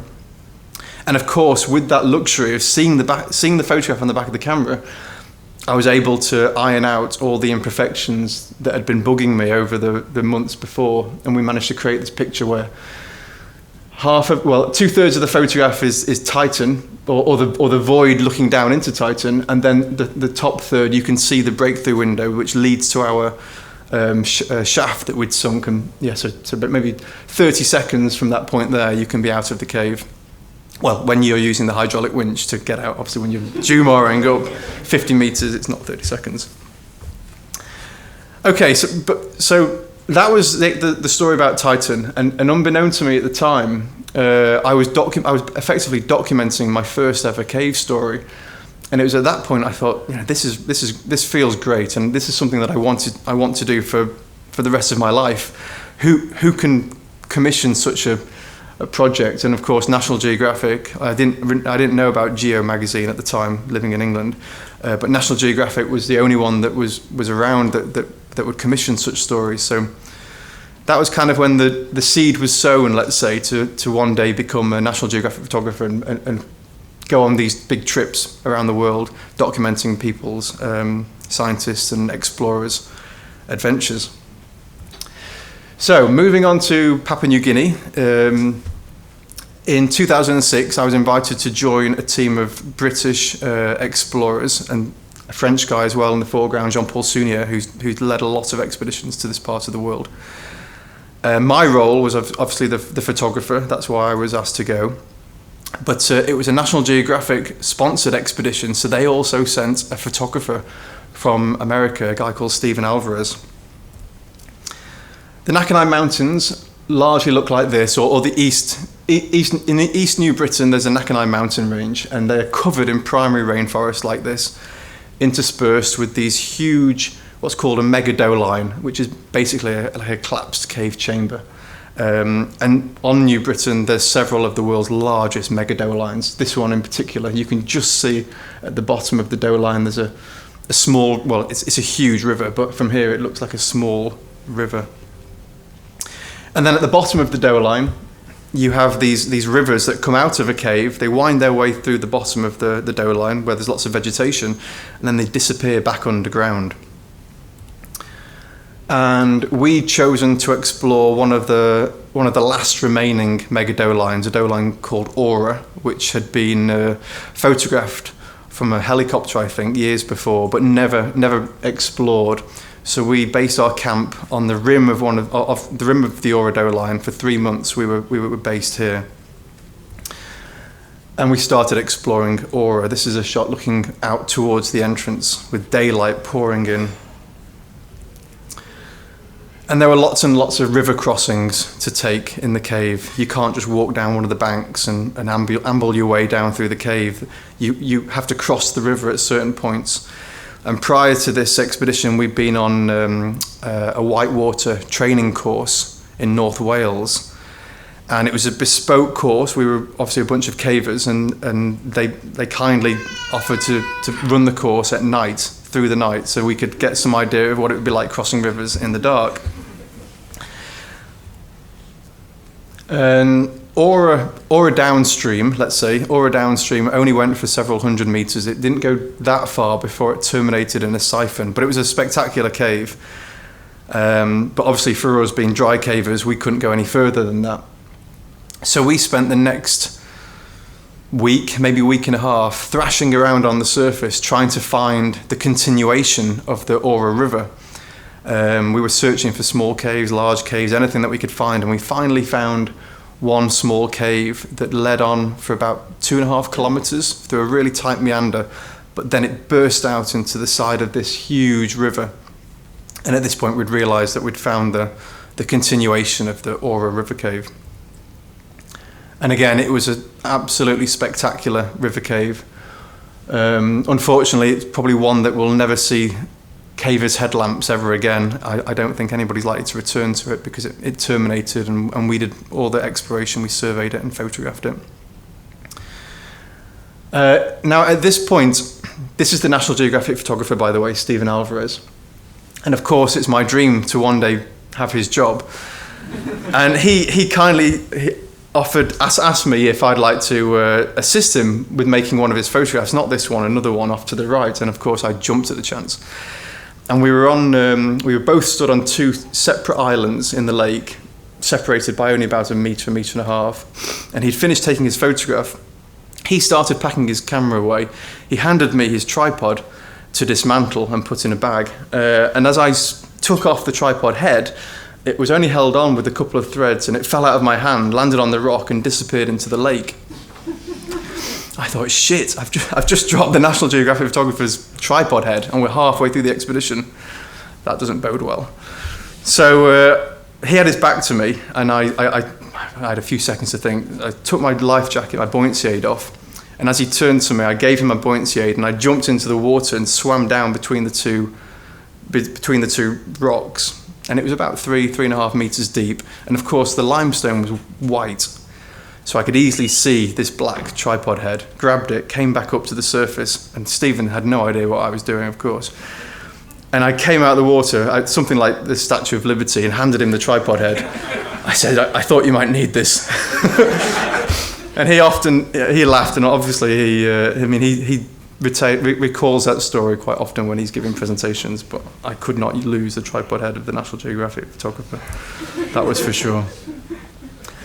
So another cave that we explored was in the Iso Gorge, one of the main gorges, and the river that runs through the Iso Gorge is the resurgence water, the cave water for the Aura River Cave. And it was whilst exploring, or whilst rigging the ropes down to Mageni, we were thrashing our way through the vegetation.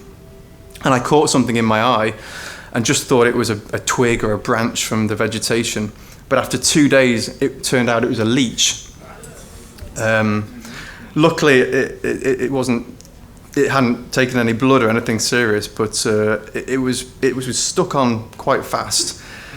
And the medical doctor on the team tried all sorts of ways of coaxing this leech off my eyeball, but he wouldn't come off. And we were pulling, and like I say, after about 2.5 days, it began to hurt quite a lot. And eventually, I don't know how, but it just fell off of its own accord, but it left lots of scratches, and I was on antibiotics for a week afterwards.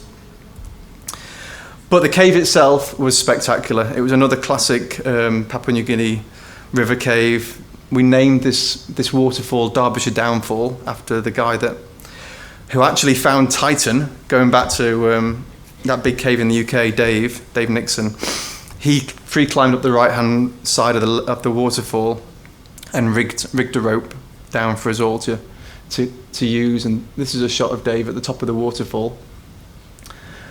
And unfortunately for us, our 3-month stay ended shortly after this picture was taken, and we left Mageni wide open. We just ran out of time, and I'm not sure anyone's been back to continue. But it was a great trip. Okay, jumping on to Borneo, the island of Borneo. Gunung Mulu National Park, my second home, and I say that because each of those expeditions there are between 1 and 2 months long, so I've spent quite a bit of time here. for many reasons. One of which is it's home to the largest cave chamber ever discovered. This is called Sarawak Chamber. This picture is a composite of 5 portrait photographs, all blended together. It took 12 hours to create. 12 hours of me stood on a rock with my tripod, and then 5 people walking from left to right. And we started in the morning, and there was cloud hanging in the cave in the morning, and then by the evening it was completely clear, crystal clear. Just to point out where the 4 people are in this picture. I don't know if you can see, but there's a ring around the person on the right. Tiny, tiny. But to give you a better idea of the scale, this is a plan view of the chamber, and you can see it can house 8 Boeing 747 jumbo jets, nose to tail. It's absolutely huge. Mulu is a mecca for caving. It's like the Himalaya for cave exploration. The picture on the right, you can see all those black squiggles are the caves that have been discovered so far in the 3 mountains. Gunung Api, which is the largest one at the bottom. Gunung Benerat in the middle, and then Gunung Buddha, which lies just outside of the national park. They're like Swiss cheese. They're just full and full of caves. And the limestone mountains just jut straight out of the alluvial plain. They're really impressive when you see them like this from an elevated location. And it rains a lot with it being in the tropics, hence why the caves are so large. Deer Cave, arguably the largest cave passage that's ever been discovered. You can see there's 4 people on that ridge walking along. This brown sediment that's clinging to the ridge is actually bat guano. There are several million. I was going to say 3 million. I have been told it was 3 million, but I think it's a bit less than 3 million wrinkle-lipped bats that roost in the roof of Deer Cave, some 120 meters above, and of course they drop a lot of guano. The Melanau River that runs up the west side of the park acts as the main transport link, and it also acts as the boundary between the national park on the east and on the west the logging industry, because there's been a lot of logging and deforestation over the last 20 years, 25 years, and now all the forest on the left, on the west side, is oil palm plantation, right up to the Melanau, which is really, really sad, but thankfully the park itself retains primary forest. And then the Melanau River continues through into the Melanau Gorge, which separates between Gunung Api, which is to the right of the picture, out of the shot, and then Gunung Benerat, which is this one on the left, the south face of Gunung Benerat. And the British expeditions base themselves here at what's called Camp 5, which is a really idyllic spot with a little clearing. Looking up at the cliffs, you can just see 2 giant cave entrances, both of which have been explored now, but that's what you're looking at when you're relaxing and resting in between camps. Clearwater River Cave, absolutely spectacular river cave, possibly one of the largest caves in the world, and I say that because it's 236 kilometers long, which I know is not the longest cave, but its passage dimensions on average are about 20 meters. So if you imagine those 236 kilometers, 20 by 20, it's by volume, it's certainly one of the largest. This photograph always reminds me of a bad moment, let's say, in my caving career, when not when we were taking this picture, but another picture, and I packed away all my camera gear inside a pelly case, which I don't use anymore, by the way, and jumped into the river, and we used it as like a buoyancy aid to swim out of the river, and it's several kilometers of easy sort of downstream swimming down to the resurgence, and the resurgence area of the cave is a show cave, so there's lots and lots of tourists in high season. And we swam out, and I picked up the pelly case, which felt quite heavy, but didn't think anything of it at the time. climbed up to the viewing platform, which was full of Japanese tourists. I was like, this pelly case really does feel heavy. I need to see what's inside it, but I think I know. And as I popped the pelly case open, water just spewed out everywhere, and everything was in there, destroyed. Camera, lenses, flash guns. And I remember looking at the camera, and the LCD screen looked like a fish tank. It had like a wave. And all these Japanese tourists were there with their cameras thinking, oh no, I'm not going in there if that's what happens to my camera. So needless to say, I don't use pelly cases anymore. We use Darren drums. Okay, so Mulu is also full of fantastic cave formations, beautiful formations. This one on the left, they've named it the Elephant Trunk.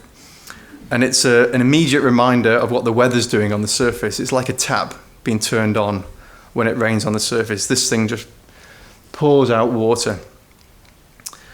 The photograph bottom right was taken in 2018 on a scientific expedition with a researcher called Naila Mekle from the University of Bergen in Norway. And Naila's work is trying to understand tropical climate change over the last 500,000 years. And it was really, really rewarding and satisfying, let's say, because after all these years of exploring the caves in Mulu with the Brits on exploration trips, it was really nice to go on an expedition which was purely scientific and see these caves in a different light. Now we share these the caves and the rainforest with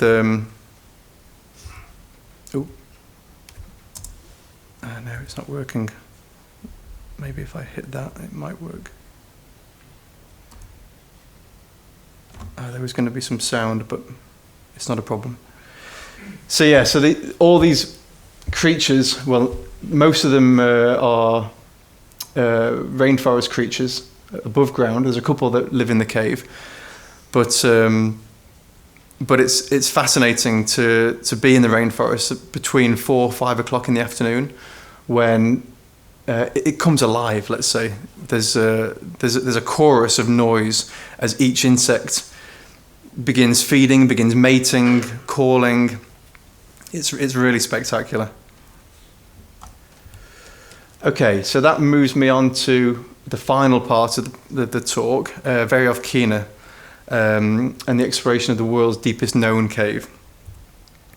So in 2018, I was invited to join a team of Russian explorers from Moscow by the leader Pavel Demidov, who's sadly not with us anymore. He died last year. To photograph the cave,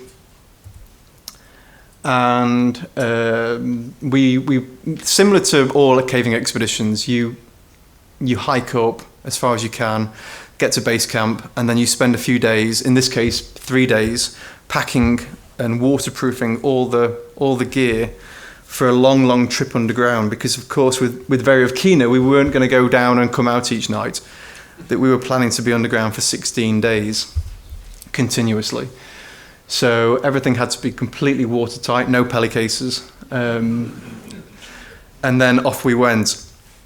So this is the entrance of Verjovkina. It's very unassuming. You'd walk past it without realizing it's of a depth of 2,212 meters. And to give you an idea, here's a cross-sectional view of the system. Each of those red rings marks a camp. There are 3 main campsites in the cave which are permanently stocked, and it takes about 12 hours to get to each camp. So you can get some idea of how long it takes to get to the bottom of the cave. The entrance series to this cave is very small, tight. It's very difficult to negotiate with big bags.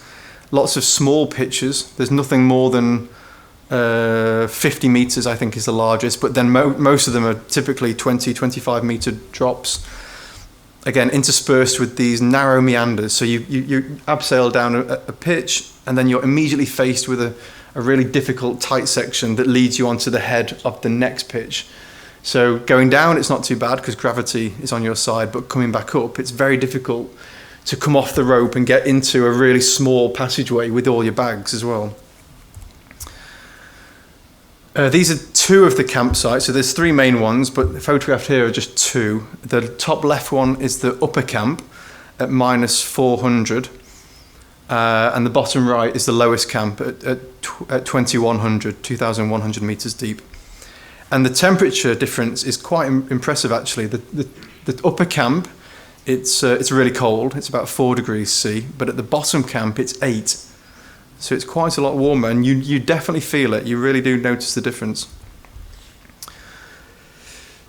So after 3 or 4, I think 4 days, we finally got down to the bottom camp, and Pavel basically gave me the free reins to go off for the next week and just photograph the system at the bottom. Because what's unique about Verjovkina, unlike all the other big deep systems, is that there's this huge horizontal development right at the bottom of all the shafts, and it's perched just above the water table. As you can see, there's lots of siphons not that far below the camp.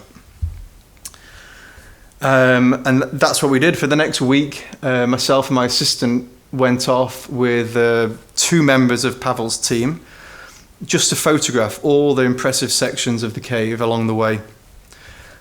All the way down to the terminal siphon, the deepest point in the cave. Another thing that's unusual, there's lots and lots of calcite down here, lots of flowstone, and that's kind of unusual for a cave so deep. As you can imagine, it's quite aquatic, being perched just above the water table. Natasha on the left there, top left, has found a pseudoscorpion. There's also life down there at this great depth.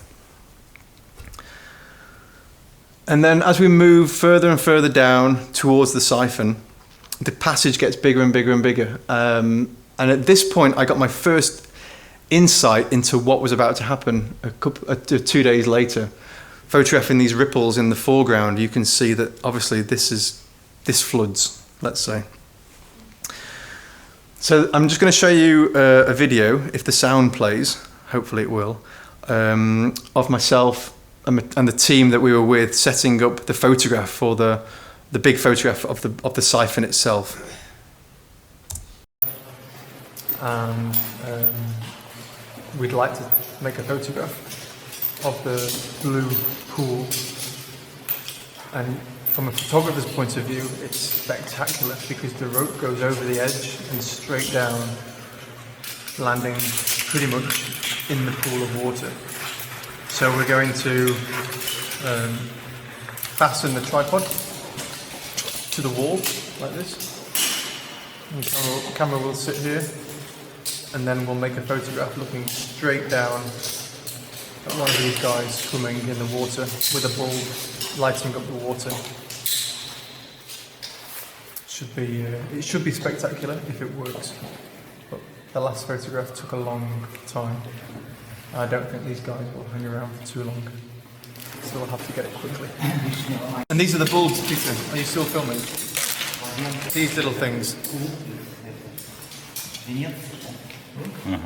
So they will take one of these out to the lake, to the siphon, and hopefully this tiny little bulb will create enough light to light up the pool and the walls. Yeah. Let's see. They're very old. They're about 40 years old, and they're not made anymore, these little ones. 40 years old? About 40 years old. Something like that, roughly. Nobody needs to use them. Old technology. Old school. In modern photography. Yeah, modern photography is a lot different. Modern cameras, but old flash.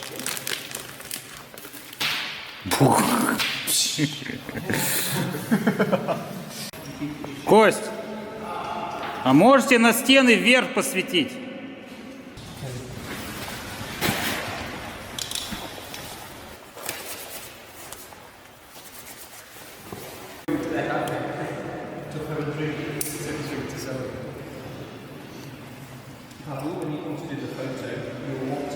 Паша, не свети сюда. Паш, чуть-чуть отвернись, Паша. Ну, ухом слушай.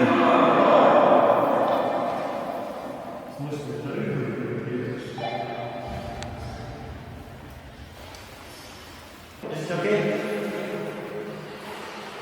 Andre, further, a bit more, Andre. Okay, so that was the resulting photograph after setting everything up.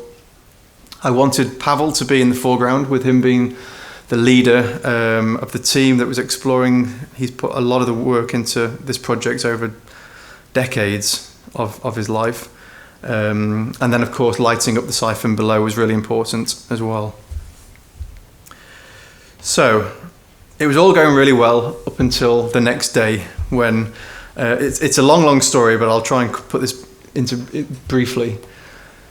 We were all based at the underground camp, the lowest camp, and a huge flood pulse came down, kind of unexpected. There were a team slightly higher up that radioed down to us to warn us that this flood pulse was coming, but even so, it was just so vast and such a big volume of water that was prolonged as well. It stayed with us for about 2 hours, I think, before the camp eventually got flooded. And it got louder and louder and more intense over those 2 hours. The water came closer to the camp. And then, yeah, like I say, the camp just filled up. Every hole that was around just filled it with water. And within about 20 minutes, the whole campsite was underwater. And we just had to leave everything. I left everything, all my camera equipment. I just grabbed the memory cards. That's all I thought I could carry, going back up against the water, which would be very, very difficult with bags of camera equipment. But luckily, nobody died. Everyone survived. It's a big lesson learned that this cave floods in the summer, and we were there in September. So the team have learned a lot. Like I say, everything was destroyed. Pavel and the team went back down after the flood had subsided. We were perched on a ledge actually for 16 hours. We couldn't go any higher because there was a pseudo siphon above us. So whilst the flood was still raging, we camped out. But the following day, after the flood disappeared, Pavel and a few of the team went back down, and they found all sorts of things lying around on ledges before they even got to the camp.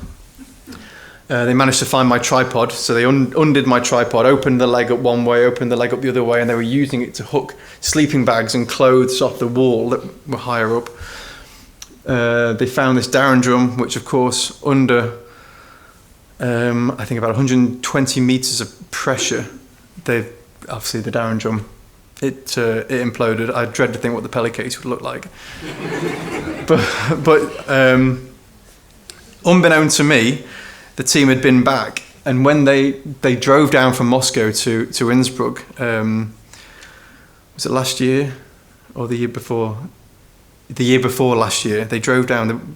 Pavel and I were giving a talk at the University of Innsbruck, and they surprised me first with 3 bottles of vodka, which they gave to me to put in the fridge after their long drive, and then they also gave me this. They'd been back and found a lot of my gear from the bottom of the cave, including that jacket, which I loved. So yeah, that was a nice ending to the story as well. But unfortunately, it doesn't have a happy ending for me anymore when I talk about this project, because unfortunately Pavel perished in a cave last year underneath a rockfall. So thanks to the late Pavel Demidov, Peter as well, co-leader, and for making those films as well. Thank you to National Geographic for sponsoring the Very of Keener story, the project, the assignment. Skurian, Petzl, Three-Legged Thing, who make the tripods. Thanks to all the people who have helped me over the years with cave photography, because as you know, you can't just walk into a cave and take a picture on your own. It involves a lot of help from a lot of people holding lights and carrying lights. And then finally, thank you to you guys as well for listening. Thank you.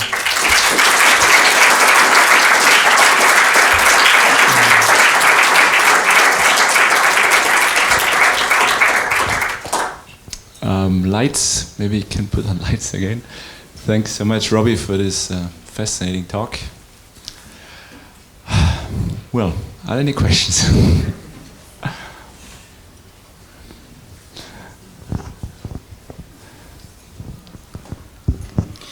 Thank you so much for this journey, for this travel. It was amazing. I will ask you a strange question.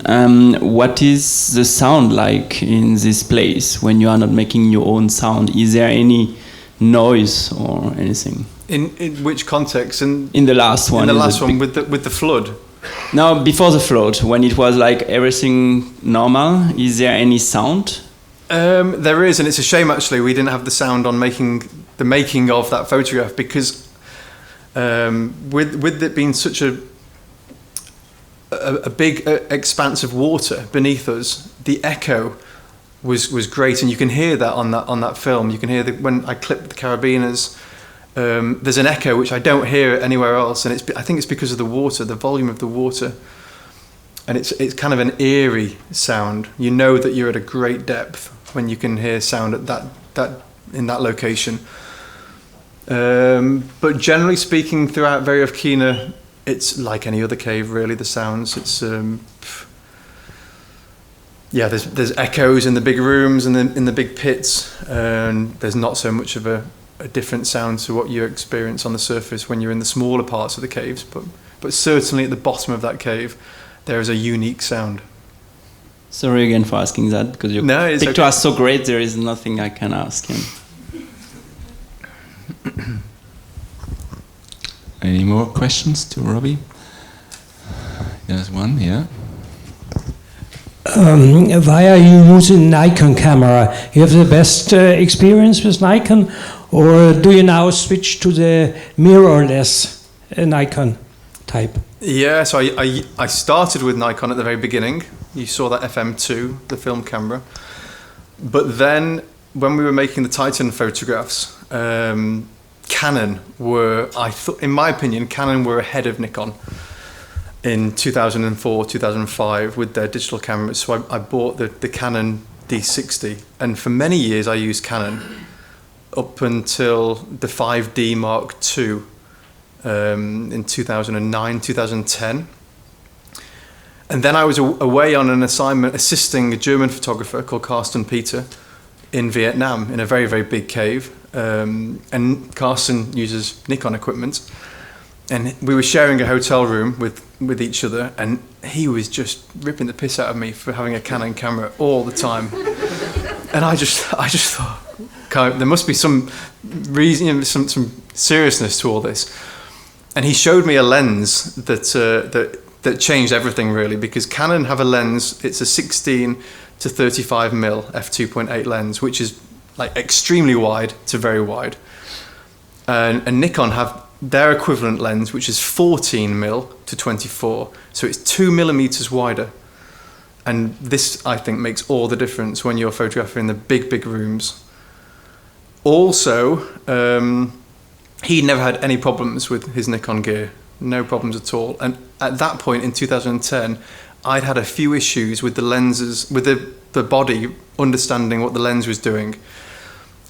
The Canon cameras are a lot lighter than the Nikon cameras, which some people might say, oh, well, that's great if you're a cave photographer. Well, I'd rather carry that bit more weight, knowing full well that it's a solid camera.